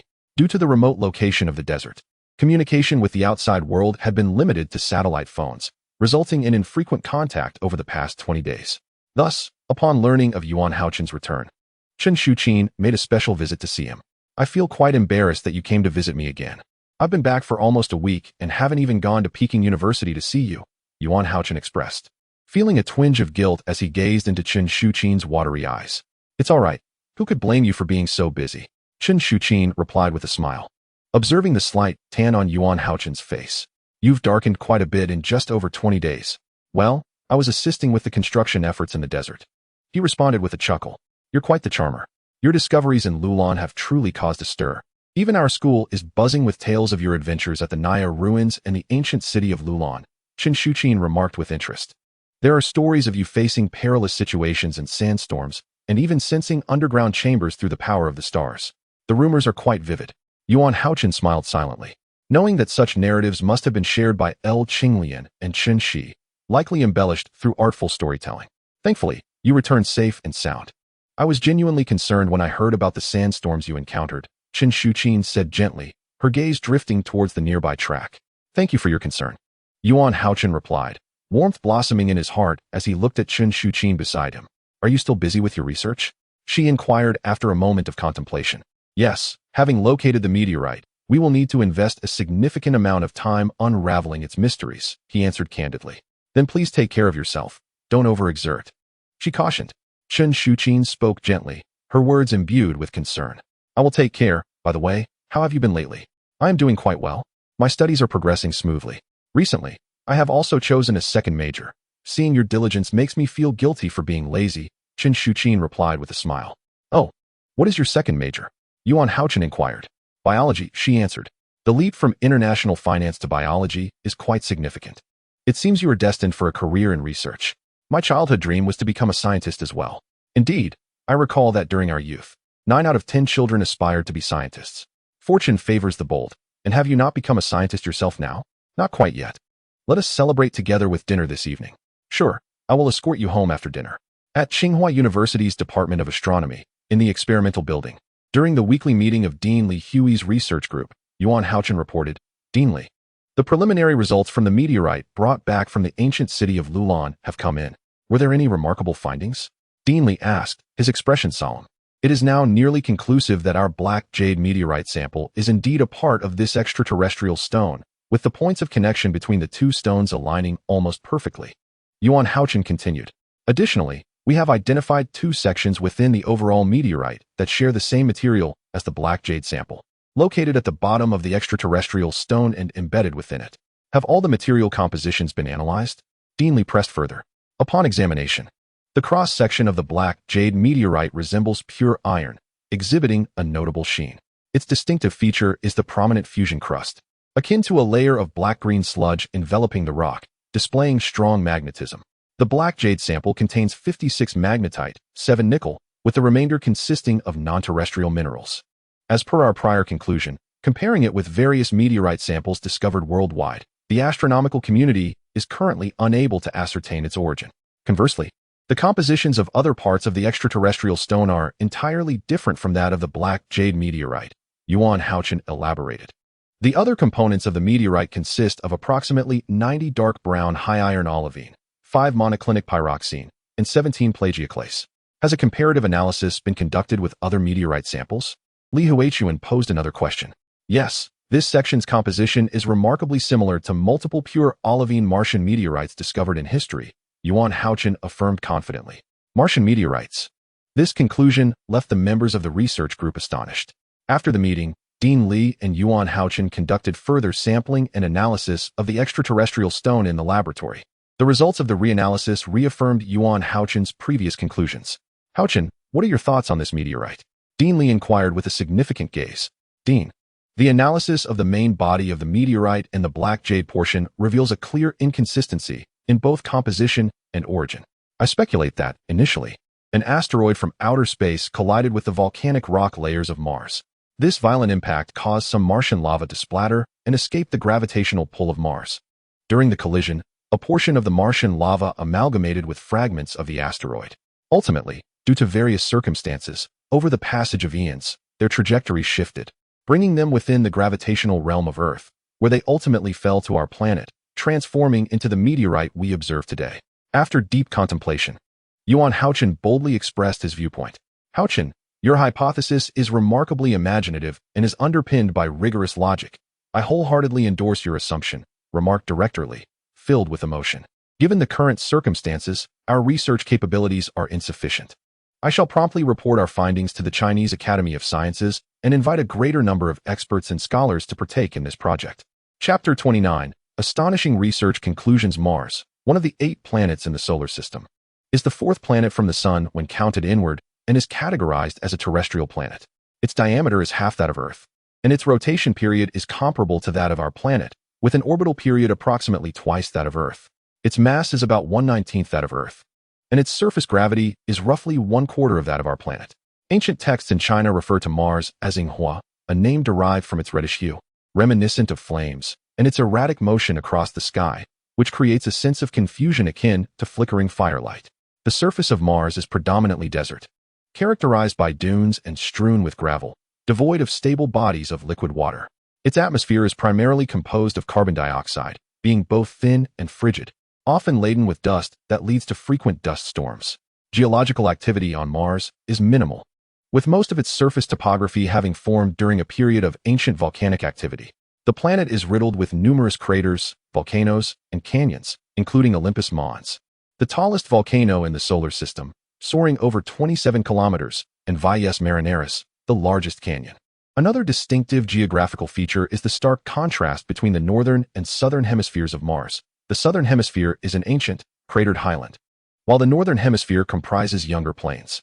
In the southeastern region of Mars, an ancient volcanic belt is interrupted by an elongated, colossal impact crater situated between Elysium Mons and Olympus Mons, resembling a scar across the Martian surface when viewed from space. The crater's rim rises into towering mountains, while its floor forms a profoundly deep canyon. The center of the abyss near the crater's base is shrouded in dark shadows, occasionally stirred by dust storms that sweep away sand and debris, obscuring the sky. Amidst this dimness, an enormous blackish-green boulder, approximately 1 kilometer in diameter and of immeasurable weight, stands resolutely, unchanged through the ages. In the laboratory of the astronomy department at Tsinghua University, where the meteorite is housed, several of the nation's foremost experts and scholars are gathered.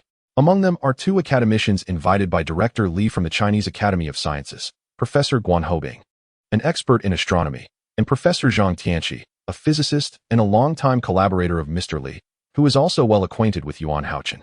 Dear Yuanqing Yuan, I have heard of your remarkable performance, and you have indeed lived up to our expectations. Professor Zhang Tianqi said with a beaming smile. Thank you for your kind words. Professor Zhang, Yuanqing replied humbly. Regarding the research on meteorites, I would appreciate your guidance. There's no need for such modesty. Dean Li, Professor Guan, and I have been collaborators for many years, and we are honored to be part of such a valuable scientific project. Professor Zhang waved his hand dismissively. The process of scientific research is far less thrilling than one might imagine. It often involves tedious repetition and uninteresting discussions and disputes. By synthesizing all archaeological excavation data, we can ascertain that this indeed is an ancient meteorite with eyewitness accounts. Can we confirm that only the main body of the meteorite has been traced back to its origin? Yes, the primary component originates from Mars, while the source of the black treasure green portion remains unclear. Have all meteorite samples been referenced in this determination? Certainly. Is it possible that the black treasure green portion was embedded after its fall to Earth? The connection between the black treasure green meteorite and the main body shows no signs of human intervention. If we were to melt the rock, ancient Loulan would not possess the technological capability to do so. The discovery of a meteorite within a meteorite is a first in the annals of astronomical history. What is the composition of the main body? It has been identified as a pure olivine, non-spherical Martian meteorite. A space meteorite violently collided with the Martian volcanic belt, fusing meteorite fragments and allowing lava to escape into space. What a bold hypothesis. However, it is indeed a possibility, albeit under stringent conditions. Indeed, a meteorite striking Mars must possess substantial volume and energy, inevitably leaving a significant crater. Can we deduce the impact location from the composition of the meteorite's main body? That is quite challenging. Perhaps we could reference the Martian rock sample data gathered by various countries' Mars probes. Primarily concerning the black treasure green meteorite, we remain in the dark. For now, let us collect some meteorite samples to bring back to the Chinese Academy of Sciences for more in-depth testing and analysis. Very well. I look forward to your good news. A week later, astonishing research results arrived from the Chinese Academy of Sciences. Upon receiving the news, Li Huichuan hurried to the laboratory, eagerly sharing the progress of the research with Yuancheng. Yuancheng, after collaborative studies involving astronomers, physicists, chemists, and biologists at the Chinese Academy of Sciences, scientists believe that the magnetite component of the black treasure green meteorite did not arise from natural chemical reactions, but rather from a unique manufacturing process. The latest analyses using high-resolution electron microscopy indicate that the crystal structure of the magnetite in the black treasure green meteorite is likely produced by some form of superbacteria. Yuancheng gazed at the research report, utterly astonished by this revelation. Furthermore, the primary component of the meteorite, identified as extraterrestrial meteorite, underwent isotopic analysis which revealed that its formation predates other Martian meteorites discovered on Earth by a significant margin, dating back approximately 2.4 billion years, and may even trace its origins to 2.1 billion years ago, a period corresponding to the early geological history of Mars. Li Huichuan elaborated that this suggests that, in the distant past of 2.1 billion years ago, a meteorite carrying primordial life from the far reaches of space collided with the volcanic regions of Mars. The violent impact ejected a fragment of Mars, which embarked on a lengthy journey through the cosmos for 2.1 billion years, ultimately descending upon the outskirts of the ancient city of Loulan around 2,000 years ago. Mr. Li nodded in approval of Yuan Hao-Chen's hypothesis. Supplementary information on Earth. The oldest biological fossils discovered to date originate from rocks in Western Australia, estimated to be around 3.5 billion years old. Resembling contemporary cyanobacteria, primitive life forms invisible to the naked eye. Thus, it can be asserted that the origin of life on Earth cannot be later than 3.5 billion years ago.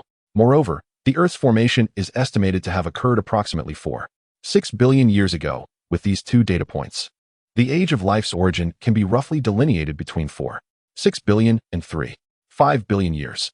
Today, with the advancement of science, geologists propose that during the early formation of the Earth, it was subjected to numerous asteroid and meteorite impacts, rendering it inhospitable to life. Rather than suggesting that life existed at that time, it would be more accurate to state that it was a period of annihilation for potential life forms. Thus, the emergence of life on Earth is not earlier than 4 billion years ago.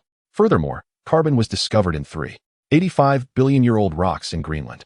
It is known that carbon exists in two forms, inorganic and organic. Additionally, carbon can be categorized into heavy and light isotopes, allowing scientists to infer the source of these carbon types based on the ratio of light to heavy carbon. Through isotopic analysis of carbon, scientists deduced that these carbon samples are organic, originating from biological entities. Consequently, the timeline for the emergence of life has been significantly narrowed, now believed to fall between 4 billion and 3.8 billion years ago.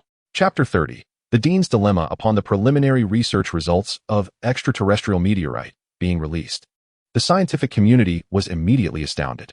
Given the meteorite's potential implications regarding extraterrestrial life, an increasing number of renowned global experts became involved in this project, swiftly elevating extraterrestrial meteorite to a prominent international research topic.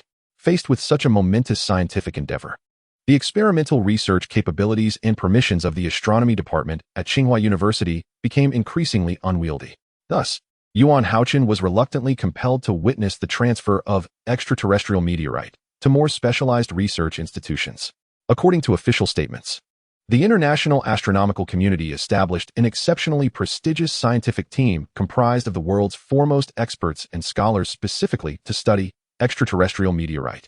However, it was not until several years later that Yuan Hao-Chen encountered extraterrestrial meteorite once more, only to realize that the so-called official narrative was merely a facade. As Yuan Hao-Chen is the principal discoverer of the meteorite from beyond, the scientific team has aptly named this significant meteorite the Hao-Chen Meteorite. Considering that Yuan Hao-Chen has yet to complete his studies, the research team responsible for the Hao-Chen Meteorite has expressed their willingness for him to continue participating in the research after obtaining his doctoral degree. Though reluctant, Yuan Hao-Chen must temporarily pause his research endeavors on meteorites. His next task is to expedite the completion of his PhD in astronomy with the hope of returning to the meteorite research project soon. On this day, in the administrative building of the College of Astronomy, Dean Li is seated opposite Yuan Hao-Chen in his office. Hao-Chen, have you made your decision? Dean Li Huaichuan inquired solemnly. Dean, I have made my decision.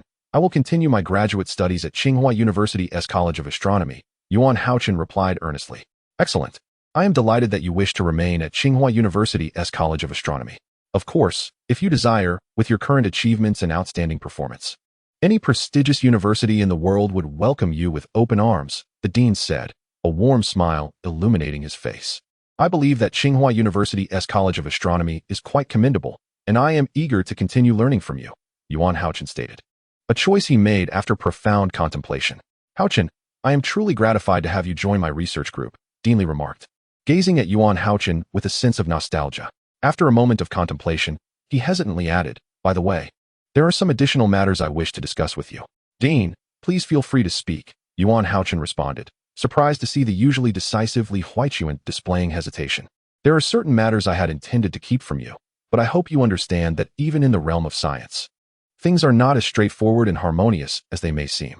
Have you ever questioned why Lu Kuan was suddenly replaced by Chun Shi on the meteorite research team? Indeed. I found it rather abrupt, Yuan Hao-Chen replied candidly. Do you feel a sense of loss at not being able to continue your research on meteorites for the time being? Dean Li's expression grew increasingly solemn. However, participating in the research after obtaining your doctorate is the best outcome we could secure for you.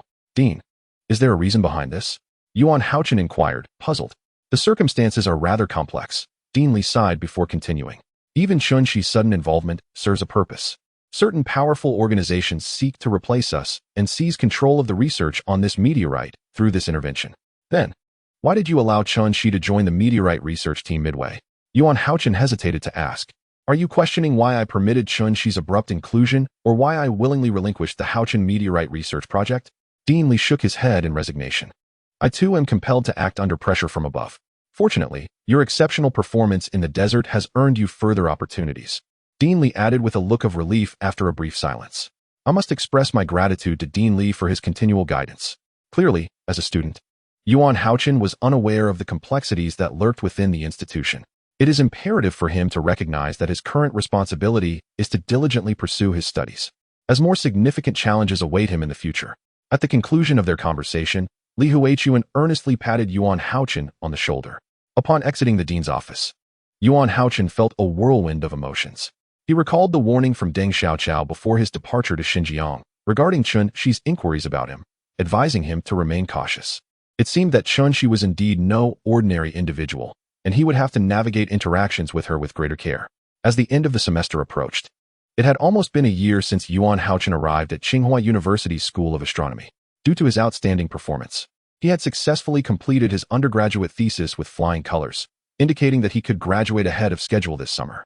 In the sweltering month of June, one of the most vibrant flowers in the world, the phoenix flower, blossomed beautifully across the Tsinghua campus. The phoenix flower blooms twice a year. In summer, it bids farewell to the departing, and in autumn, it welcomes the newcomers. Once again, it was the season of the phoenix flowers, their fiery red petals adorning the verdant leaves, regardless of whether the weather was fair or rainy. Yuan Hao-Chen vividly remembered the first time he witnessed the phoenix flowers blooming upon his arrival at Tsinghua. Little did he anticipate that when the flowers bloomed once more, he would already have graduated early. Wow, Hao-Chen, what does it feel like to wear your bachelor's robe ahead of time? Yang Yang exclaimed cheerfully. Smile. Don't look so serious. Look at the camera. 3, 2, 1. Amidst the bustling crowd, Hong Xinjiang was capturing Yuan Hao-Chen's image with an expensive camera. Dressed in his bachelor's robe, Yuan Hao-Chen posed awkwardly as per the crowd's requests, while Yang Yang, Hong Xinjiang, Deng Xiaoqiao, and Chen Shuqin were already in fits of laughter. Next came the group photo session. Let us take pictures with our future great scientist, Hong Xinjiang said with mock seriousness. Me first, me first. Yang Yang rushed forward. Not so fast. Chen Shuqin should go first, Deng Xiaoqiao remarked with a mischievous grin as he pulled Yang Yang back. Yes, yes. Ladies first, ladies first. Yang Yang quickly chimed in. Chen Shuqin did not deny it, though a rosy blush crept onto her fair cheeks, rendering her even more charming. She certainly understood the underlying implications of their words, although she and Yuan Hao-Chen had never officially confirmed their romantic relationship. Their increasingly frequent interactions were bound to give rise to misunderstandings. Come on, I'm not leaving just yet. You all are being so dramatic. I still have my graduate studies in the School of Astronomy to complete, Yuan Hao-Chen said with a smile, deftly steering the conversation away from that topic. According to your pace of study, it seems you will graduate with your master's degree next year. We can come back to film again next year, everyone laughed. Naturally. After completing his undergraduate studies, Yuan Hao-Chen was granted an opportunity to pursue graduate studies at Tsinghua University's School of Astronomy, accompanied by a full scholarship that exempted him from all tuition fees. While numerous prestigious institutions extended their olive branches to him, after careful consideration, Yuan Hao-Chen chose to remain at Tsinghua University and continue his studies under Dean Li Huichuan as his advisor during his graduate phase. Chapter 31. The mysterious organization time is the fairest of all. It treats everyone equally. To cherish time is to cherish life. It offers different rewards for various efforts. Life can either be splendid or mundane. In Yuan Hao-Chen's perspective, rather than struggling through existence, it is far more prudent to strive diligently, ensuring that each step taken leads towards brilliance. As the years swiftly pass and solitary shadows bask in the moonlight, a year has hurriedly elapsed. During this past year, Yuan Hao-Chen, once again with extraordinary speed, completed his master's studies and began preparing for his doctoral coursework. However, the tranquility that he believed would persist until his doctoral graduation was abruptly altered by the unexpected arrival of a workgroup. On that day, a mysterious workgroup settled at Tsinghua University and issued a highly confidential document. From start to finish, even the president did not possess the authority to view this classified document. Yet it was ultimately delivered to Yuan Hao-Chen with the utmost urgency and clearance. That night, after concluding his daily tasks, Yuan Hao-Chen was about to return to his dormitory for rest when a phone call suddenly interrupted him. Hello, Yuan Hao-Chen. I request that you come to the Academic Exchange Center's conference room at the School of Astronomy immediately. A deep voice resonated over the line. A foreigner. Yuan Hao-Chen surmised amidst the cold night air. May I ask, who are you? He inquired. We are staff members from a certain research institution. Our meeting with you has been authorized by the Chinese government, as well as Tsinghua University. The individual directly addressed Yuan Hao-Chen's queries, but seemed reluctant to elaborate further. Please hold on for a moment. I will be there shortly, Yuan Hao-Chen replied before hanging up and making his way to the Academic Exchange Center's conference room. Before the Academic Exchange Center, there lay a 500-meter-long tree-lined path, flanked by rows of robust and towering plane trees. The trunks of the trees were thick, a mottled blend of gray and white, their slender branches intricately interwoven, rendering them even more enchanting in the night. Yuan Hao-Chen soon traversed the path. Raising his gaze to the night sky, though filled with curiosity, he maintained his composure as he entered the conference room. After all, it was still part of the campus. To his surprise, there were only two individuals present in the entire conference room. One was a robust man clad entirely in black attire, while the other was a middle-aged individual, also dressed in dark garments, but with snow-white hair. Their gazes were piercing as they entered and scrutinized Yuan Hao-Chen intently. Yuan Hao-Chen refrained from speaking much, simply sitting in silence. Do not misunderstand. I harbor no ill intent. It is merely that our identities are peculiar, and we prefer to keep our affairs discreet. The middle-aged man with white hair finally spoke. Yuan Hao-Chen smiled calmly and retorted, May I inquire why you summoned me here at night? For an invitation, the black-clad man replied with a shrug. An invitation, you say? What sort of invitation? Yuan Hao-Chen inquired, slightly taken aback. We wish to invite you to participate in a test. The middle-aged man continued, his response vague. I apologize. But what sort of test is it, and why should I partake? Yuan Hao-Chen pressed on. If you succeed in the test, you will gain entry into our organization. The black-clad man answered, exchanging a glance with his white-haired companion. What organization? Why me? Upon hearing this, Yuan Hao-Chen's brow furrowed, a multitude of questions swirling in his mind. All the details are contained within this, the black-clad man stated, rising to hand Yuan Hao-Chen a slender black package, 2 fingers wide. The white-haired man then added, You need not respond immediately. We will return for your answer in 3 days. With that, the two men departed from the Astronomical Institute's Academic Exchange Center, leaving Yuan Hao-Chen bewildered. How absurd. To meet under such mysterious circumstances, Yuan Hao-Chen thought. grappling with the sudden appearance of these two individuals and the enigmatic test they spoke of. After commencing his postgraduate studies, the institution had assigned Yuan Hao-Chen a private dormitory, conveniently located within the same building as his previous roommates. Upon returning to his dorm, Yuan Hao-Chen sat at his desk, meticulously examining an exquisitely crafted shield, an item he had received from the black-clad man's package. After a moment's reflection, he connected the shield to his computer. Almost immediately, a web page sprang to life. Evidently, this shield served as a key to access the site. Without it, entry was impossible. Furthermore, the website indicated that the shield held a validity of 3 days. The content of the site was straightforward, serving merely as an introduction to the organization. It was referred to as a Borderless Interstellar Exploration Alliance, abbreviated as such.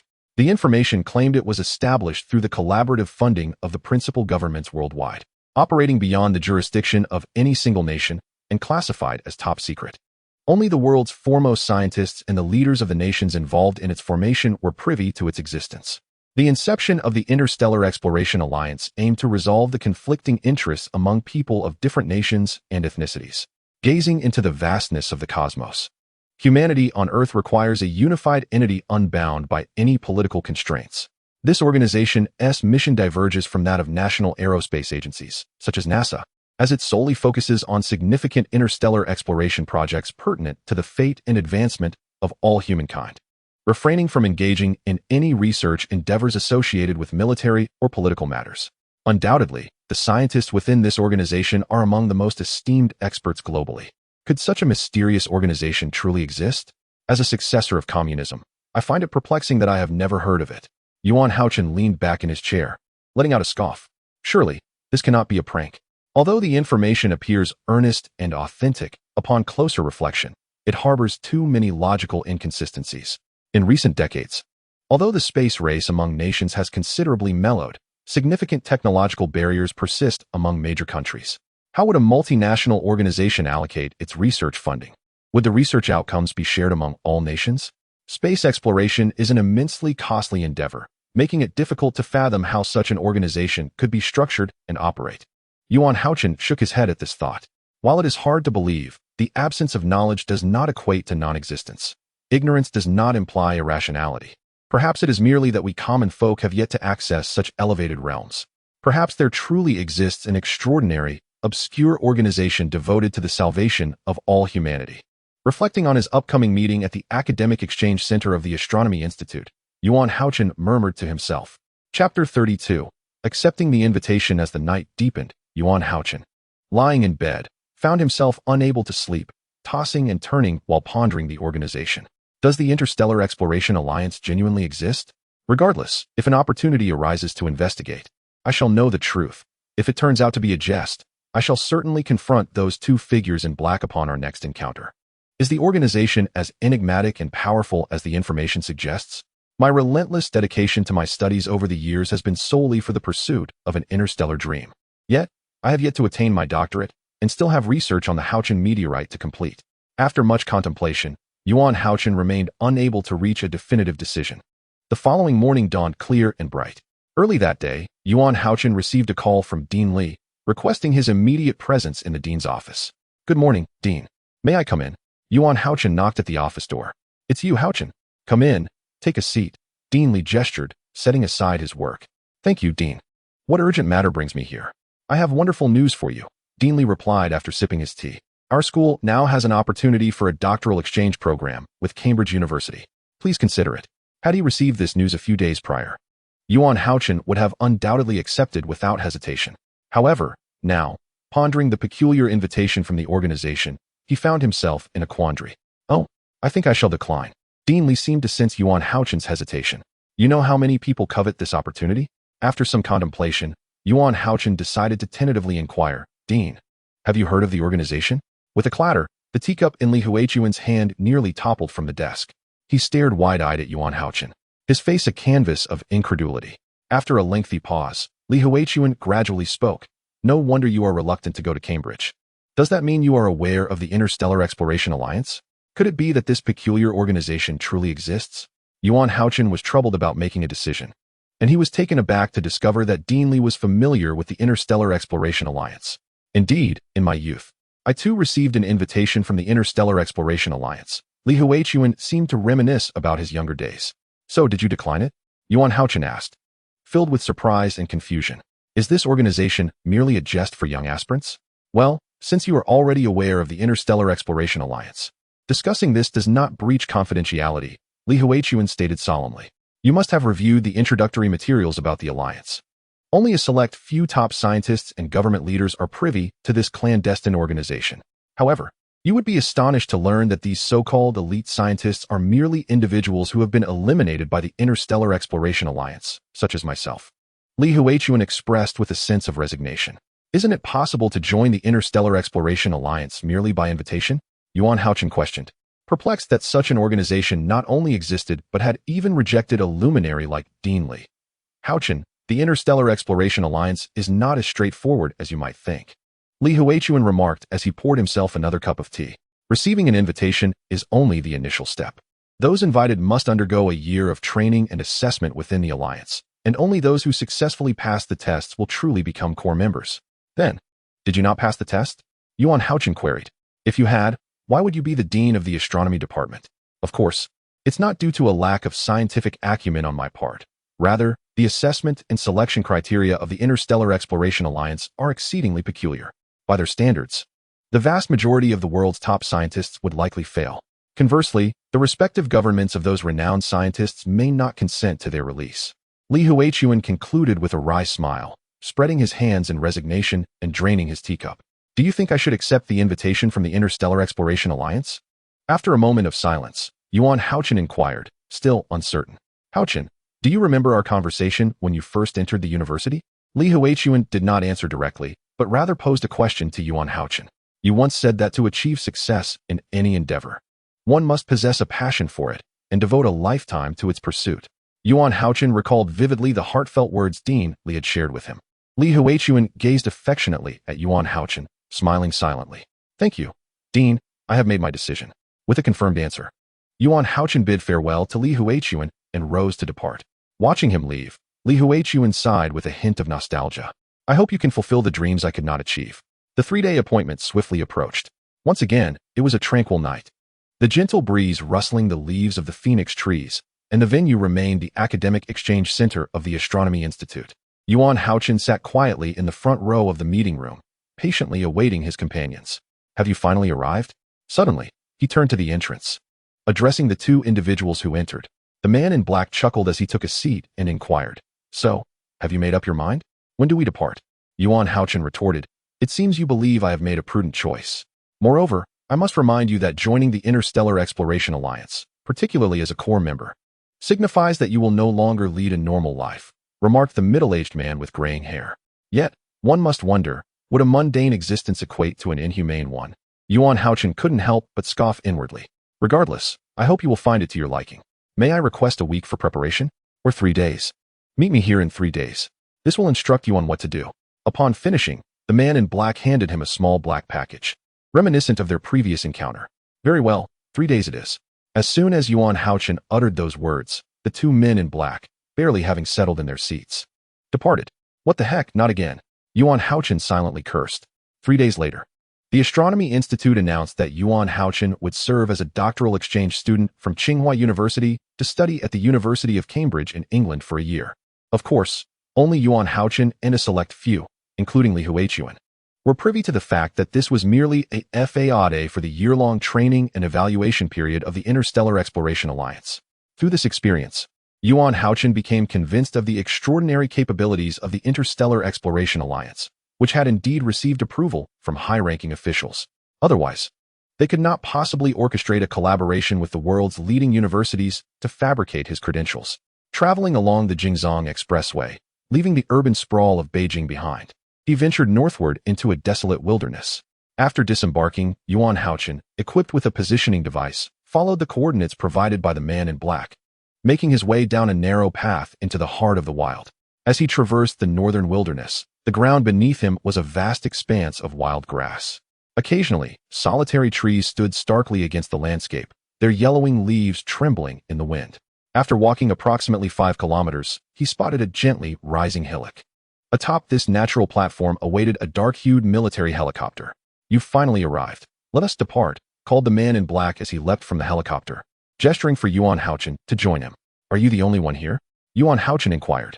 Indeed, he continued, extending invitations to other young individuals.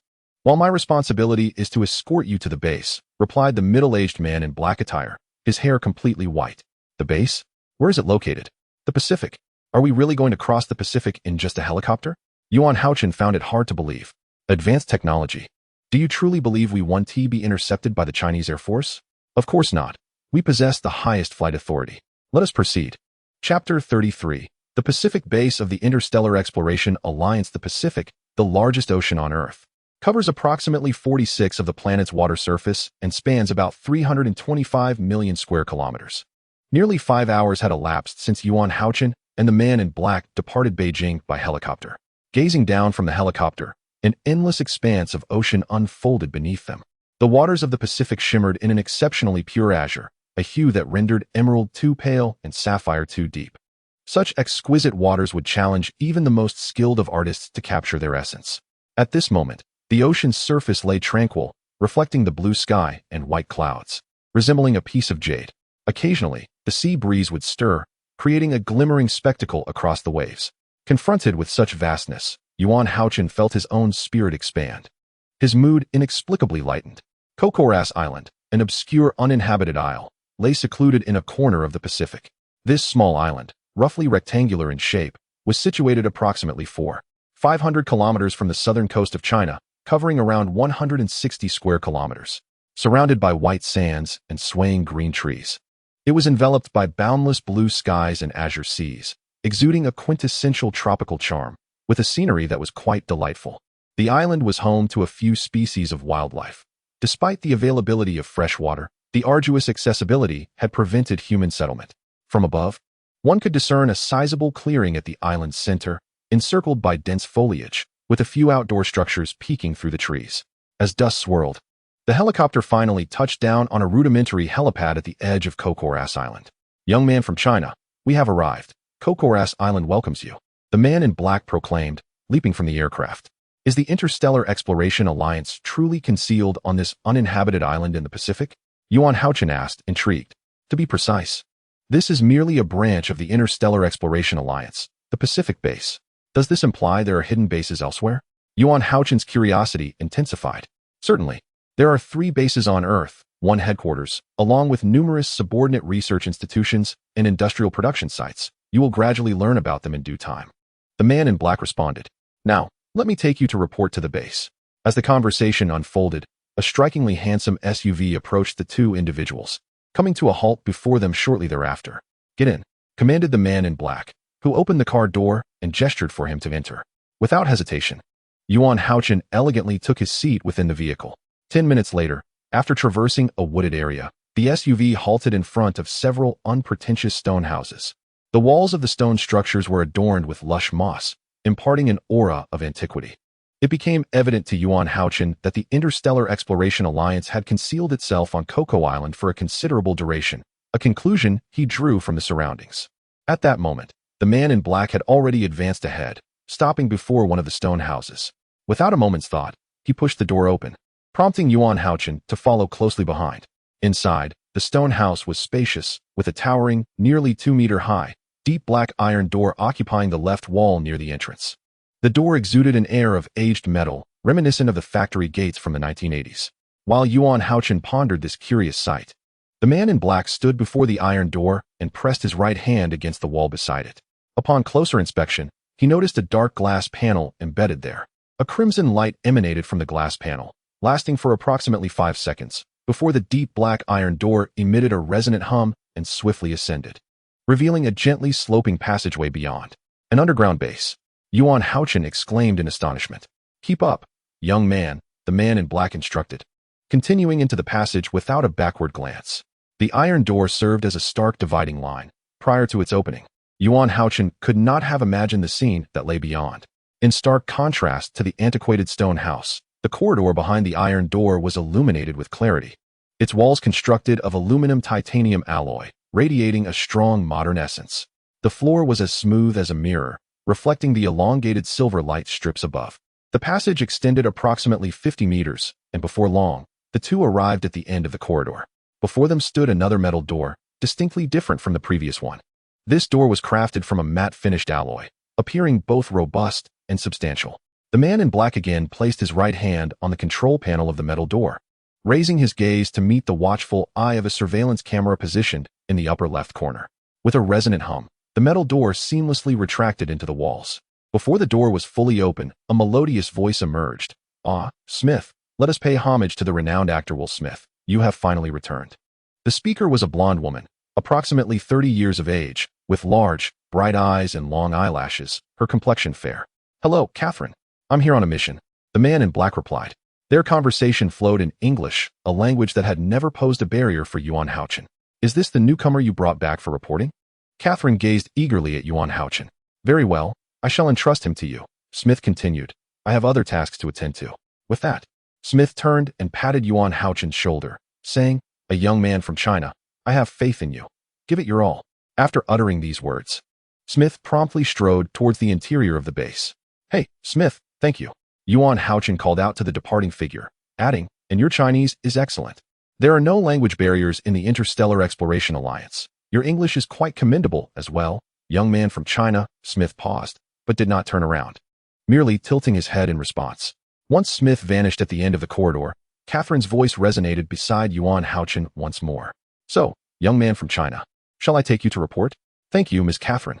My name is Yuan Hao-Chen. It is a pleasure to meet you." "Yuan Hao-Chen. Oh, what a lovely name," she remarked. Chapter 34. New Trainee Training Program under Catherine's guidance. Yuan Hao-Chen traversed several checkpoints, winding through the labyrinthine corridors until they finally reached the end of a hallway. There stood a solitary office, its door firmly shut. Catherine paused briefly to adjust her attire before knocking on the door. "Please enter." A voice with a slight magnetic quality beckoned from within. Catherine pushed the door open, revealing a middle-aged man with Asian features, likely in his 40s. Slightly portly, yet possessing remarkably bright eyes. "Good day, dear Richard. This is the new trainee reporting in. His name is Yuan Hao-Chen." Catherine's voice suddenly took on an alluring tone, though she stumbled over Yuan Hao-Chen's name in Mandarin. "I see. Thank you, Catherine," the middle-aged man replied, frowning slightly. Without regard for Yuan Hao-Chen's presence, Catherine threw Richard an exaggerated flirtatious glance before swaying her hips as she exited. "Yuan Hao-Chen, are you Chinese, Japanese, or Korean?" Richard inquired, perusing Yuan Hao-Chen's documents while speaking. "Hello, I am from China," Yuan Hao-Chen responded in English, as he had yet to ascertain the nationality of the middle-aged man before him. "Ah, fellow countrymen. Finally, another Chinese at the Pacific base. It seems the national policies have relaxed." Richard suddenly spoke in Mandarin, infused with a strong southern accent. "Mr. Richard, are you also Chinese?" "I am Yuan Hao-Chen from Hanhai City, China." Yuan Hao-Chen introduced himself again in Mandarin. "I am the instructor for new trainees. My surname is Wang. You may call me Lao Wang or Wang Dao. I hail from the coastal region of Fujian," Richard continued in thickly accented Mandarin. "Fujian? Oh, calling you Lao Wang may be a bit impolite. I shall refer to you as Wang Dao instead." The author also hails from Fujian, and this jest is not born of regional prejudice. After all, such humor is also common in the Spring Festival Gala. As the saying goes, one's accent remains unchanged. My true intention is to hope that Fujian will produce an exceptional scientist. Welcome. I hope you will dedicate yourself to your studies and ultimately pass the examination to become a core member and remain at the Pacific base of the Interstellar Exploration Alliance. Richard continued. "However, do not expect me to give you any special consideration during the training period. To be frank, your success in the exam bears no relation to me whatsoever." Mentor Wang's gaze suddenly sharpened, and he spoke without mincing words. "I understand. I will strive diligently," Yuan Hao-Chen replied, taken aback by Wang's swift change in demeanor. Richard nodded and perused the documents in his hands, continuing, "Let me see. Oh, your cohort consists of 20 new trainees, but ultimately only 5 will remain." "Only 5, a mere 1 in 4 chance," Yuan mused. "Indeed, it is rather stringent. The core organization demands only the most exceptional talent," Wang said with a sudden cold smile. "Although you 20 have been selected as the cream of the crop from around the globe, passing the final assessment will not be a simple task. Enough of the pleasantries. Allow me to provide you with an overview of the Pacific base and the training schedule for the upcoming year." Through the introduction from mentor Richard Wang, Yuan Hao-Chen gradually began to comprehend the situation. The Interstellar Exploration Alliance, an organization operating beyond the jurisdiction of any nation, is a clandestine entity. It focuses solely on significant interstellar exploration projects pertinent to the fate and advancement of all humanity. Those who gain entry into this organization are the most elite individuals worldwide. The Alliance maintains 3 concealed bases on Earth, located within the international waters of the Pacific, Atlantic, and Indian Oceans, truly embodying its borderless nature. Furthermore, above these 3 hidden bases lies a mysterious headquarters, which oversees a multitude of subordinate research institutions and industrial production facilities worldwide, and even commands a certain military force.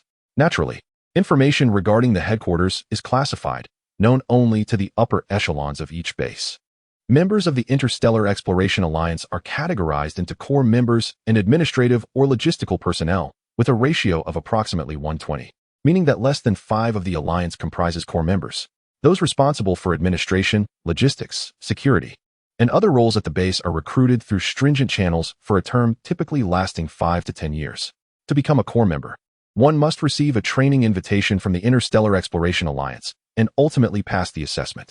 The Interstellar Exploration Alliance, in a bid to maintain a healthy cycle of core talent, clandestinely selects a group of exceptional young individuals from around the globe each month to partake in a year-long training program. Those who exhibit genuine excellence will ultimately be retained within the Alliance as core personnel, while others who are eliminated will return to their respective national research fields or to international public research organizations under the Alliance, serving as a reserve for scientific endeavors. Although there may be overlaps in training periods among different cohorts, the participants from varying batches are strictly prohibited from meeting one another. This meticulous confidentiality and isolation is designed to minimize excessive communication among those who have been dismissed upon leaving the organization. Moreover, the structure of core personnel comprises 2 pivotal components, the scientific group and the action group. For instance, the new trainee mentor, Richard Wong, is affiliated with the scientific group, while the enigmatic figure, Smith, belongs to the action group. Each month, the Alliance's 3 bases discreetly select 20 young candidates from their respective regions, comprising 10 outstanding young scientists and 10 highly skilled Special Forces operatives. Following rigorous testing, each base ultimately chooses 3 individuals for the scientific group and 2 for the action group, who then become integral members of the Alliance.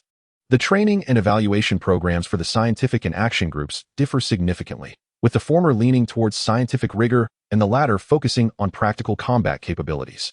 However, there exists an intersection in their assessment criteria. Scientists are required to undergo intense physical tests, while Special Forces trainees must pass challenging scientific examinations. This undoubtedly sounds absurd. No wonder Li Huichuan complained about the peculiar assessment standards, lamenting that her elimination was not due to a lack of scientific acumen. One can only imagine how even prodigious minds like Stephen Hawking would find themselves in dismay under such criteria. Yet, in this domain, the authority rests solely with the Alliance. Those aspiring to be core members must endure a dual layer of evaluation and selection. As the number of personnel eligible for cosmic exploration is limited, the Alliance is understandably reluctant to admit core members who are merely brawny yet intellectually deficient, or scientists incapable of safeguarding themselves in challenging environments. It is said that every round of selected action group members comprises highly educated individuals, while members of the scientific group are expected to possess the physical prowess of elite operatives. This bizarre method of selection astonished Yuan Hao-Chen, who began to grasp the likely reason behind Li Huichuan's elimination from the Alliance years ago: her inadequate physical capabilities. Yuan Hao-Chen was evidently invited to participate in the training under the guise of a young astronomical scientist, thus naturally finding himself listed among the 10 newcomers of the scientific group. The following day, at dawn on Cocolas Island, within the Pacific base of the Interstellar Exploration Alliance, a circular conference room reminiscent of a space capsule awaited. The walls of this chamber, constructed from dark stone, were adorned with approximately 20 bright lights that cast a circular glow towards the center. At the heart of the immense circular table lay a slightly recessed ring, embedded with a dark metallic emblem, exuding an air of mystery and solemnity. Flanking the table were 20 candidate trainees, contemporaries of Yuan Hao-Chen. Occupying the principal seats were 4 men and 1 woman, with a distinguished elder clad in military attire and sporting a full head of white hair seated at the center. Among the 4, Yuan Hao-Chen recognized only the newcomer mentor, Richard Wong, who sat at the far right. "Young people, welcome to the Pacific base," the elderly gentleman began, articulating a polite opening statement. "I am Carter, the deputy commander of the Pacific base." The mention of his title evoked a sense of reverence among the attendees, as he was indeed a high-ranking official within the Interstellar Exploration Alliance. These two are Commander Chris, head of the scientific team, and Richard, mentor for new scientific trainees. The other two are Commander Daniel and Laura, mentor for new action team trainees. Deputy Commander Carter continued with his introductions. Once again, welcome to this round of new member training. The time is now yours. I must attend to my duties. Young people, I wish you the best of luck. With that, Deputy Commander Carter rose and departed without ceremony. Was this truly a welcome ceremony? It was rather straightforward. Chapter 35. The first encounter of new trainees departing alongside Deputy Commander Carter were Commander Chris and Commander Daniel of the scientific and action teams, respectively. The circular conference room was left with only the 20 new trainees and the two mentors for the action team. A deep, resonant voice, imbued with a magnetic quality, broke the silence. Young individuals, with the commanders gone, let us discuss the training program. It was Richard, the mentor for the scientific team, who spoke first.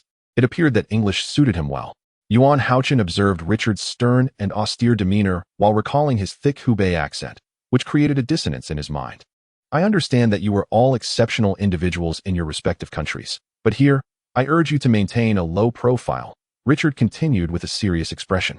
The training program here is simple and direct. Both the scientific and action teams must undergo courses in astronomy and aerospace-related sciences. After a brief chuckle, he added, "You should consider yourselves fortunate, for your instructors are among the leading scientists at the forefront of various scientific projects." He concluded, "Ultimately, we will determine your futures through examinations. The minimum passing score for the action team is 60, while for the scientific team, it is 90. Following this, Richard glanced at Laura, the mentor for the action team, nodding to indicate that it was her turn to speak. "I am the instructor, Laura, and the courses I have arranged for you are exceptionally intriguing." Although instructor Laura appears rather unassuming, her tone conveys a gentle warmth. However, those present are astute individuals who are unlikely to believe that a prominent instructor of the action group could be a fragile woman. Laura smiled as she surveyed all the new recruits and continued, "Esteemed young ladies and gentlemen, if you aspire to become the pioneers of a new era in space exploration, the training you are about to undertake will encompass piloting spacecraft, aircraft, and vessels, the utilization and marksmanship of various conventional weapons, as well as some basic physical fitness exercises. Furthermore, our training standards for the action group will be significantly higher than those for the science group." A few new recruits from the action group jested. "With such a comprehensive training program covering land, sea, and air, are you not preparing us to become versatile agents? To be precise, our mission is to train you as interstellar multi-talented operatives," Laura replied with a raised eyebrow. "Now, young ones, remember that we are an organization devoid of any political affiliations. Dedicate your fervor to the vast cosmos." In the ensuing moments, Richard and Laura elaborated on additional details and distributed the comprehensive training schedule to all. Having completed these tasks, the two instructors casually directed the new recruits to the logistics department.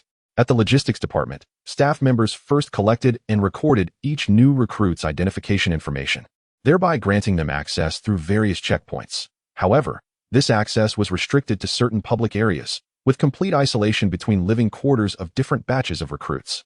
Once the identification information was duly recorded, Hao-Chen and others were escorted by the staff to the new recruits' living quarters.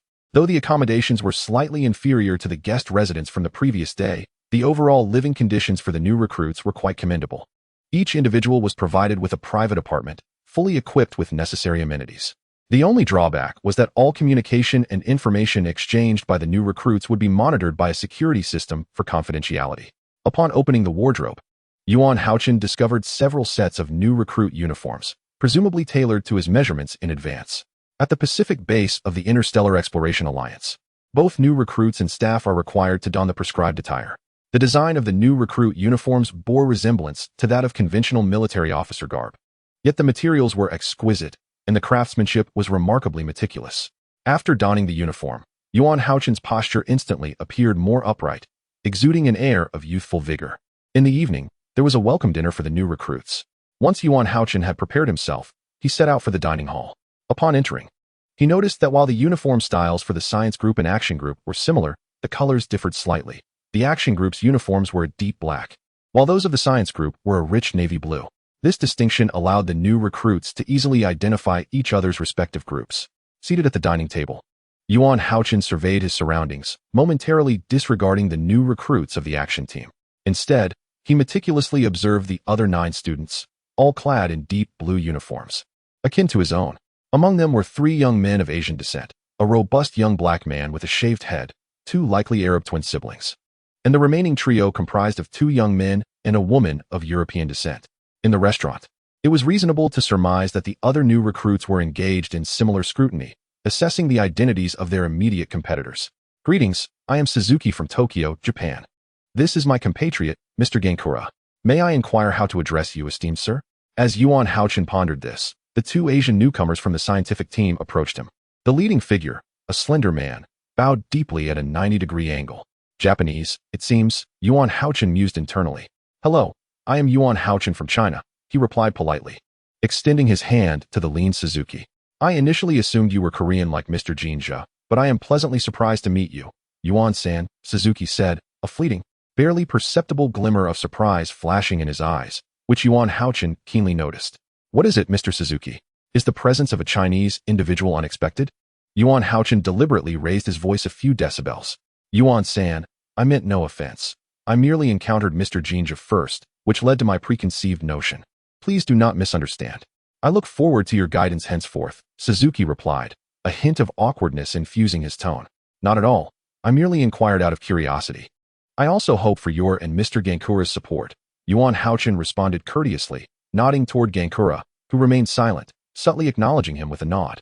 A trace of arrogance barely concealed on his face. It is nothing. Brilliance often comes with a touch of pride, Yuan Hao-Chen thought to himself. Let us seize the opportunity for further exchanges in the future. My apologies for the interruption, Yuan-san. Suzuki executed another deep bow, then exchanged a glance with Gankura before returning to his seat. Upon resuming his place, Suzuki and Gankura engaged in a hushed conversation in Japanese. To an ordinary listener, their words would be indecipherable. However, for Yuan Hao-Chen, endowed with remarkable hearing and observation skills, as well as proficiency in multiple languages, it was a trivial task. Mr. Suzuki, why do you treat this Chinese student with such deference? Perhaps he merely gained admission through his connection with Mentor Richard, Gankura murmured. Mr. Gankura, understanding oneself and the enemy ensures victory in every battle. Do not underestimate him, Suzuki responded. His voice, though quiet, carried an unmistakable intensity. Understood, but Mr. Suzuki, I find that phrase, know thyself and thy enemy, rather unappealing. And that Korean, Xinjiang, is arrogant and conceited. I prefer not to associate with him, Gankura complained. Mr. Gankura, I implore you to restrain your emotions, Suzuki commanded sternly. Mr. Suzuki, it appears that this village is closely aligned with Suzuki as its venerated leader. Yuan Hao-Chen pondered that the Xinjiang they referred to must be the last Asian student in the science group. Holding a chrysanthemum in one hand and a sword in the other, this was the initial impression Suzuki left on Yuan Hao-Chen. On the surface, Suzuki seemed polite.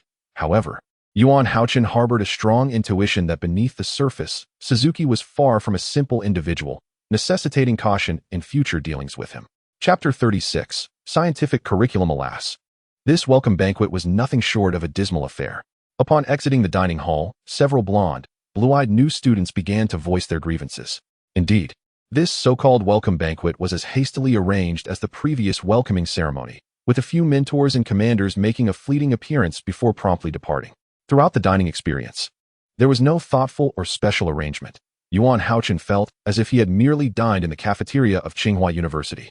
Nevertheless, the new students did glean some insights, at the very least understanding which individuals they needed to distance themselves from if they wished to remain in the Interstellar Exploration Alliance. Upon returning to the new student living quarters, just as Yuan Hao-Chen was about to open the door, he was startled by the sound of footsteps behind him. It was 3 other European and American students from the science group, with a female student at their center. She had an oval face, deep blue eyes that were accentuated by long, curling lashes. While her appearance was not particularly striking, her figure was undeniably alluring. Even the student uniform could not contain her exaggerated curves, and as she walked, her movements were so captivating that they momentarily dazzled the 2 male students beside her, causing them to overflow with gentlemanly behavior and excessive attentiveness. Yuan Hao-Chen shook his head, thinking, such aesthetics are truly confounding. Our Shu-Qin is far more attractive. Once back in his room, Yuan Hao-Chen took a brief respite before sending a text to his parents to assure them of his safety, as well as composing an email to Chen Shu-Qin. According to regulations, the content of the text and email was naturally crafted to reflect his exchange studies as a doctoral student at Cambridge, for otherwise, it would surely be intercepted by the base's security monitoring system. The following day, the new student training program commenced in a systematic manner. The curriculum was straightforward. Scientific courses were scheduled for Mondays, Wednesdays, and Fridays, while action courses occupied Tuesdays, Thursdays, and Saturdays, with Sundays reserved for rest. I recall Richard mentioning that the scientific courses were quite simple. Yet, how could this be true? With so many textbooks, did they expect us to consume them all at once? In the scientific classroom, the new students from the science group managed to keep pace, albeit barely. Unfortunately, the new students from the action group felt as if their heads were about to explode, unable to contain their incessant complaints. Surprisingly, the scientific curriculum covered cutting-edge topics, many of which introduced the latest research theories that were previously unheard of, with reference materials piled high like mountains. The instructors were indeed the foremost scientists within the scientific project group, yet their teaching demeanor left much to be desired. In the realm of superstring theory, the fundamental components of the universe are not point-like particles such as electrons, photons, neutrinos, and quarks, but rather minuscule, filamentous strings. The diverse vibrations and movements of these strings give rise to a multitude of distinct elementary particles, from the vastness of interstellar galaxies to the diminutive electrons, protons, and quarks. All are composed of these energy lines occupying two-dimensional spacetime. Intuitively, the cosmos we inhabit may be perceived as a three-dimensional membrane within a 91-dimensional spacetime. String theory stands as the most promising framework for unifying the fundamental particles of nature with the four fundamental forces of interaction. Amidst this lecture, a corpulent scientist animatedly expounded upon superstring theory, exhibiting a demeanor that suggested indifference to the comprehension of the audience below.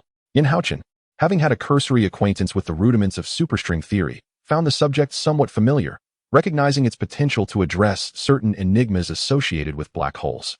Dear young scholars, I conclude my lecture for today. I am aware that many of you remain perplexed, particularly those from the action group. As he reached the end of his discourse, the stout scientist magically produced an apple from his pocket, taking a hearty bite that resonated with a crisp crunch. With a few bites, he devoured the apple, emitting a satisfied belch. Scientific theories are akin to the natural phenomena perceived by humanity, much like the apple. Whether it is sweet or not is a discovery you must make for yourselves. He gestured toward the towering piles of reference materials beside him. Now, return to your studies. Young ones, I wish you all the best. Such is the truth. One can only ponder how many unfortunate apples he must have consumed to attain such a physique. Merciful God, I eagerly anticipate the opportunity to stretch my limbs in tomorrow's action group session. I feel as though I have begun to mold, murmured a few students in hushed tones. Having concluded a day of scientific exploration, Hao-Chen returned bearing a dozen reference books and some video materials. He finally grasped why every apartment seemed to boast several oversized bookshelves. At this pace, it would not be long before they brimmed to capacity. Fortunately, endowed with an extraordinary capacity for understanding and memory, unraveling these scientific theories proved not to be an arduous task. In truth, Hao-Chen held a genuine interest in these scientific courses, as opportunities to engage with such cutting-edge science and imaginative theories were scarce in the outside world. Contemplating this, his desire to join the Interstellar Exploration Alliance grew ever more fervent. Chapter 37. The Frenzied Maritime Training Program. Do you recall the individual from the first day of science class, who prayed to God, lamenting that he felt as if he were molding, eagerly anticipating the chance to stretch in the action group session? Yes, he is the one feigning death upon the coral reef. Approximately at 4 a.m, a discordant alarm blared throughout the new students' dormitory, rousing everyone from their slumber. Subsequently, all were assembled in a square for a briefing. The speaker is Laura, the mentor for the new recruits of the action group. Shifting from her previously gentle demeanor, Laura now stands on a raised platform, adorned with a wide-brimmed brown camouflage hat and a crisp military camouflage jacket, complemented by a deep black belt. Under the faint light of the moon that still lingers in the early morning, Laura exudes a commanding presence, radiating strength and authority. Suddenly, her gaze turns fierce as she proclaims in a resounding, powerful voice, "Dear new recruits, I am your mentor, Laura. First and foremost, I wish to introduce you to the other two instructors participating in your training, Green and Marlin." As she speaks, she gestures towards her fellow instructors. Marlin is a robust and towering figure, a formidable African American, while Green possesses a lean and fierce appearance, despite not being particularly tall. He emanates a palpable aura of intensity. Both Marlin and Green are clad in camouflage military attire, their wide-brimmed hats distinguished by a green hue. In the forthcoming activities, Green and Marlin will be responsible for the daily training of the scientific group and the action group, respectively. Laura continues. The instructors will enforce strict standards upon you and lead by example, demonstrating the utmost personal integrity, ethics, and professional skills. I expect all of you, as new recruits, to respect the authority of the instructors and to obey every command without question. Upon concluding her address, Laura leads the two instructors in a loud recitation of the instructor's oath, expressing their unwavering commitment to transform the recruits into competent members. Subsequently, all the new recruits are instructed to embark on a yacht destined for a coral reef island approximately 20 kilometers from Coco Island, during which they pass several smaller coral islets. These coral reefs, typically situated far offshore, boast breathtaking scenery when viewed from above. They resemble a bouquet cast upon the azure sea or a necklace of lustrous pearls strewn across the water, vibrant and colorful. Just as the recruits are captivated by the stunning vistas, the yacht abruptly halts. We are still 10 kilometers from our destination. For the remainder of the journey, I require you to swim there yourselves. Laura's voice resonates, a wicked smile gracing her face. Additionally, I have both good and bad news for you. The good news is that the male recruits of the scientific group may remain seated for an additional 5 kilometers, while the female recruits may continue for 7 kilometers before swimming to the destination. The bad news is that the recruits of the action group must immediately don life jackets and enter the sea. Oh my God, is this a joke? They murmur, panic rising among them. Fear not, the life jackets will keep you afloat, and we will have personnel monitoring your safety at all times.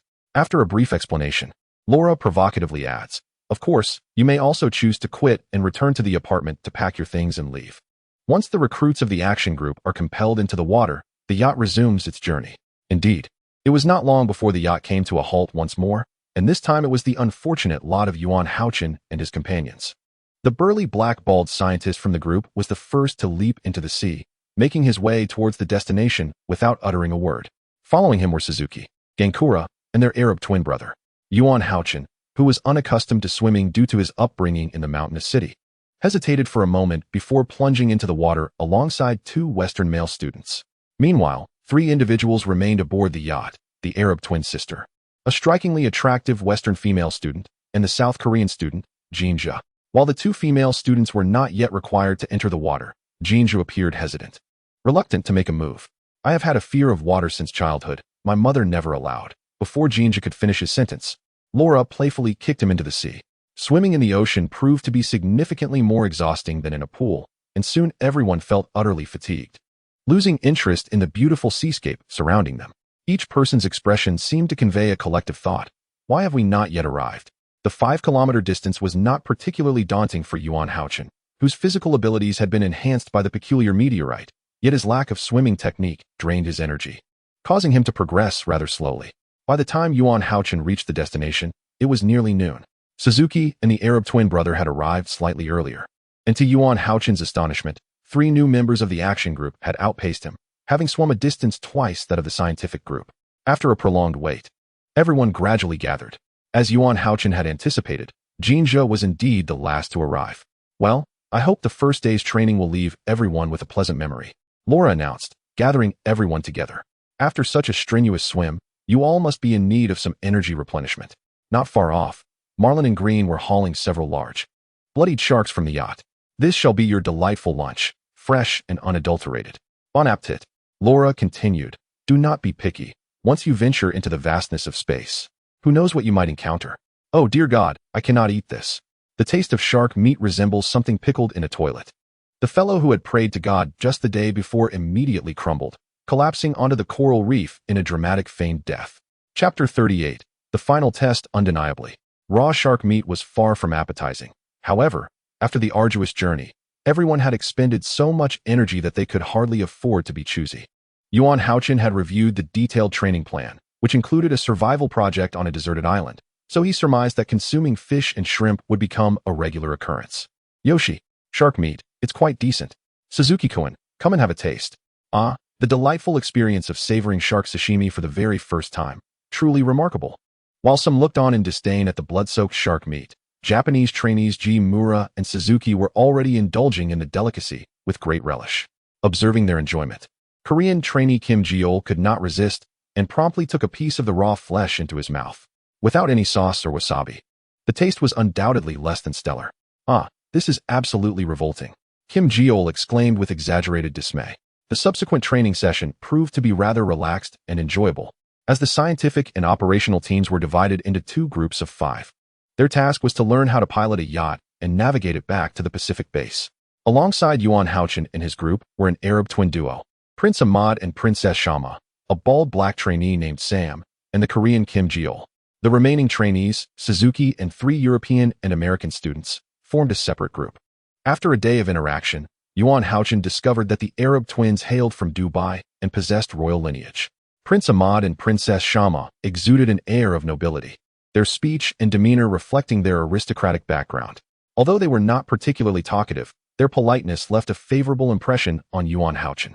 Sam, the bald black trainee from South Africa, was renowned as a prodigy from a young age and was the first South African invited by the organization. His decisive nature and straightforward character made him appear exceptionally reliable.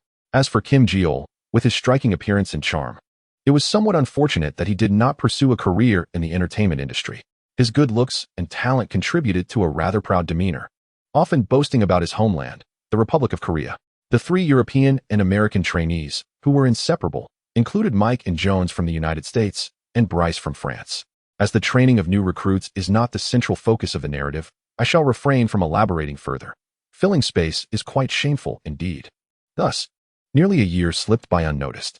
Merging with the galaxy, one finds tranquility under the company of the luminous moon illuminating the vast heavens, flowing with the currents.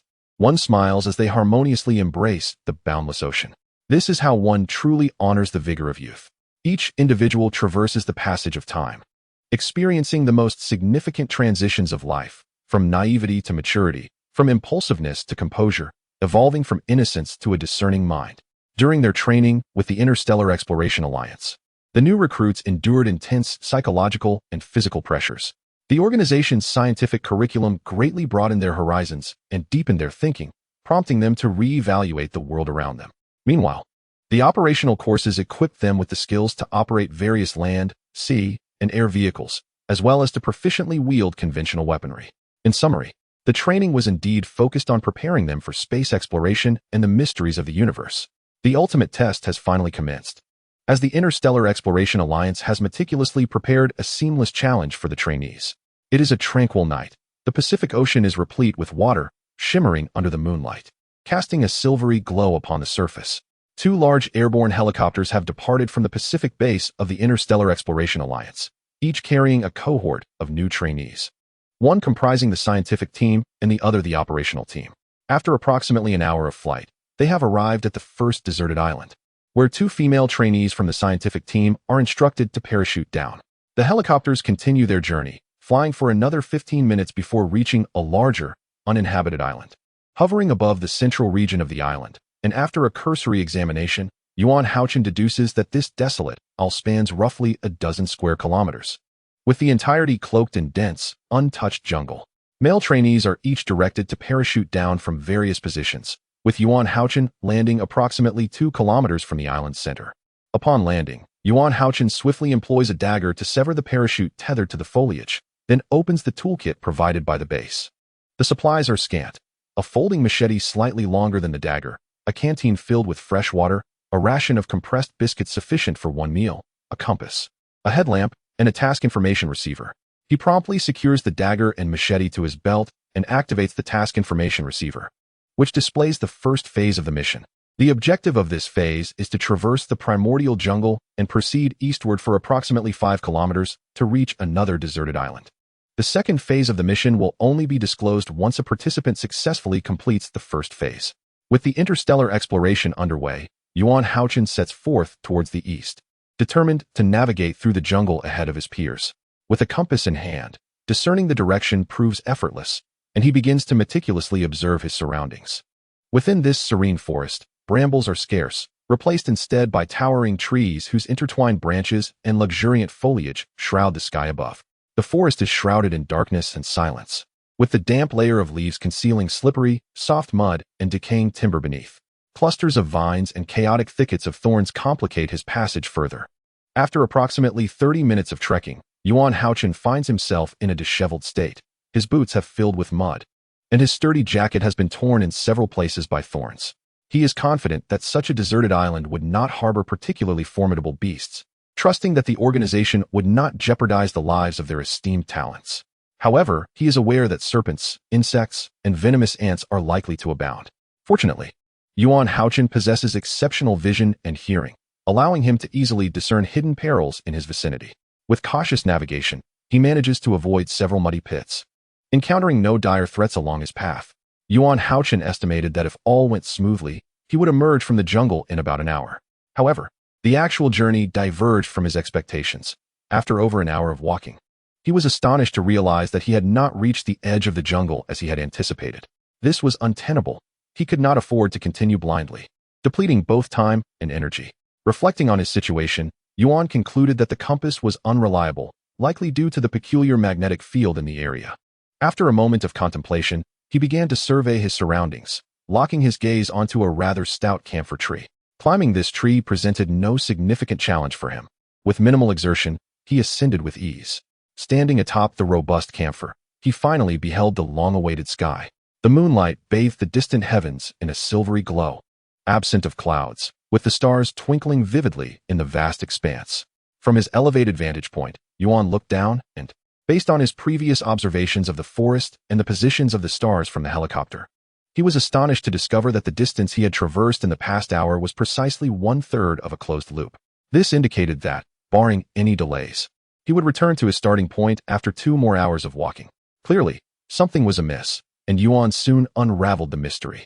The center of the island functioned as a magnetic pole, causing the compass needle to perpetually point towards it, regardless of his location. If one oriented themselves towards the east, they would unwittingly walk in a direction perpendicular to the needle's indication, resulting in a gradually connecting path that formed a closed loop, endlessly repeating itself. Evidently, this was a deliberate design by the Interstellar Exploration Alliance, compelling one to rely solely on the positions of the stars for navigation. For Yuan, as long as he could glimpse the night sky, discerning the direction of progress was relatively straightforward. The dilemma arose from the dense foliage of the jungle, which obscured the stars, necessitating periodic climbs to the treetops for a clearer view. This, undoubtedly, would further intensify the depletion of his strength and time, yet it remained the only viable method at his disposal. In the ensuing journey, Yuan resolved to ascend the top of a large tree every 5 minutes as a vantage point. Although this approach was cumbersome, it proved effective. He could see that he was nearing the edge of the forest. Just as he was about to descend from one of the colossal trees, a slender shadow suddenly leapt from the thicket, heading directly for his neck. With a forceful push against the trunk, he propelled himself backward by 1/2 meter. Simultaneously, he swiftly swung the machete held in his right hand towards the shadow. With a crack, the shadow split in two, losing its balance and crashing into the underbrush. Indeed, it was the cobra he had sought to avoid. Prior to climbing the tree, Yuan had keenly sensed the presence of the snake lurking in the foliage. But wishing to avoid unnecessary confrontation, he had quietly circumvented it. Little did he know, it had come seeking its own mischief. Indeed, observing the current progress, it is evident that the provisions provided by the organization are insufficient. The cobra, rather sizable, inspired a sudden idea in Hao-Chen's mind. Swiftly, he seized the serpent and deftly severed its head, tilting his own to drink the fresh blood that flowed forth. Yet, this was not enough. The unfortunate cobra was subsequently skinned, its flesh cut into segments and stored in his backpack as sustenance for the journey ahead. After expending approximately an hour and a half, a pitch-black coastline emerged before Hao-Chen. Chapter 39. The second phase of the mission, the Pacific Ocean tonight, was enveloped in an eerie tranquility. With only the gentle whisper of the sea breeze and the soft lapping of waves against the shore breaking the silence. Moonlight, akin to a diaphanous veil of silver mist, cast a solemn and sacred glow. The expansive sandy beach shimmered with a hazy silver light as Hao-Chen walked upon the fine grains, inhaling the briny scent of the sea while surveying his surroundings. Only the sound of the wind, the murmurs of the waves, and the pristine moonlight graced the ivory sands. Upon confirming the absence of any other presence nearby, Hao-Chen retrieved his compass. Alas, it proved ineffective, compelling him to rely on the positions of the stars for direction. He pondered whether anyone had previously emerged from this forested island. Just as these thoughts crossed his mind, the task receiver emitted a burst of light accompanied by a beep. Someone had already arrived at the next deserted isle. Realizing the urgency, he swiftly accessed the task receiver's interface. The second phase of the mission required traversing the forest of the second deserted island and reaching its central region to locate a helicopter for escape. The third phase would be announced once someone completed the second phase. Important reminder, should one encounter peril during the task, they must click the Abandon command, and the base will initiate a rescue via location tracking. Having perused the task information, Hao-Chen felt a pressing urgency of time. Without hesitation, he set off toward the eastern horizon, departing the island. After a year of training, he had mastered the art of long-distance swimming in open waters, making the 5-kilometer distance a mere trifle for him. Fortunately, the Pacific remained calm this evening. Otherwise, such a lengthy swim would likely exhaust the participants. Nevertheless, to ensure his stamina remained robust, Hao-Chen had deliberately consumed half a cobra's meat, savoring its distinctly pungent flavor. After approximately an hour of swimming, he began to decelerate, meticulously scanning the distant horizon for any sign of the second island, wary of missing it. Another 10 minutes passed, and Hao-Chen could distinctly discern a dark outline rising from the sea surface. To his astonishment, he realized that the center of the island was dominated by a towering dormant volcano. Its steep walls suggested that the Interstellar Exploration Alliance was intent on taxing everyone's endurance. Having confirmed his target, Hao-Chen propelled himself energetically toward the volcanic isle that lay ahead. About an hour after Hao-Chen landed on Volcanic Island, Suzuki and Gangyura arrived at the coastline. However, they appeared exceedingly fatigued, gasping for breath, their clothing tattered and in disarray. Damn it, that jungle was too cunning. Wasting so much time. Fortunately, I ran into Suzuki-kun. Otherwise, I would have been trapped indefinitely. All right, Suzuki suddenly cast a cold, piercing glance at Gangyura. Suzuki-kun, what is the matter? We have squandered too much time. The first person to complete the mission is already over 2 hours ahead of us. We have no idea if there are others in front of us. If this continues, we risk elimination, Suzuki said harshly, panting. To fulfill our crucial task, sacrifices must be made. Without hesitation, Suzuki snatched Gangyura's backpack and stuffed some remaining compressed biscuits into his mouth. This is unacceptable, Suzuki-kun. Gangyura trembled, seemingly ready to reclaim his bag. Damn it, Suzuki yelled, instantly intimidating Gangyura. Do not forget the commander's orders. Your role is to assist me here. Yes, Gangyura, flustered, quickly bowed his head in compliance. You will remain at the forest entrance, closely observing the approaching scientific team members. If necessary, take action to obstruct them. Yes. Be cautious not to reveal yourself, operate from the shadows, and avoid detection. The Interstellar Exploration Alliance does not favor members who turn against their own. Suzuki spoke with a sinister tone. If you are discovered, remember, your actions have nothing to do with me. With that, Suzuki left Gangyura, who was filled with helplessness, and plunged into the dense jungle. At this moment, Hao-Chen swiftly navigated through the forests surrounding Volcanic Island. This island's area surpassed that of the first deserted isle, estimated to be over 30 square kilometers. Typically, volcanic islands are formed from accumulations of lava, volcanic ash, and other ejecta. And while they are relatively common in the Pacific Ring of Fire, an island of this size is indeed rare.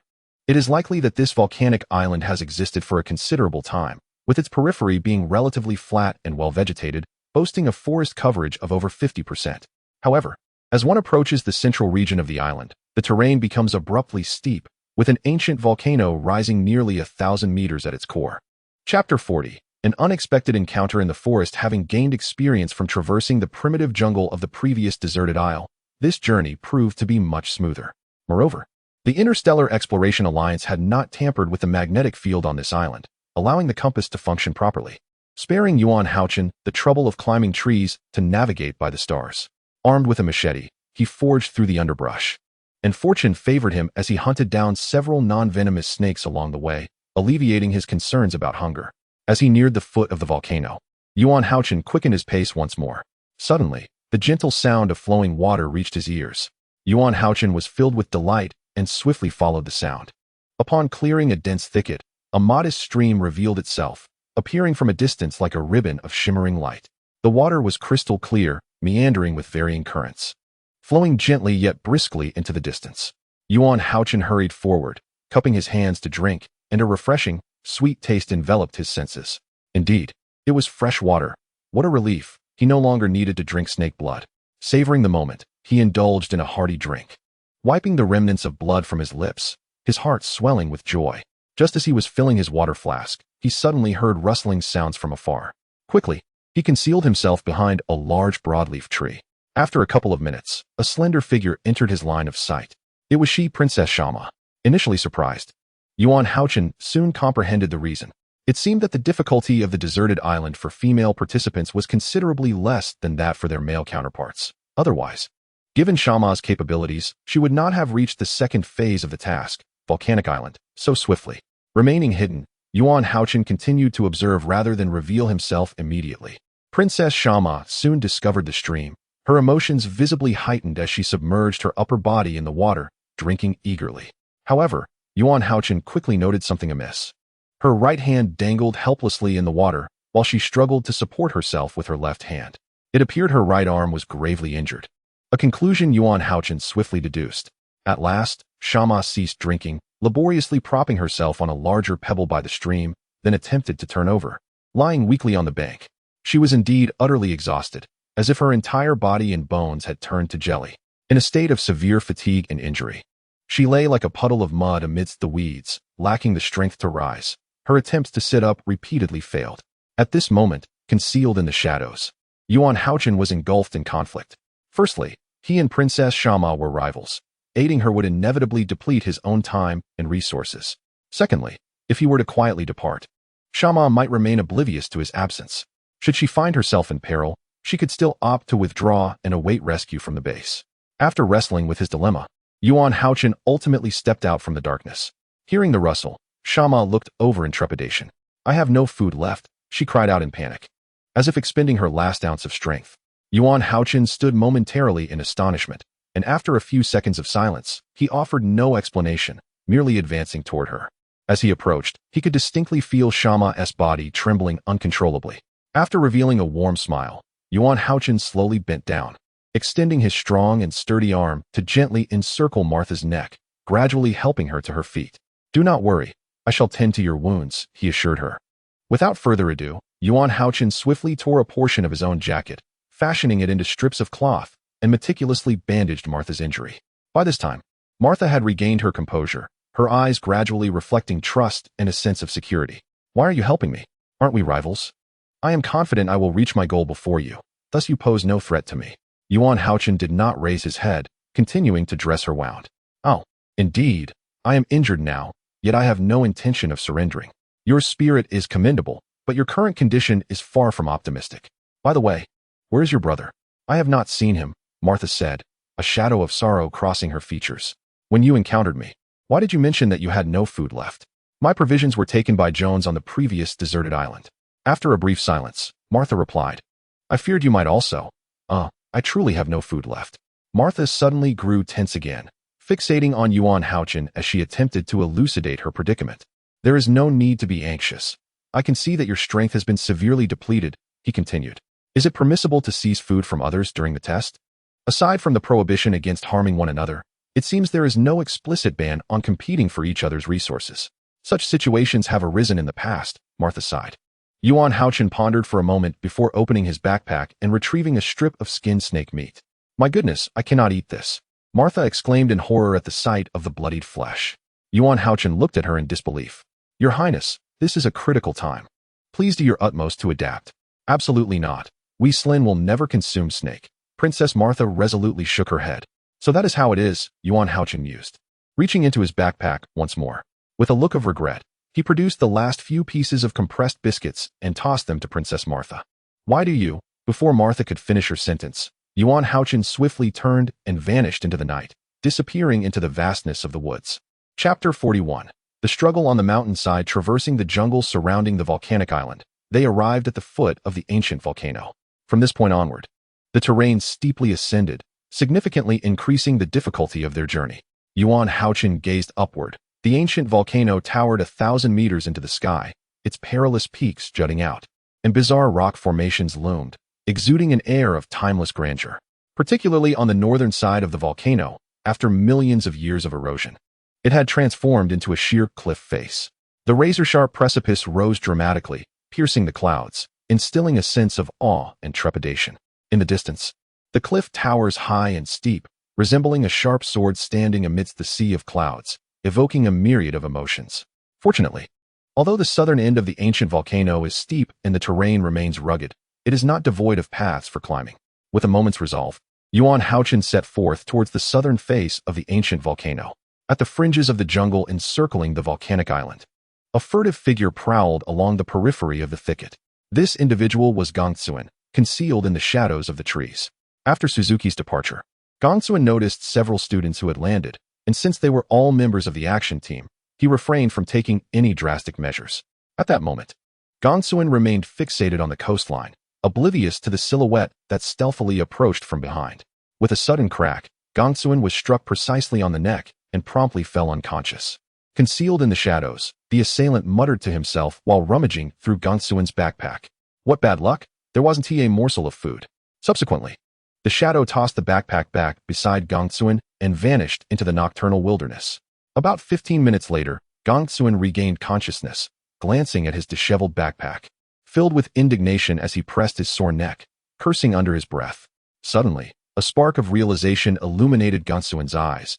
Disregarding the pain, he quickly concealed himself once more. Not far away, Kim Jishue from South Korea was striding deeper into the forest, grumbling incessantly about the bizarre magnetic field of the deserted island. Hidden in the shadows, Gongsuan trailed Kim like a relentless parasite. With a swift strike, the unfortunate Kim Jishue collapsed as well, triumphantly reclaiming his moment. Gongsuan's spirits soared as he eagerly lunged towards Kim's backpack. Ah, how fortunate Kim Jishue was. From the bag, Gongsuan extracted a large yellow fish, promptly devouring it with fervor. Half an hour later, the outskirts of the volcanic island's forest echoed with a heart-wrenching cry. Ascending the rugged southern slope of the ancient volcano, one could see an accumulation of massive stones and enormous volcanic pumice ejected from the depths. These volcanic rocks, weathered over millennia, had formed bizarre pillars and sheer cliffs, resembling fearsome giants or swords piercing the heavens, each a testament to nature's extraordinary craftsmanship. At the mountainside of the ancient volcano, amidst the chilling night breeze, the sounds of a fierce struggle reverberated. In the enveloping darkness, a robust black figure surged forth, transforming into a swift shadow, like a venomous serpent lunging towards a youth clad in tattered, deep blue uniform. In an instant, he had sealed off all avenues of escape for the boy. The youth, witnessing such a fierce onslaught, maintained an air of remarkable composure. With a deft twist of his body, he leaned forward slightly while his feet swiftly glided sideways, tracing a graceful arc through the air, artfully evading the assault of the robust and towering man. The latter's face was etched with astonishment. Yet he soon launched another attack against the boy with stubborn determination. The speed of the man's punches was astonishing, yet the youth effortlessly sidestepped each blow. After a flurry of strikes, the man executed a spinning kick, unleashing a formidable force in an instant. The boy leaned slightly to the side, cleverly using his elbow to deflect the man's attack. In the next moment, the boy surged forward like a specter, transforming his elbow into a fist, landing a powerful blow to the man's abdomen. This series of actions appeared both spontaneous and deliberate, exuding an effortless grace that belied its sophistication. The impact of the youth's strike left the man reeling, his aggression dissipated, and he staggered back several steps before regaining his footing against the stone wall. "Shall we continue?" inquired the boy, who was none other than Yuan Hao-Chen, having climbed the mountain wall. The bewildered man, a member of the action team, gazed at Yuan in astonishment, clearly taken aback by the unassuming youth's formidable prowess. After a moment of silence, the burly member of the action team, without further ado, unfastened his backpack and hurled it towards Yuan. The latter deftly caught it, quickly unzipping it to reveal a fish and several unidentified amphibians. Not one to be impolite, Yuan took the fish and tossed the backpack back. Chapter 42. The contest for the helicopter. With a beep, the task information receiver's screen illuminated once more. Someone had already completed the second phase of the task. Yuan contemplated and promptly activated the screen. The third phase task was to pilot a helicopter back to the Pacific base. Important note, both the action team and the science team had only 5 helicopters each. This indicated that only the first 5 students from each team to arrive would have the opportunity to enter the third phase, while the remaining participants would face immediate elimination. A crucial reminder, should you encounter danger during the process and need to withdraw from the test, please click the Withdraw command, and the base will locate and rescue you. Only the top 5 would have the chance to advance to the next phase. Upon reading this, Yuan felt a sudden rush of urgency. At that moment, aside from the first individual who reached the ancient volcano's summit, no one else was aware of their standings. Naturally, Others remained oblivious to which group the first arrival belonged. The testing method, involving both the science and action teams, rendered the progress of the test increasingly enigmatic. Regardless of the circumstances, I must hasten my pace. Yuan silently urged himself. As one ascends closer to the summit of the volcano, the challenge of the climb intensifies significantly, particularly near the ancient crater. There lies a sheer cliff with a vertical drop of approximately 200 meters, where the sensation of free climbing resembles stepping directly onto the edge of a precipice. Without sufficient skills and rapid ascent of steep rock faces, reaching the summit would be utterly impossible. During this final stretch, Yuan Hao-Chen could only rely on his dagger, wedging it into the crevices of the cliff to painstakingly ascend, all while cautiously avoiding the weathered and loose rocks. At long last, after considerable effort, Yuan Hao-Chen reached the pinnacle of the ancient volcano. The crater at the summit formed an oval-shaped caldera with a diameter of about 1 kilometer, and the bottom had long since filled with water due to the abundant rains of the Pacific, creating a picturesque volcanic lake. At this moment, approximately 6 hours had elapsed since the commencement of the test, and the horizon gradually began to brighten. Faint stars adorned the hazy sky, which appeared as though draped in a silver-gray veil. As the clouds dispersed, the enchanting visage of the volcanic lake was revealed. The lake, slightly oval in shape, resembled the first glimpses of lotus leaves breaking the water's surface, appearing like a magnificent jade stone embedded within the grandeur of the ancient caldera. Yuan Hao-Chen swiftly raced toward the lake's edge, having spotted a helicopter station nearby. The azure surface of the lake mirrored the surrounding cliffs, shimmering with glistening reflections, creating an exquisite scene. Yet, Yuan Hao-Chen found himself unable to relish the beauty before him. For just a minute ago, he had witnessed another helicopter hastily take off, speeding towards the Pacific base. By the lake, there was a flat area where 2 rows of helicopters were originally lined up. The dark black row was designated for the action team members, while the deep blue row belonged to the science team. At that moment, the new student instructors, Green and Malone, stood gallantly before the 2 rows of helicopters. Behind Malone, only 2 black helicopters remained, while Green had 4 still grounded by the lake, excluding the one that had just taken flight. Realizing he was the second student from the science team to arrive, Yuan Hao-Chen felt a wave of relief wash over him. Prepare for departure. Good luck, young man. With Green's command, Yuan Hao-Chen's helicopter swiftly ascended. After adjusting its course, it soared over the beautiful volcanic lake, heading directly for the Pacific base of the Interstellar Exploration Alliance.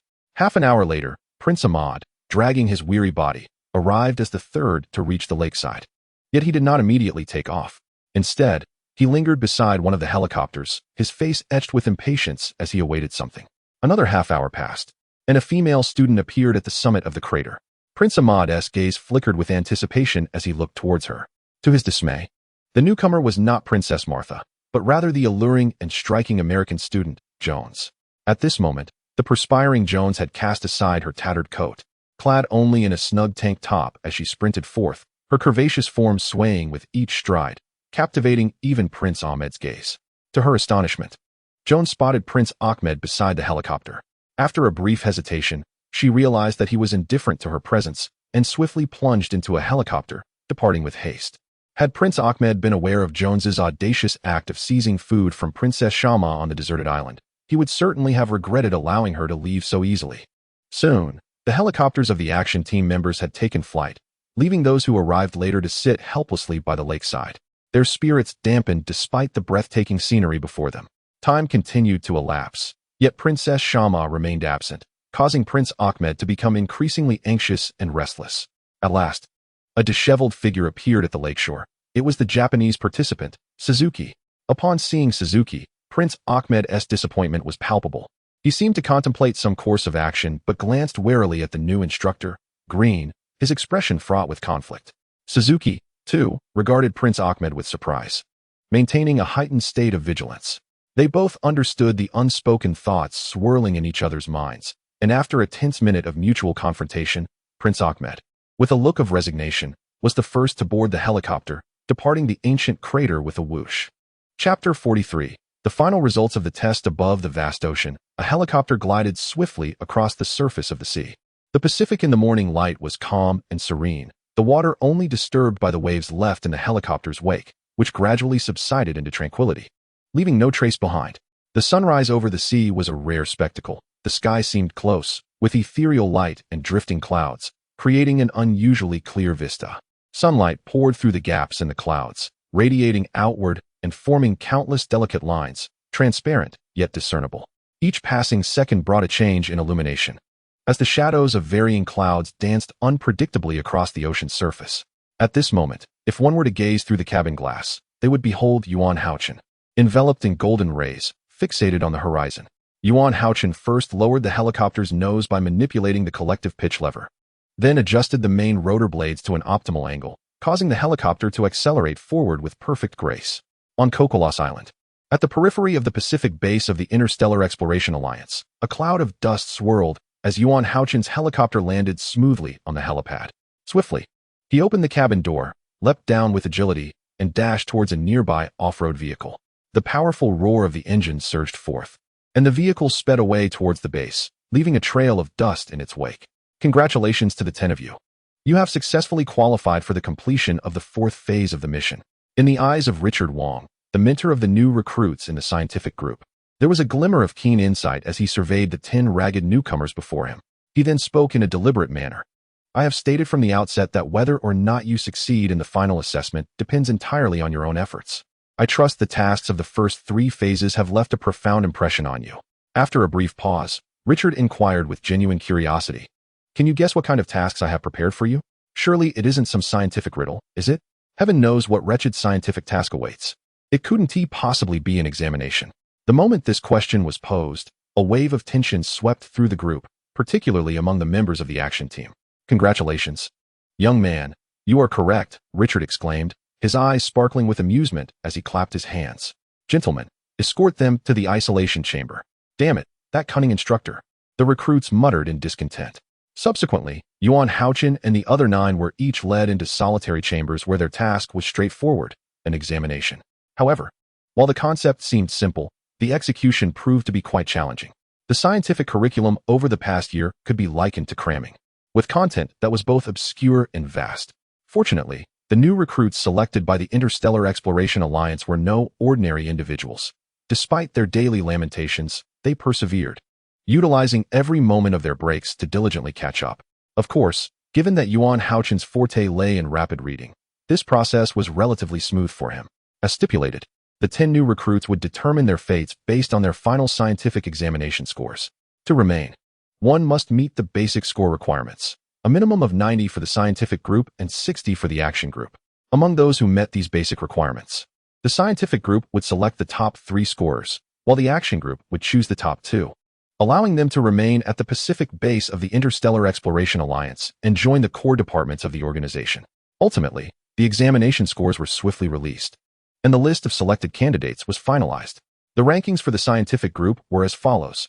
Yuan Hao-Chen from China, with a scientific score of 99, arriving second and receiving a bonus of 1, culminating in a total of 100, placing him first. Jones, a female recruit from the United States, with a scientific score of 94, arriving third and receiving a bonus of 0.5, totaling 94.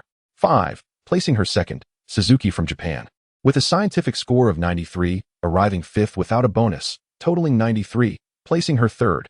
Ahmed from Dubai, with a scientific score of 92, arriving fourth without a bonus, totaling 92, tying for fourth. Sam from South Africa, with a scientific score of 90, arriving first and receiving a bonus of 2, totaling 92, tying for fourth. Yuan Hao-Chen did not pay much attention to the rankings of the action group, only knowing that the robust German man, Brute, who had faced him on the ancient volcano, had secured the top score in that group. The day after the new recruit assessments concluded, at the Pacific base of the Interstellar Exploration Alliance, in the circular conference room, in a manner reminiscent of the initial welcoming ceremony, the circular conference table was flanked by the 20 candidate trainees for this term. Occupying the prime seats were Carter, the deputy commander of the Pacific base of the Interstellar Exploration Alliance, Chris, the commander of the science team, Richard, the mentor for new science trainees, Daniel, the commander of the action team, and Laura, the mentor for new action trainees. First and foremost, I would like to extend my heartfelt congratulations to the 5 newly selected members. Your performance has been truly commendable, stated Deputy Commander Carter with a solemn expression. Of course, the other trainees have also performed admirably, yet competition can be exceedingly ruthless. I trust that during the past year, you have undergone significant personal trials, gained profound insights, and acquired a plethora of unusual skills. Congratulations to you all. Oh, and boys, along with two beautiful ladies. I am certain you still remember the welcome banquet from a year ago. Indeed, it was our deliberate ploy to put the newcomers in an awkward position, Carter continued, seemingly recalling the past. It is my obligation to you. I hope you find satisfaction in tonight's farewell banquet. Subsequently, both Commander Chris and Commander Daniel took turns to articulate additional points. In accordance with the organization's regulations, whether the trainees who remained or those regrettably eliminated, all were required to sign a confidentiality agreement, ensuring that no information regarding the organization would be disclosed to the outside world, under penalty of severe repercussions. The newly selected members would be integrated into the core departments of the Interstellar Exploration Alliance, the Base Science Team, and the Action Team. Those not selected would be recommended for positions in various public research institutions managed by the Alliance globally, or even military operational agencies. Naturally, trainees could also opt to return to their original positions in their home countries, as was the case with Li Huachuan, the Dean of the Astronomy Department at Tsinghua University. The farewell banquet that evening was indeed meticulously planned, held on one of the most exquisite beaches of Coco Island. The culinary delights were simply beyond description, surpassing even the most extravagant adjectives. In attendance, apart from the commanders and new trainee mentors, were Coach Green, Marlin, and several scientists who taught the newcomers in the science courses. As the evening progressed, the atmosphere grew increasingly vibrant, with even the usually teetotaler Yuan Hao-Chen partaking in a few more glasses than usual. Congratulations, Prince Ahmad approached Yuan Hao-Chen, while Princess Shama beamed at him from the side. Thank you. You performed splendidly as well. What a pity, Yuan Hao-Chen lifted his glass in acknowledgement. Not to worry, Martha also did not participate in the final test. It is just as well that we siblings can return to Dubai together, Prince Ahmad replied, a look of relief on his face. I wish to sincerely express my gratitude to you, spoke Princess Martha. My assistance in the forest was merely a trivial matter. I can sense the kindness within you. You possess a strong sense of justice, Martha continued. Please accept my heartfelt gratitude for your assistance with Martha. I hope we shall have the opportunity to meet again in the future, my Chinese friend, Prince Ahmad said sincerely, with his hands clasped before his chest. Certainly. I wish you a safe journey home. At the banquet, other students also extended their congratulations to Yuan Hao-Chen, as it was reported that a score of 99 in science was the highest ever achieved in the history of the Interstellar Exploration Alliance's scientific assessments. Naturally, Suzuki and Okamura from Japan also congratulated Yuan Hao-Chen. Suzuki remained as courteous as ever, while Okamura appeared somewhat inebriated, his face clouded with disappointment. Among those feeling an immense sense of regret was Sam, who had come from South Africa. He was the first member of the scientific team to complete the task in the first 3 phases, yet ultimately fell short in the science examination. Meanwhile, at the banquet, Mike from the United States and Bryce from France continued to display their gentlemanly demeanor before the alluring Jones, having long forgotten the sorrow of elimination. Furthermore, Jinja from South Korea frequently boasted that had he not been ambushed in the dense forest, he would have returned to base piloting a helicopter, securing a perfect score of 100 in the science test and surpassing Yuan Hao-Chen from China. Chapter 44. A Month of Vacation, Interstellar Exploration Alliance, Pacific Base. New Trainee Living Area. Esteemed new scientists, please gather your personal belongings, for we shall be departing shortly. I am confident you will find your new abode quite satisfactory. The speaker was Catherine, the blonde administrator who had welcomed Yuan Hao-Chen upon his arrival at the Pacific Base of the Interstellar Exploration Alliance. With her large, bright eyes, Catherine eagerly assessed Yuan Hao-Chen and the other newcomers. Under her guidance, Yuan Hao-Chen and the several new members arrived at the living area of the Pacific Base. At the Interstellar Exploration Alliance's Pacific Base, each member is provided with a private residence. The accommodations are quite spacious, featuring not only a remarkably comfortable bedroom, but also a luxurious living room, along with a study, gym, and recreational area. Unfortunately, due to the organization's highly classified nature, members of the Interstellar Exploration Alliance cannot reside with their families. Excuse me, may I trouble you for a moment? Just as Yuan Hao-Chen was organizing his new residence, the doorbell rang, accompanied by a sultry voice from outside.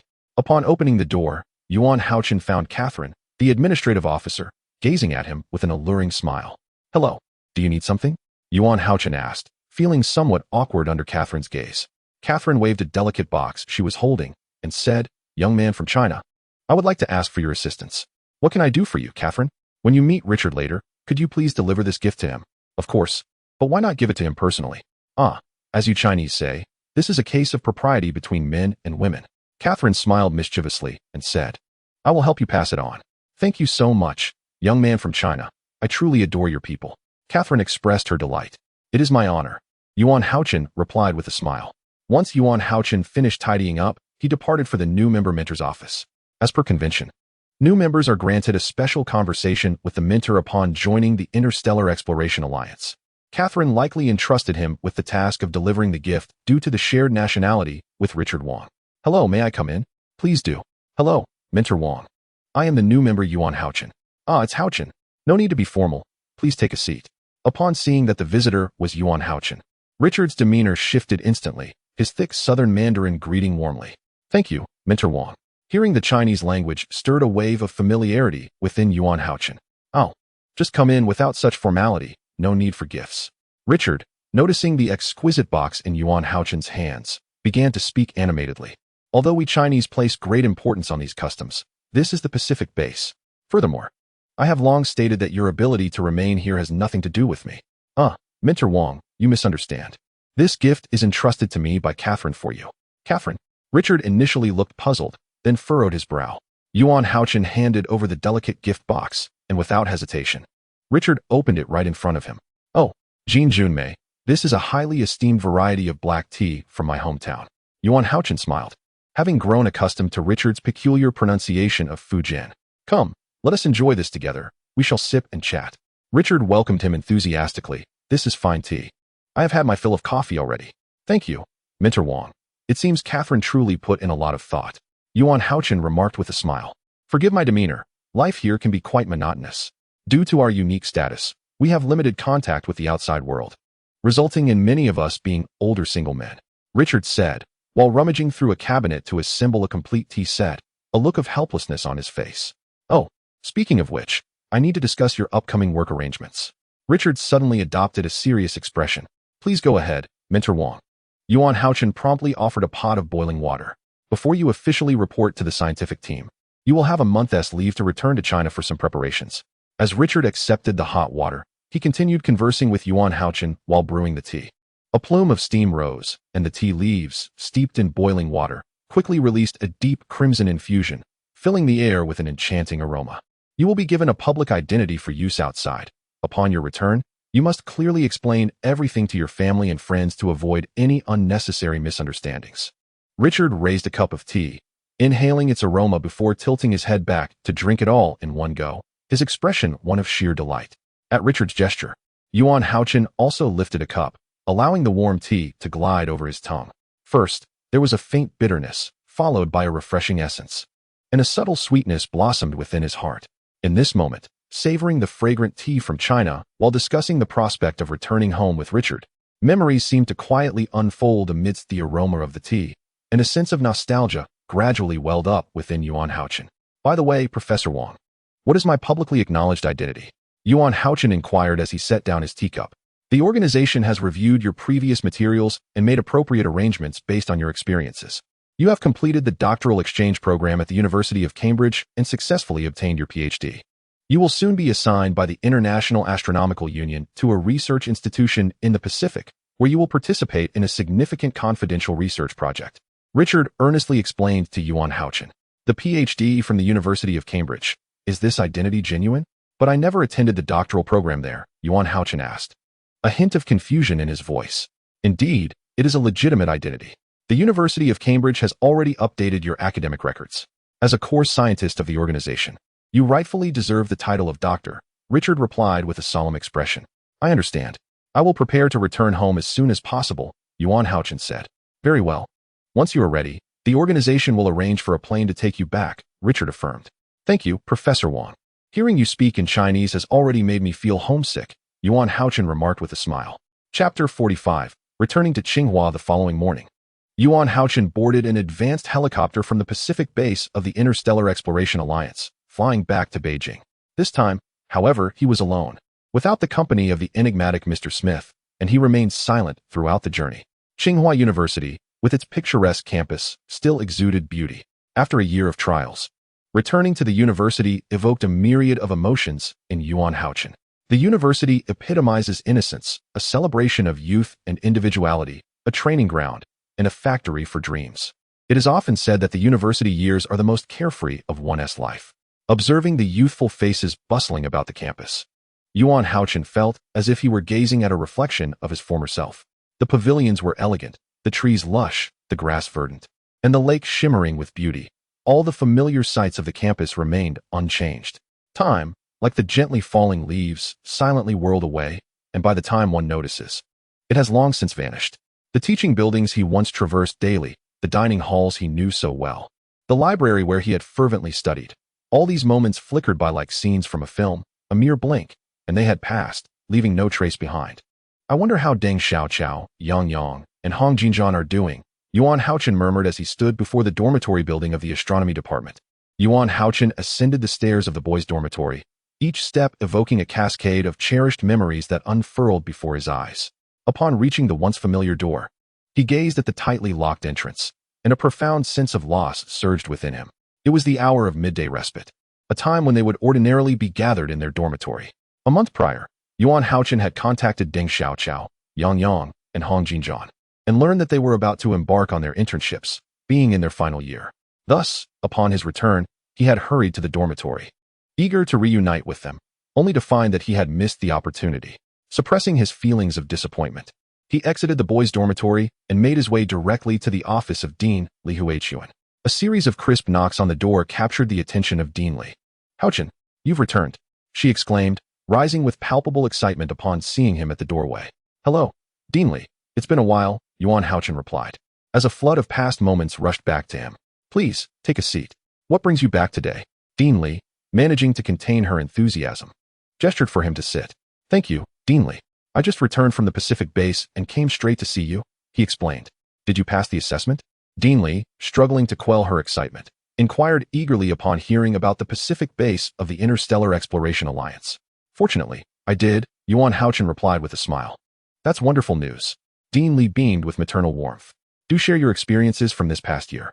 As Hao-Chen recounted his journey, a smile gradually illuminated Dean Li's face, and she nodded in affirmation. "Hao-Chen, you truly are the pride of Tsinghua University's Department of Astronomy." "You flatter me, Dean," he responded modestly. "No, you have fulfilled the dreams I once held. It brings me great joy," she said, patting his shoulder with heartfelt appreciation. "I owe my gratitude to you, Dean Li. It is your guidance that has led me to this achievement," Hao-Chen expressed sincerely, his words resonating with genuine gratitude. Indeed, Dean Li Huichuan was the first significant mentor on his scientific journey, an indispensable figure in his path of growth. After a cordial exchange, Hao-Chen bid farewell to Dean Li. Upon exiting the Department of Astronomy, he immediately dialed a number. "Hao-Chen, what a pleasant surprise to hear from you," came a cheerful voice from the other end of the line. "Lin Feng, are you at school? I've just returned to Tsinghua and thought I'd come see you." "That's great. I'm in the lab. Hurry over, and let us have dinner together tonight." "All right, I'll be there shortly." It has been over 2 years since the discovery of the Hao-Chen Meteorite in the ancient kingdom of Loulan. At that time, the companions Qinglian, Shi, and others had long since graduated and left the school, while Lin Feng continued to remain on campus to pursue his doctoral degree. It was Yuan Chao's first visit to the Archaeology and Museology College of Tsinghua University, and after a series of twists and turns, he finally found Lin Feng's laboratory. "Hello, Yuan Chao. It's been 2 years, and you've become quite sturdy," the sunny and handsome Lin Feng exclaimed upon seeing Yuan Chao enter the lab, immediately setting aside his work to greet him with enthusiasm. "It's been a while, Lin Feng. You still radiate that same sunny charm," Yuan Chao replied with a smile. "I heard you're pursuing your doctorate at Cambridge. What brings you here to find me today?" Lin Feng inquired while tidying up his things. "Actually, I came specifically to seek your assistance regarding some materials," Yuan Chao responded. "Oh, I see. Let us find a place to have dinner and chat," Lin Feng suggested.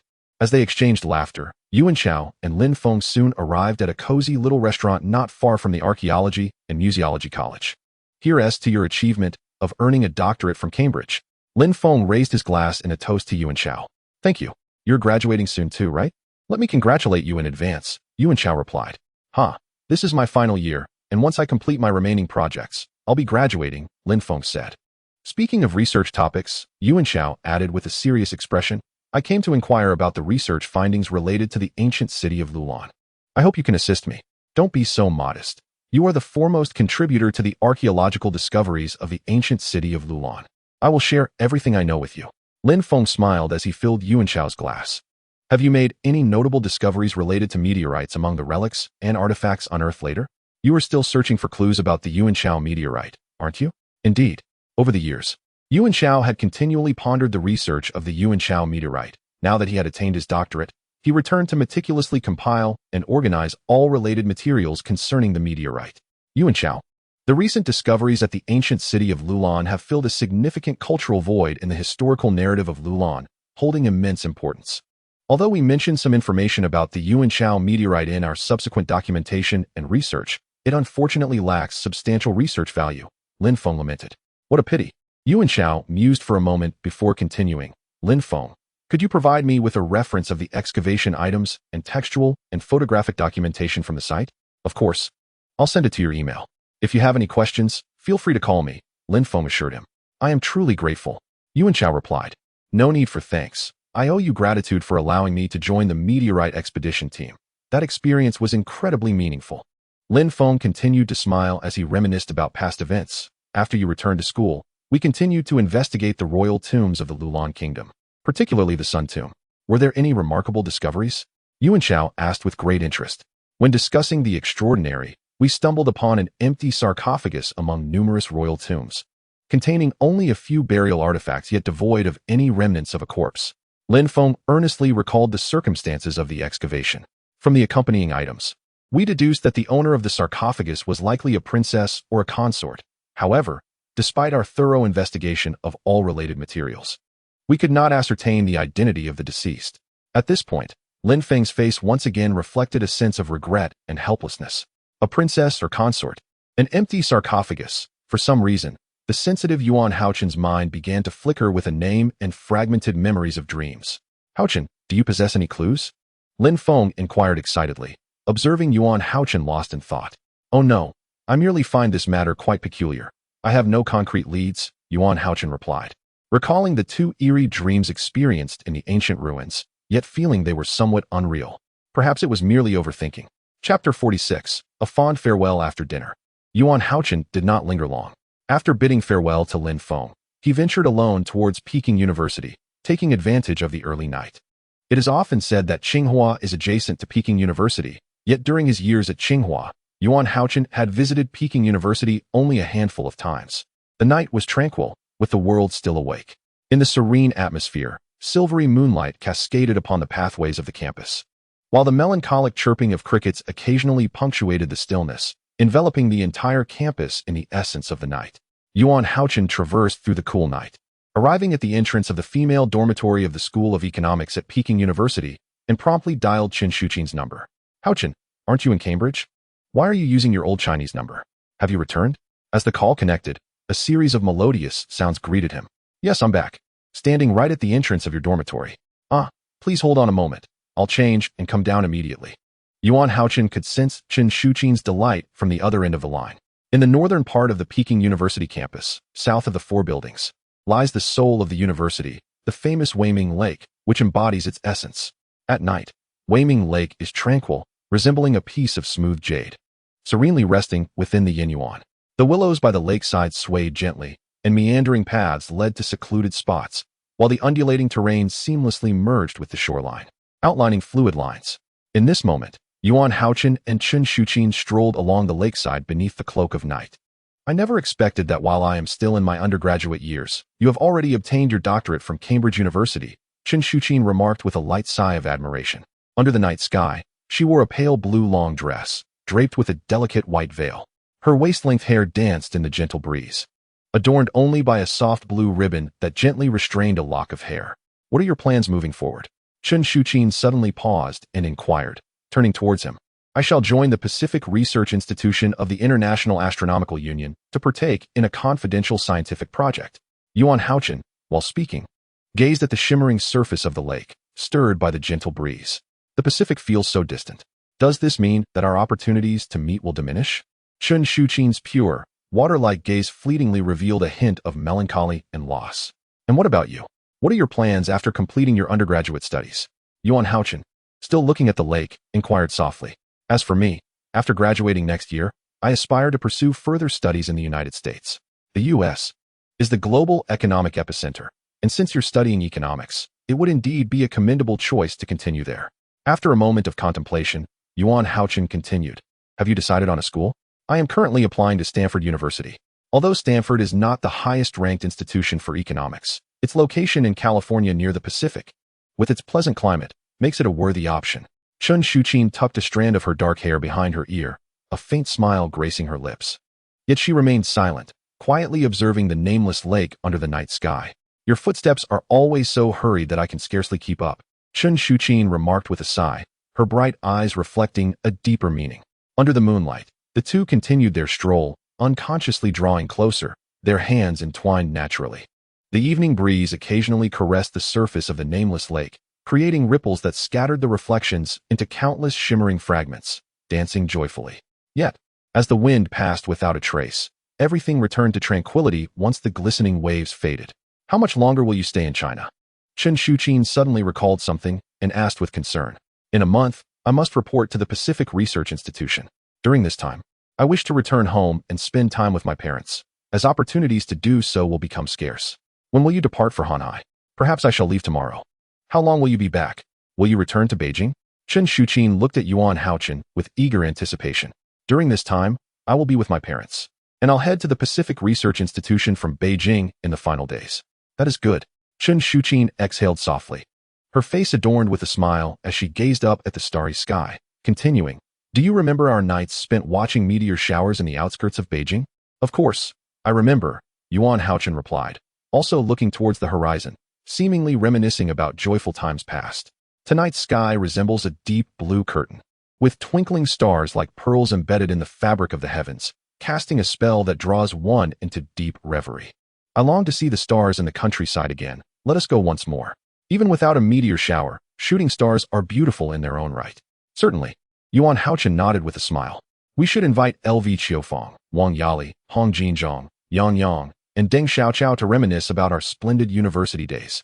Chen Shuqin said with a charming smile, her dimples deepening. Agreed. It has been far too long since I last saw them. I miss them dearly. Having spoken, Yuan Hao-Chen stretched his form, shaking off the weariness that had settled upon him, and dismissed all thoughts of troubles. Drawing in a deep breath, he inhaled the lush fragrance of the trees and blooming flowers, which subtly intoxicated him. The following day, Yuan Hao-Chen boarded the earliest super train, embarking towards his hometown, Hanhai City. The gentle, persistent rain fell like a delicate veil, and even before he arrived at Hanhai City, he began to long for his homeland. Reminiscing about the clear and crisp waters of the Riu stream. Near the source of the Riu stream, the idyllic village nestled against the mountains and by the water, once bestowed upon Yuan Hao-Chen countless warm and beautiful memories. Finally returning to this exceedingly familiar place, the houses lining the banks of the Riu stream remained as comforting as ever. A familiar eave, a warm street lamp, and upon opening the door to his cherished home, his parents' joyful smiles blended into rays of gentle sunlight. On the table lay a steaming meal meticulously prepared by his mother, and a soft bed awaited him in the room. In that moment, Yuan Hao-Chen felt an overwhelming sense of happiness and warmth in possessing such a loving and beautiful home. Recognizing the fortune and ease of having a sanctuary for his soul to rest and wander. For the following 20 days, Yuan Hao-Chen seemed to have returned to a bygone era, living a simple and regular life. During the day, he labored alongside his parents in their verdant vegetable garden, while the evenings were spent leisurely wandering by the banks of the Riu stream, relaxed and content. Yuan Hao-Chen held an immense love for his hometown and his parents. He understood that companionship was the most enduring declaration of affection towards his parents, yet he had chosen a path less trodden. It seemed as though an ethereal and mysterious force, amidst the vast cosmos and brilliant stars, was perpetually drawing him forth. Just as his name suggested, how representing the moonlight and Chun the celestial axis, the exploration of the boundless universe was indeed his destiny.